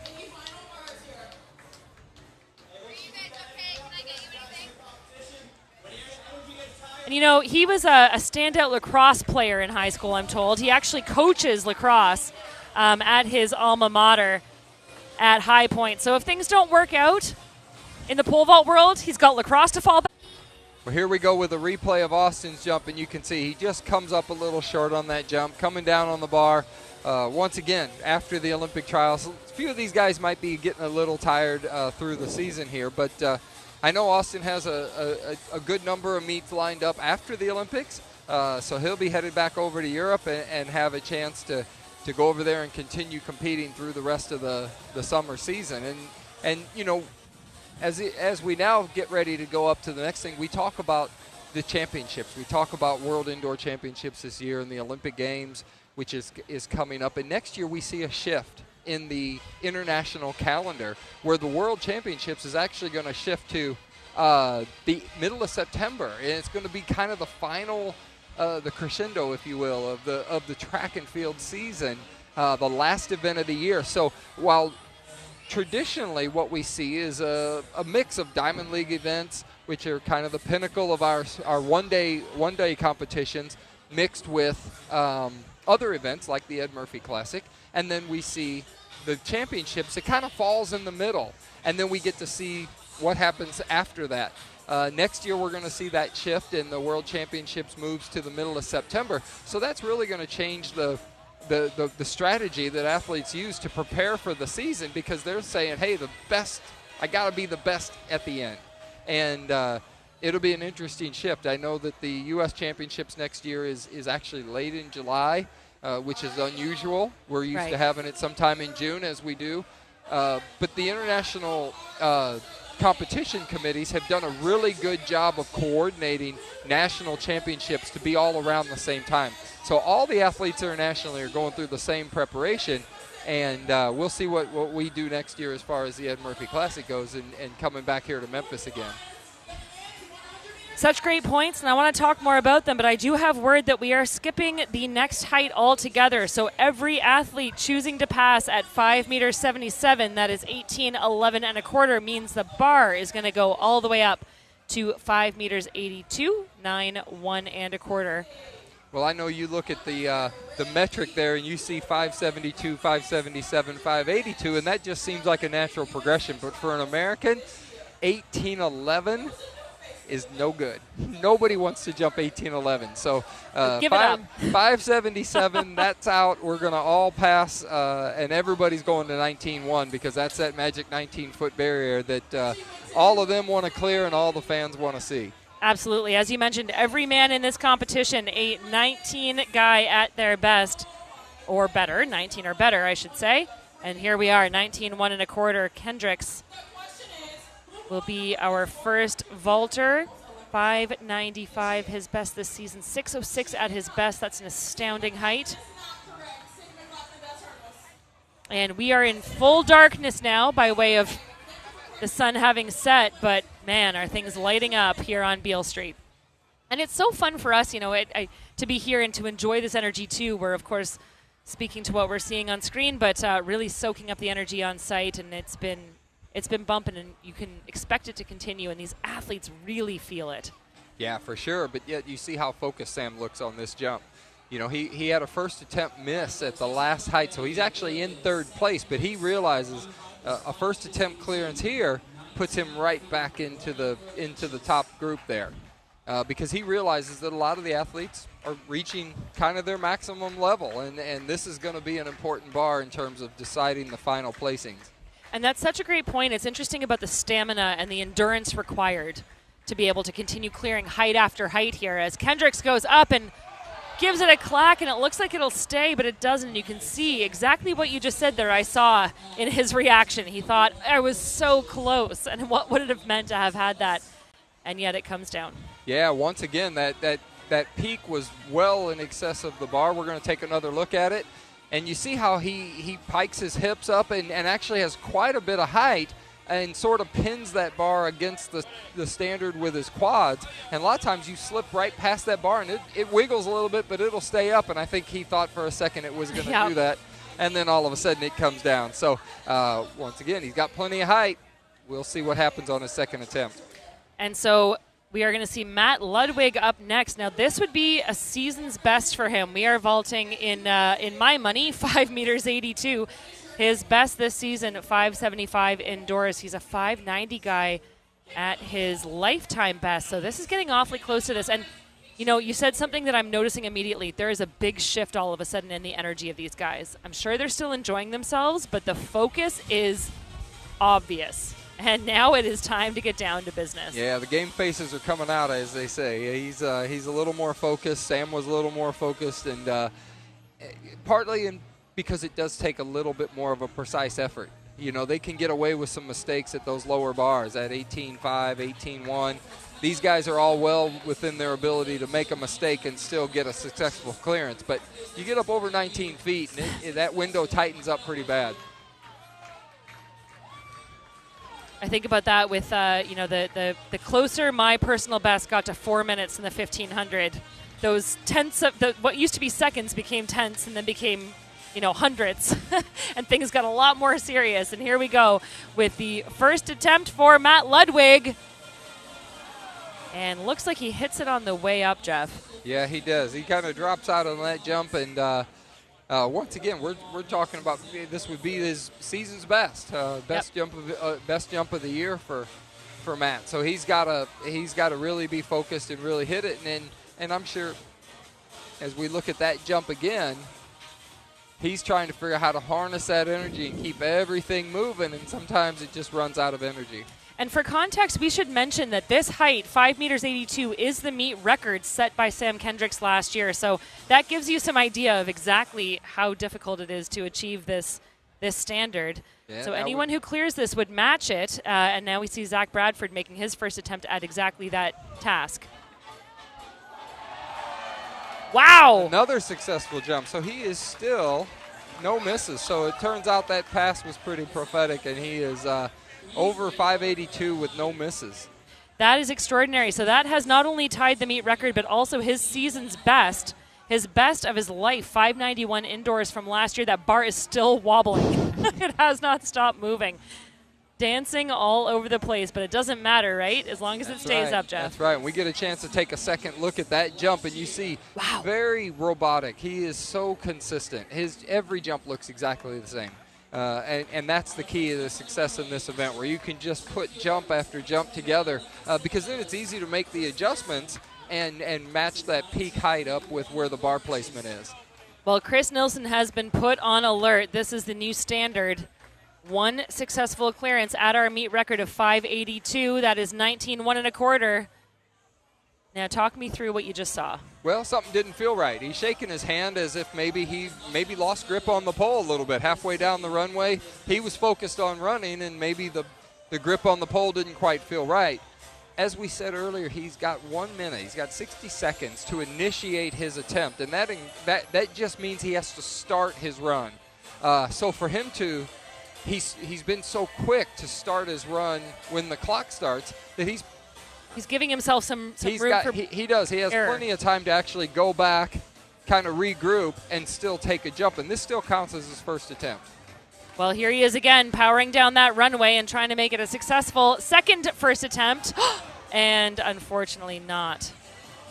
Yeah, something clearly off on that jump. He looked like he didn't feel comfortable in his run. I could see a little bit of a little shift in his stride pattern there, and sometimes it's hard. It's hard to run down, stop, go back, and then try to run again. But he'll have a chance to just go again. And sorry, I'll just say he did give us a quick flash there to the camera. It looks as though he had scraped a knuckle. His second finger there was bleeding a little bit at the first knuckle, so wondering if maybe he made some contact that he didn't like with something earlier in the competition. So hopefully he can get that resolved, as Cole Walsh will make his first attempt now at 5 meters 82. This would be a big season's best and just shy of his lifetime best. He has vaulted 583. That is going back 5 years now. It sure has. And first attempt clearance here at 572. And if he can replicate that jump, I think he'll have a good chance here at 582. And a very, very good attempt. That would be, once again, that little blow through. Maybe he's ready to go up to a bigger pole. Maybe he just mistimed the jump a little bit. But he'll have that chance to take a look at that jump and see what he can adjust, and then have a good second attempt. All right, back to this as a replay here. Cole very tall, very strong coming into the takeoff and just barely hits the bar going up. So he's going to consult with his training partner, Nate Richards, and coach that's helping him out today, and see what he can figure out, what adjustment to make. So that means that we just have one competitor yet to take to this height. That is our national record holder, Casey Lightfoot. Yeah, our only other competitor without a miss. Well, that is a good scorecard to have at this point in this competition. And now you're starting to see a few of those little cracks just showing themselves with our best athletes. Crowd's getting into it.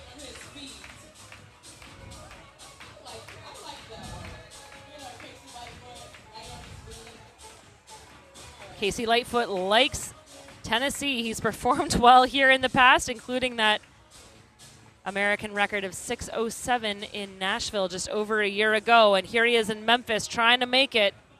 Another strong performance and a meet record. And another nice wow, clearance for Casey.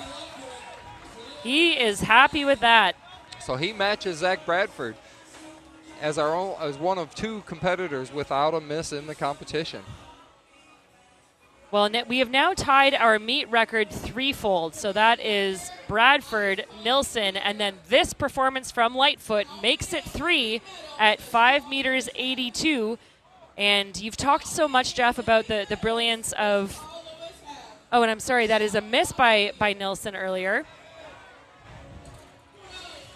So you've talked about that, the need for consistency and how much that counts. Yeah, it's really critical, and when these guys get into this kind of groove where they're able to replicate jumps, just repeat jumps, jump after jump after jump, then it's as I said earlier, the adjustments become simpler and easier to do. But they're also going to run out of altitude here eventually, and so it's just a question. And yet these other guys that are still in, Matt Ludwig, Sam Kendricks, Chris Nilsson, they have a chance to come back and try to figure out things as well. And they can be right back into this competition just as quickly as they had a miss. So we're going back to the top of the order now, and Sam will be up for his second attempt.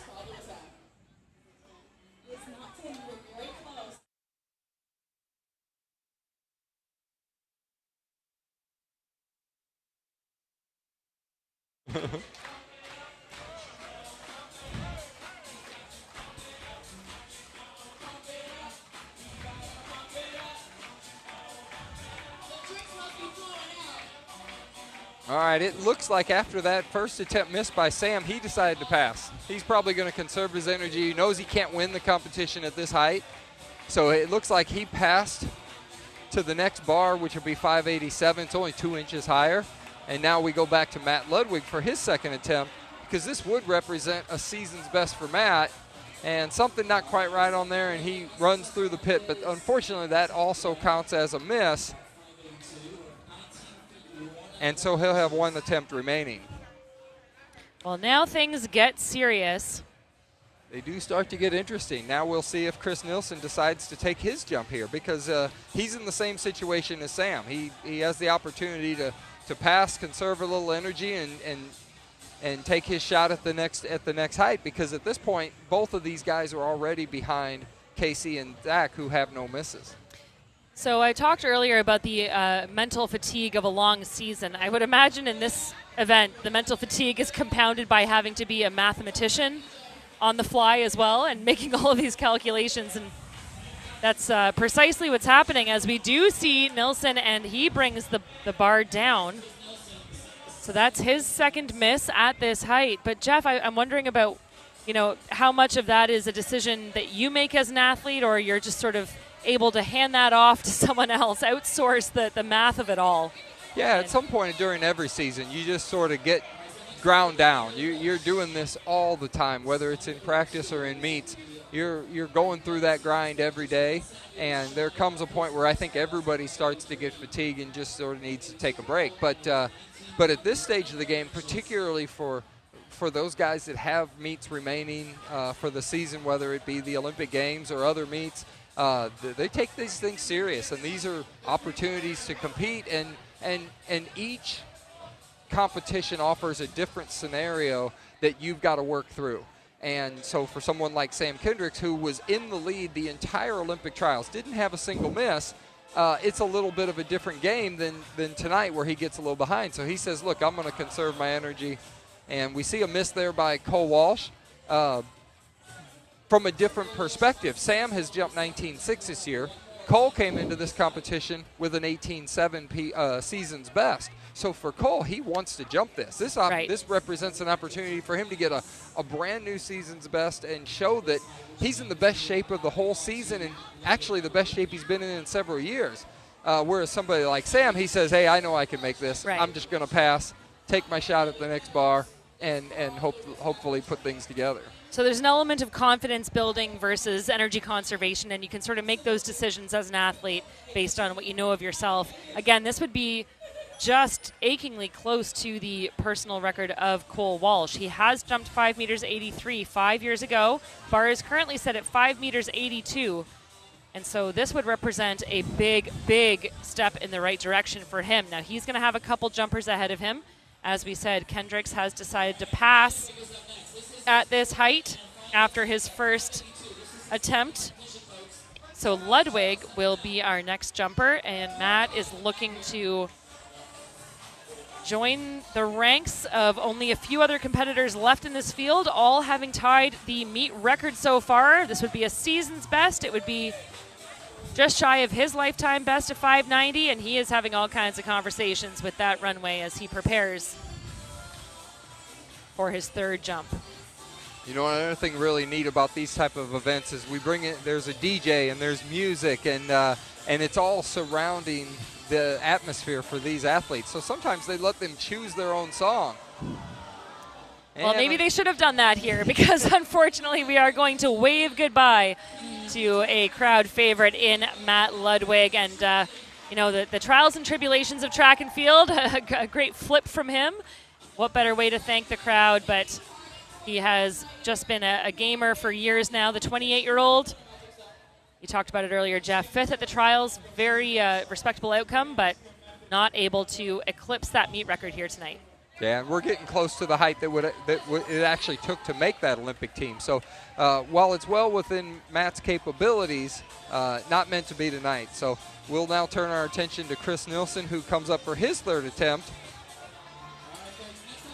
582.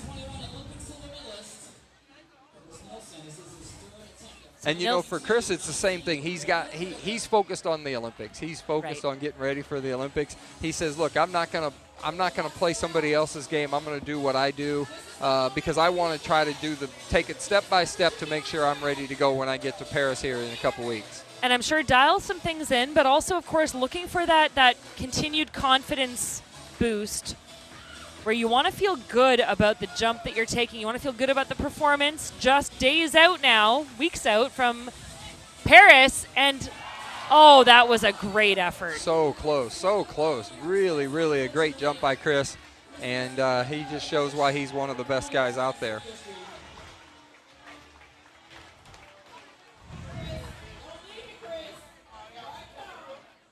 And sometimes when you make you make these adjustments and then you get so close, it's a little bit of disappointing, but it's also very satisfying because he knows that he made the right adjustment, and that jump was so close to being a make, and then he's still alive. But he can walk away from this competition feeling pretty good that he made good adjustments tonight, and that's going to serve him well when he gets to Paris in a couple weeks. And that's great information to carry forward for him and for his coaches. So we have one athlete remaining at this height, and that is Cole Walsh, who has 2 misses here. Yeah, so Cole will have one more jump at this height, and then we will have 3 or possibly 4 remaining in the competition, depending on what Cole does here. So again, Kendricks, the defending champion at this meet, having set that meet record of 582 last year. We have, like you just said, 3 clearances so far. Can we make it a 4th in the form of the 29-year-old from Arizona, 2-time All-American for Oregon, 3rd at the 2018 Outdoor U.S. Championships, and he is looking to add his name to this list of 3 going on to the next bar.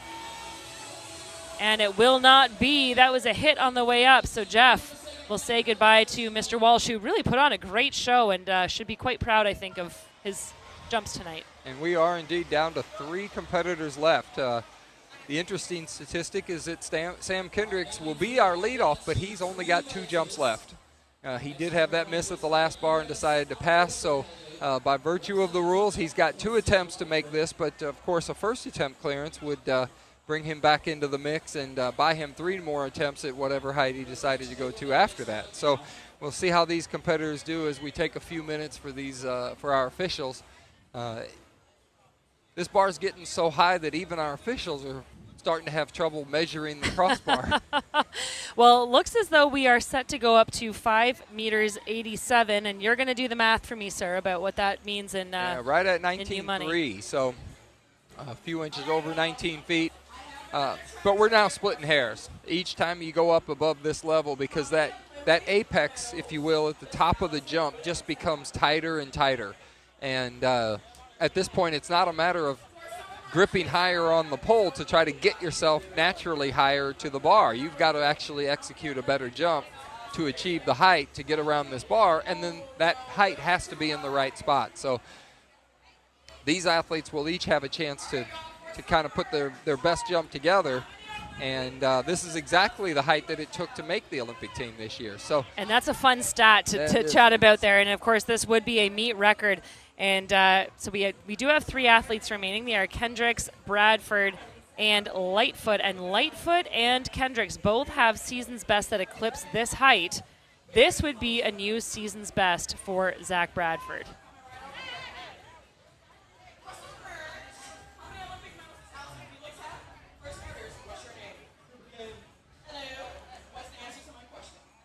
Well, you get a great shot there of Beale Street here in the home of the Blues.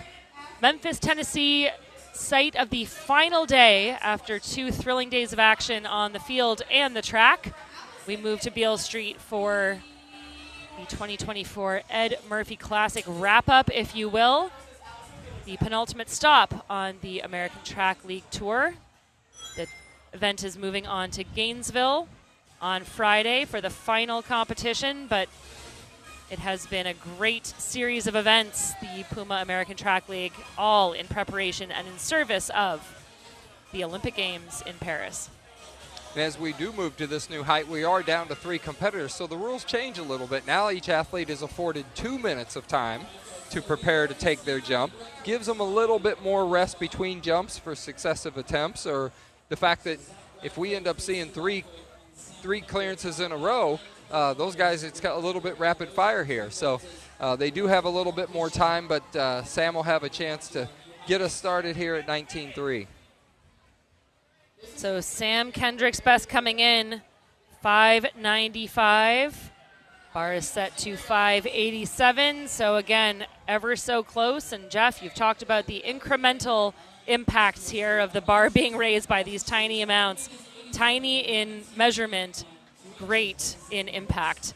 So Sam, so fast on the runway, defending champion here, looking to make it another. Oh, and a great effort. And just like we saw on his first attempt at 19.1, very, very good jump, a little off center, and a peak in front of the bar where he just barely came up short and kind of came down on that bar. So you see he's even checking those standards and saying, hey, did I put them in the right spot, or were they placed in the right spot? So he wants to double check those things because he's thinking about what he wants to do on this next attempt. It was a good solid jump. He just needs to be right down the middle probably to have a good success on his last attempt. Well, Bradford, we've talked about him so much. He has been dialed in. He has a clean scorecard. So too does Lightfoot. So these guys know what the stakes are right now. Successful first attempts at the first 3 heights, passed at the 4th. Everyone passed at the 5th. Clean execution on the 6th. Only 9 men in the world have cleared 5 meters 87 this year, so this is prestigious company.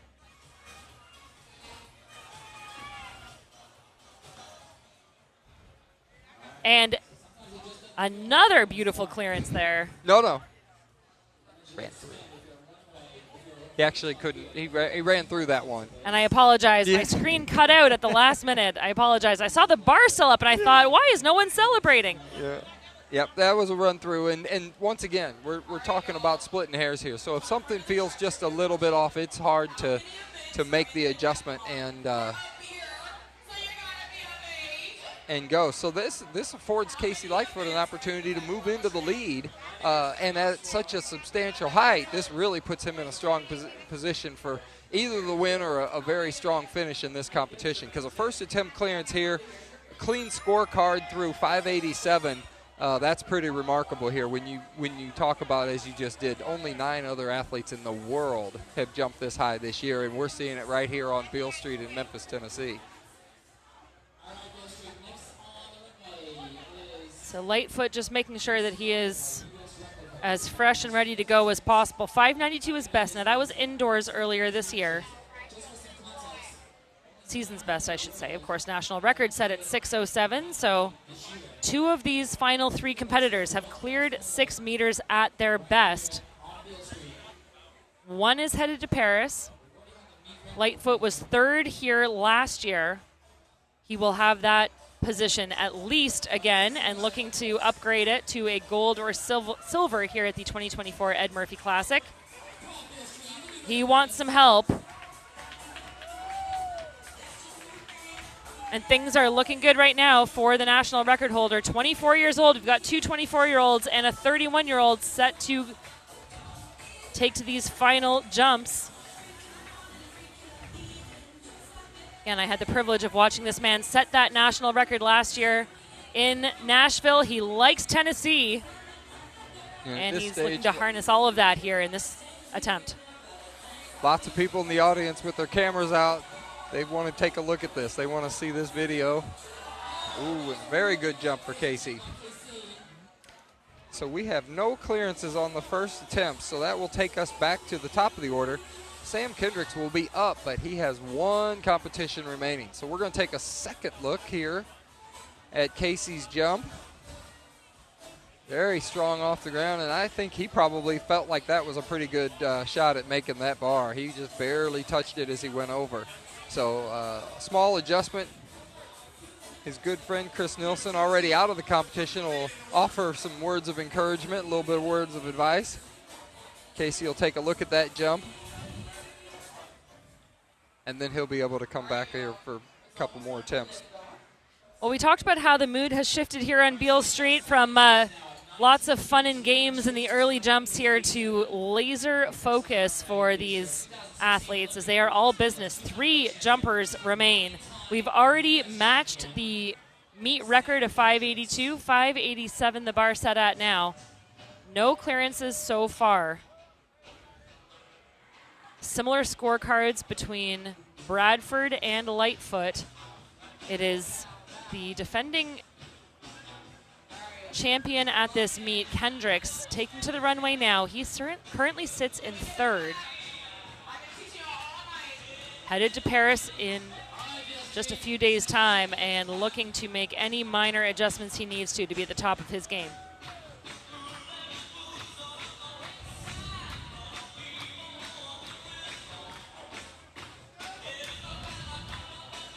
Kendricks powers down the runway.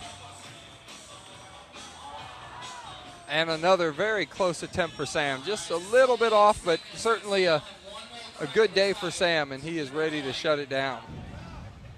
So that will be it for the defending champion. Kendricks is out.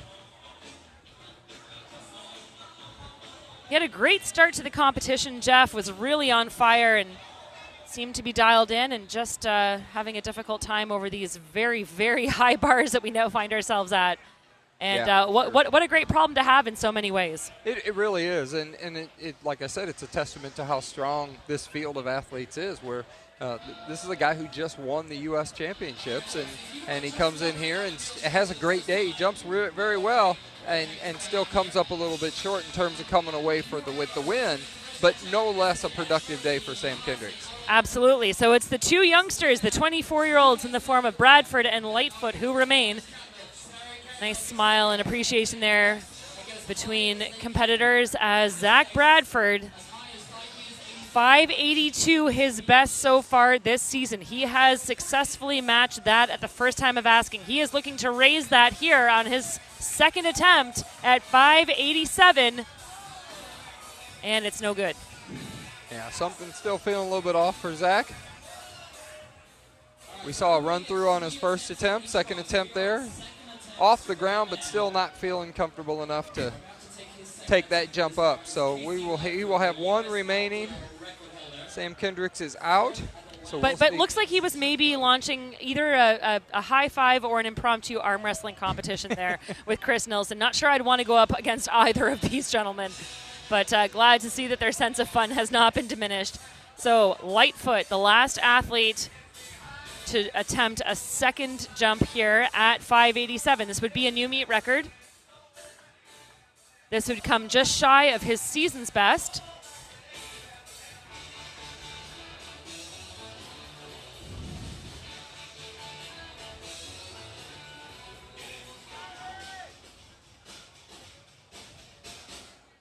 Great shot there of Beale Street. Only 2 competitors remaining.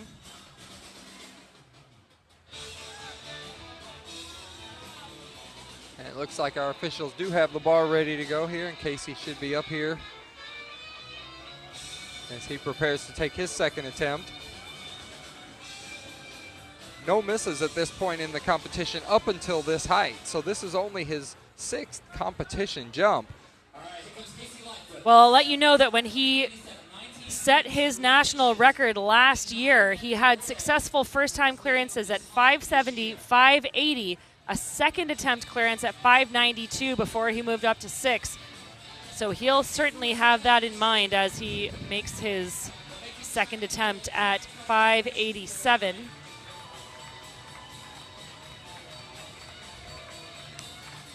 And there you see above Alfred's the excitement of the crowd, who again the bar sits at bar height. I love the symmetry of that. And I can attest to the fact that I've been up there watching these gentlemen vault, and it is an extraordinary thing to witness in real time. We hope you're enjoying it on your screens as well. Here goes the national record holder, Casey Lightfoot. And it's good! Beautiful clearance there by Lightfoot. So the national record holder happy with that. And that's a response from Casey that he's so good at. He's able to really hone in and focus his jump and execute very good jumps. And to come out here, jump 19.3, and now take the lead with a new meet record. We're going to take a look at that jump again. See, very similar to his first jump, just a little bit of an adjustment in the air and very strong over the bar. Well, 587 is a magical mark. Again, only 8 men have cleared a bar higher than this in the world this year.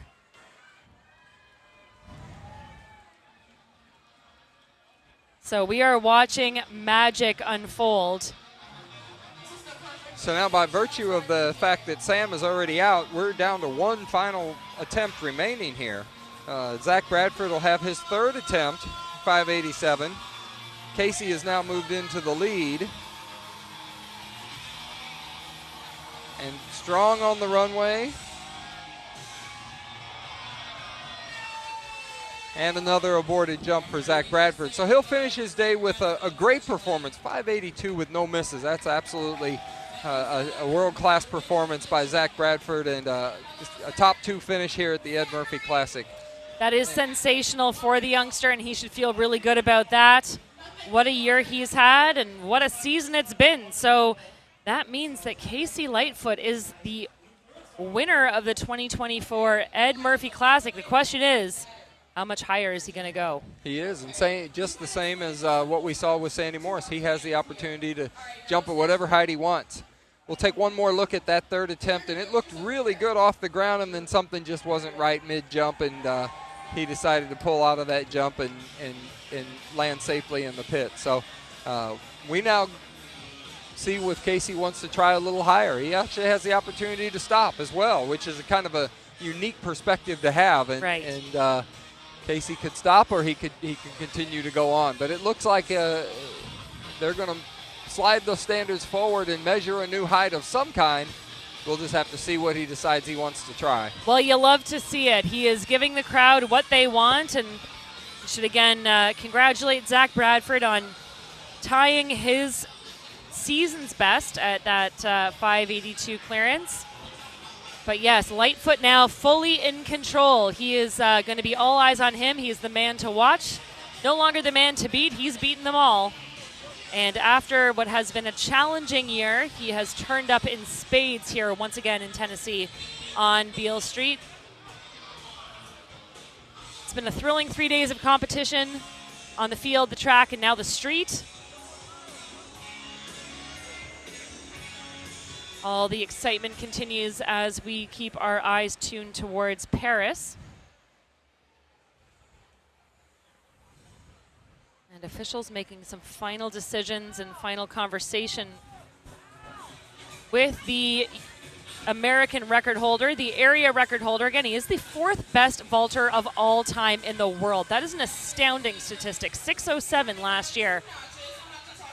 That means that he sits only behind Mondo Duplantis, Renaud Lavillenie, and of course, Sergei Bubka.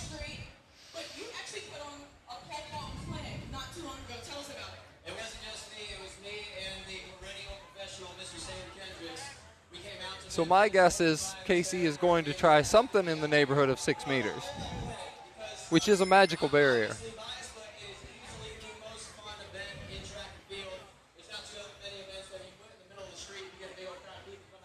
So as we wait for our officials to get that bar up, they're going to measure it, make sure everything is official. Casey will have a few extra minutes here while we're getting set up to rest and regroup and get ready for his next attempts.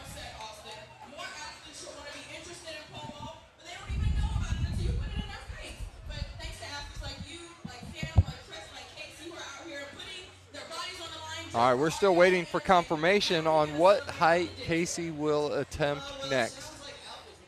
Looks like they have done the measurement.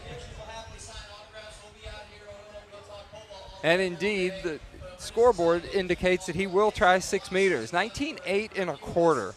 Truly rare air. Only about 25 guys in the history of pole vaulting have ever jumped this high.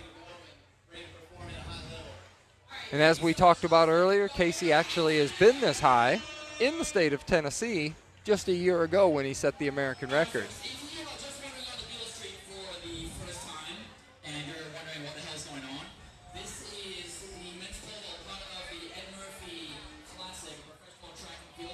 So 6 meters, 19 feet, 8 1/4 inches.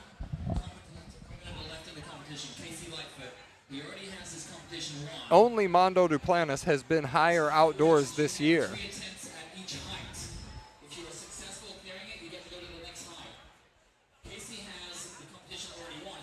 This will equal Chris Nielsen's season's best. Chris Nielsen winning the U.S. Indoor Championships with this very height, 6 meters. Went on to represent the United States in the World Championships where he finished 4th.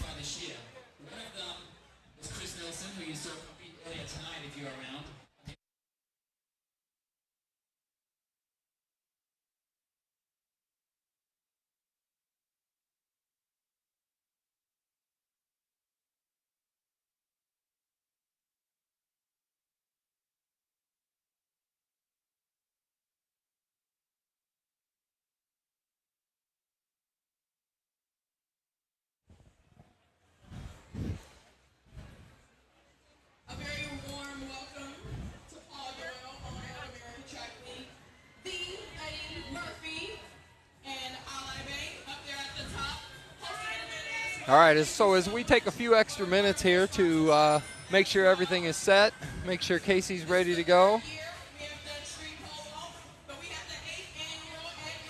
Have a high level of anticipation amongst all the fans and the people who came out here to watch a great pole vault competition, because everybody appreciates just how rare this air really is.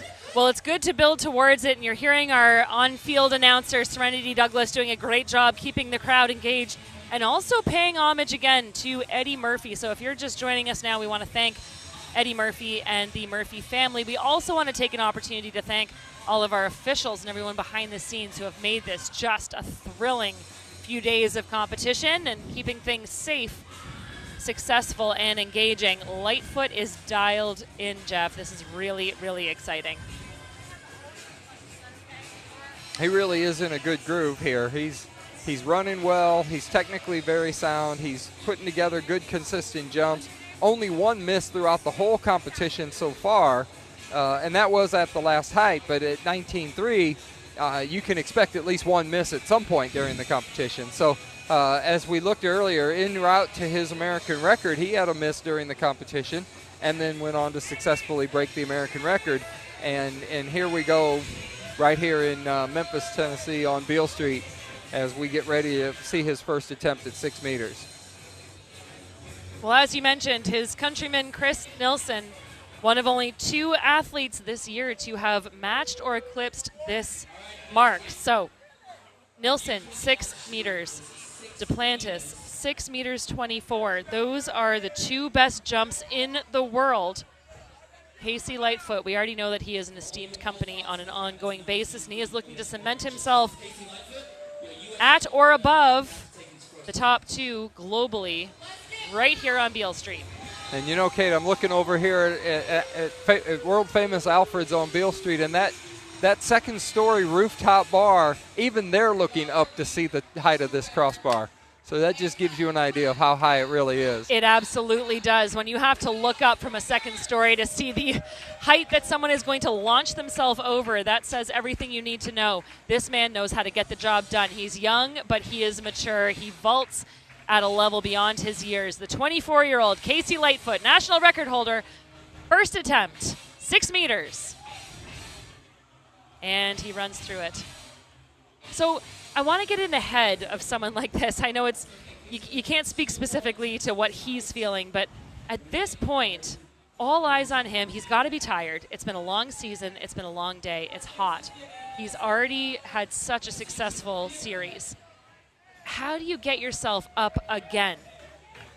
Well, literally and figuratively, to get up over that bar. Yeah, you know, sometimes when that happens, it's just a matter of the fact that you really want it so bad, and you're all these things are going through your head. You're trying to make sure that you leave no stones unturned. You want to make sure you run well, you plant well, you swing well, you do all the things right technically, and sometimes you get down to you're running down the runway, and all of a sudden the box is there and you're not quite ready to go because you're thinking about all these things. And you know, I can't really speak to what's going through Casey's mind specifically, but that's a common thing. And so in this case, it ends up being an aborted jump, but at the same time, he's got 2 more attempts.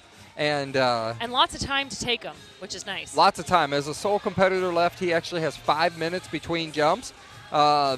The officials are usually pretty lenient in making sure he doesn't want to change.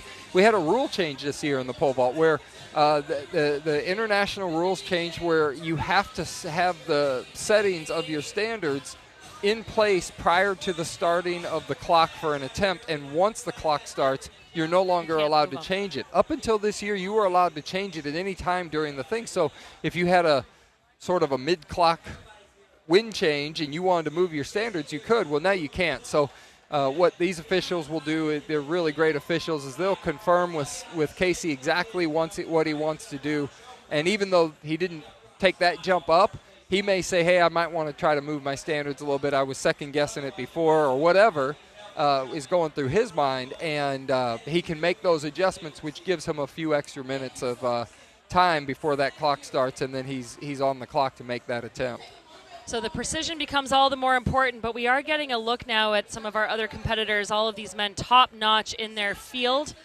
There, of course, is Austin Miller, and having a good chat with Mr. Murphy on the sidelines. And we just saw Sam Kendricks chatting with Serenity Douglas on site. And, you know, we've spoken so much, Jeff, about the energy transfer between audience to athlete, and this is what really differentiates, for me, the top-class athletes, those who stick around and say, I understand the importance of engaging with folks and thanking them and telling them how I'm feeling and what my process is. And it helps us, of course, as announcers to be able to get inside their heads, something I just asked you to do. But what a great show of good sportsmanship here. It sure is, and you see a lot of kids. You see a lot of young athletes, a lot of maybe kids that these athletes can inspire, and they get to interact with the athletes up close and personal, and the athletes thrive on that. They get a chance to go up and shake the hands or sign an autograph, and it really is something that makes you feel good inside. It's a little bit of a boost to your ego if somebody asks you for your autograph. And, in many cases, these athletes will go on to other competitions that might be televised somewhere around the world, and all of a sudden these kids are watching television and they say, hey, that's the guy I saw down on Beale Street. And that's very inspiring to these athletes, as it is with all the athletes that compete here at the Ed Murphey Classic. The organizers do a great job of promoting interaction between the athletes and the fans, and that's inspirational for both sides. Absolutely. Well, and I know that you and I both probably have lots of stories of how that impacted us as athletes ourselves, and then being on the other side of it too. And as you mentioned, I'll echo your sentiment there. Kudos to all of the organizers for ensuring that is a pivotal part of this meet. Again, you are watching the 2024 Ed Murphey Classic, the third consecutive year that this pole vault has taken place here live on Beale Street. Casey Lightfoot loving the energy, and he is looking to clear yet another 6-meter height. So he was third here last year, obviously already the winner of the 2024 edition, but focus is pinpoint now as the North American record holder gets ready for another attempt here at 6 meters. All right, looks like Casey's ready to go. He is encouraging the crowd to get behind him, give him some claps of support. And great to see his competitors joining in on that. And Chris Nilsson, he's going to pump up the crowd. Sam Kendricks will do the same thing. And they're no longer competitors at this point. No. They're friends, they're comrades. They are looking to make this man as successful as possible, and he's enjoying it. So Casey Lightfoot dialed in, ready to go here. 6 meters on tap. His best this year, 592 indoors. This would be a big improvement on his season's best and awfully close to his personal best and national record. Here we go. Casey Lightfoot on the runway. Oh, and it looked good, but hits it. That was a very strong attempt by Casey. So that's the kind of feedback you want. You know, the first attempt, something wasn't right. You run through the pit. It actually conserves a little bit of energy, but you don't get any feedback. You don't get anything that you can say, okay, gosh, if I'd have just done this different, it would have been a better jump.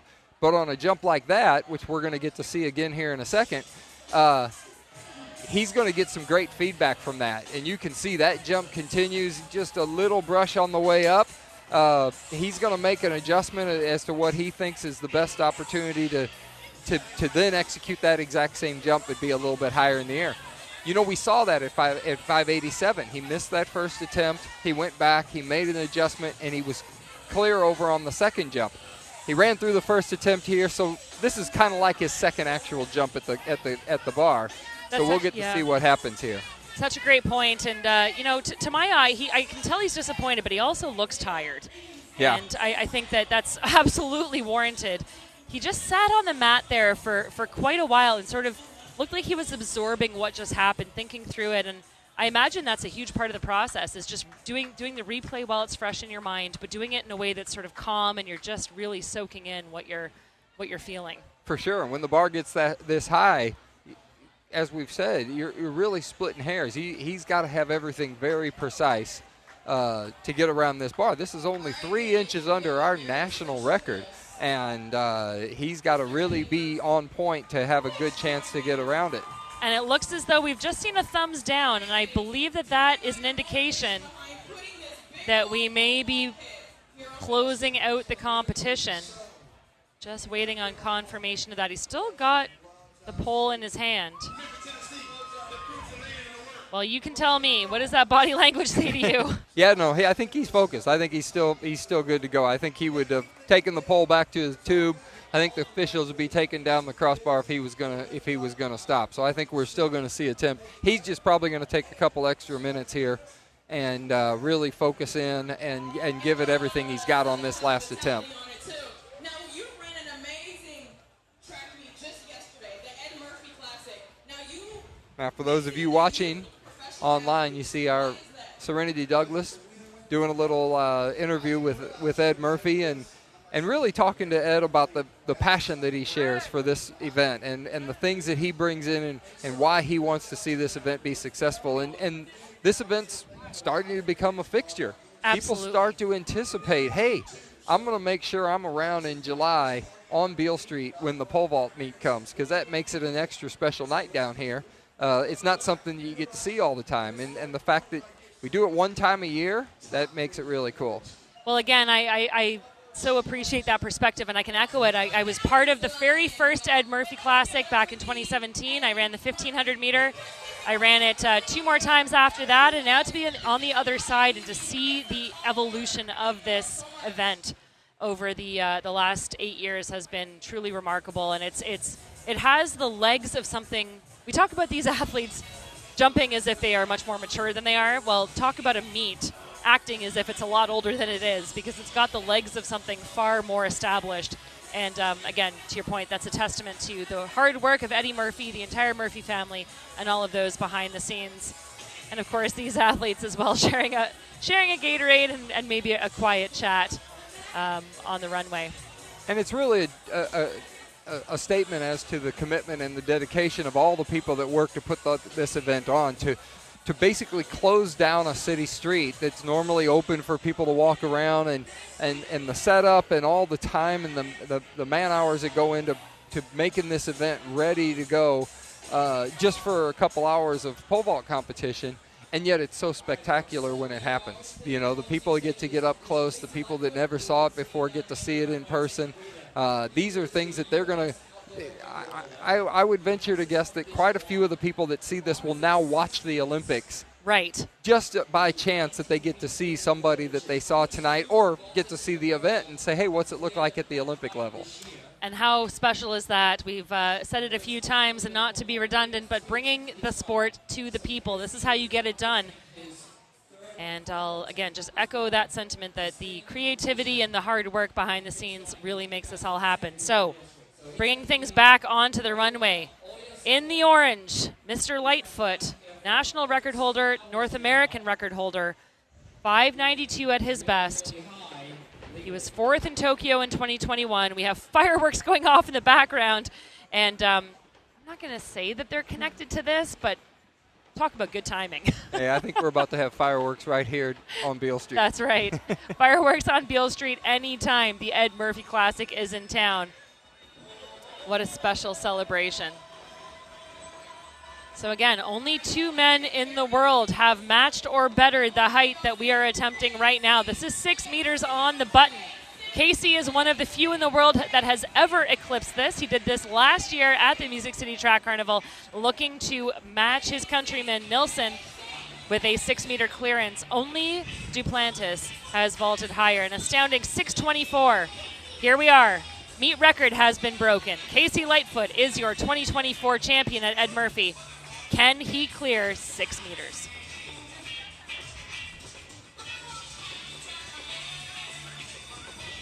Third and final attempt. And you'll see his preparation to take this attempt is almost identical to every other jump tonight. That routine is so important to stay consistent. Consistency is key. That's the one thing I've learned from you. One of many things I've learned from you tonight, Jeff. And here we go. Casey Lightfoot, third and final attempt at 6 meters. And it's not to be. Not to be tonight. Well, a valiant effort. Casey Lightfoot. Yes. Absolutely great show. And you know, we talked about it. He looked tired, and rightfully so. It's been a huge season. And I think it's not to be understated that there is a bit of a hangover from Tokyo. That was so difficult. I can attest to it as an athlete myself who competed there, just to get to those games. Yeah. You know, it was a year delayed. We've now condensed 4 years into 3, and the accordion splits open and it comes back together, and now we're going to establish some normalcy again going into the next games, which of course are going to be right here in America, in Los Angeles. But it takes a toll over time, and I'm sure that this young man is feeling the weight of that as well. Well, while there's many great events to happen between now and then, it is pretty remarkable that the Olympics is going to be here in Los Angeles, you know, and I think for all North Americans, it's going to be a special event. When the world has to come to us, kind of, so to speak. Absolutely. And yet there's a lot of things to happen in between. And as we talked about when we very first started talking today, right now it seems like that's a long way away, and it'll be here. It'll be here before you know it. Absolutely. But in the meantime, we're all looking forward to Paris, and we're looking forward to see what these athletes can do, and the things that they're going to do that's going to entertain us and be special in the world of track and field.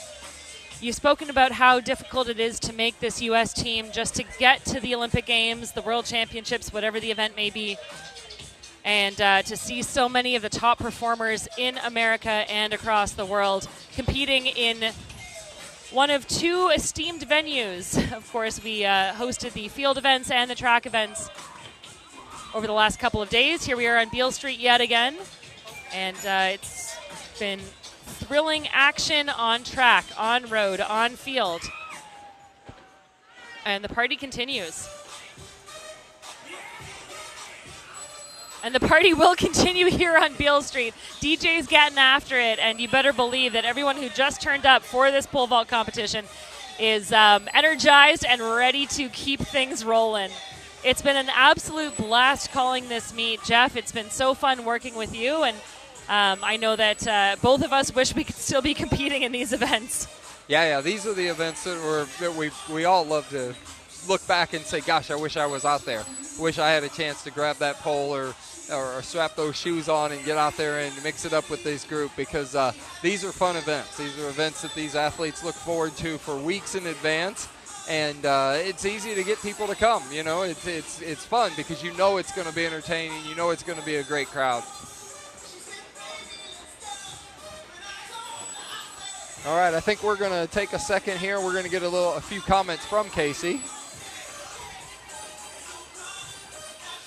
We want to thank our sideline reporter, Serenity Douglas, for all of her hard work over these last 3 days. And she is still there at the base of the runway.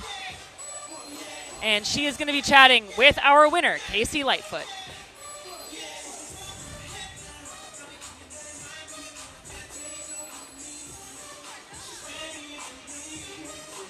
New meet record, national. All right, Casey, congratulations on your win out here. Talk to me about what you were just trying to work on before you came out here. I didn't have a whole lot to work on. Been struggling with some kind of Achilles problems, so pushing through that a little bit. But I just wanted to come out here and have some fun, and I successfully did that. I had a good time.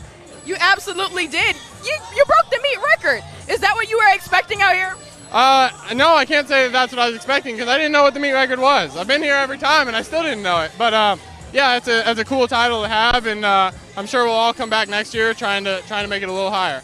Are you done for the season? No, I'm not done for the season. They can't kick me out yet, you know. What's next? I'm not sure. I think I got an MRI on Monday, so I guess that'll tell me a little bit more about the rest of the season. So then how are you able to just train through that, some of the uncomfort that you've been feeling, and just come out here and put your best foot forward? Yeah, I mean, that is the tough part, is training, because a lot of times I can't do what I want to do, because you got to, you know, when you got problems, you got to nurse them. But we do the best that we can, and came out here, had a good time, had some ibuprofen to cover it up a little bit, and it was okay. Well, congratulations on your win today. How are you going to celebrate? You're out here on Beale Street. I don't know. Hopefully we get some food because I'm pretty hungry. But other than that, not much. We'll drive back to Sam's house. Well, thank you, Casey. Congratulations. Thank you. Kate. Well, excitement has abounded over the last 3 days here in Memphis, Tennessee. It's been a great several days of action.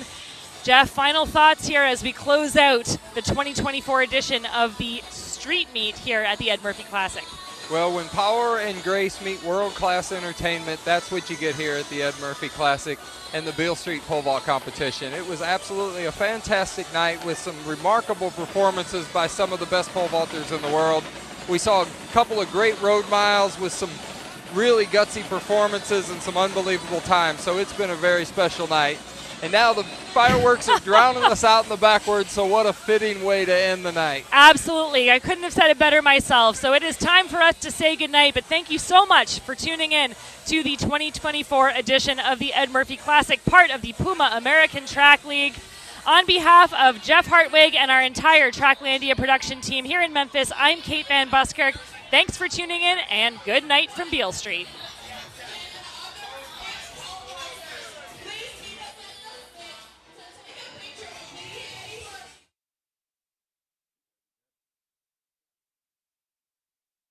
Let's do it. Come on, Dad, get me. Ooh, nice move. All right, go. There you go. So cute. At Ally, we're helping millions save more for the things that matter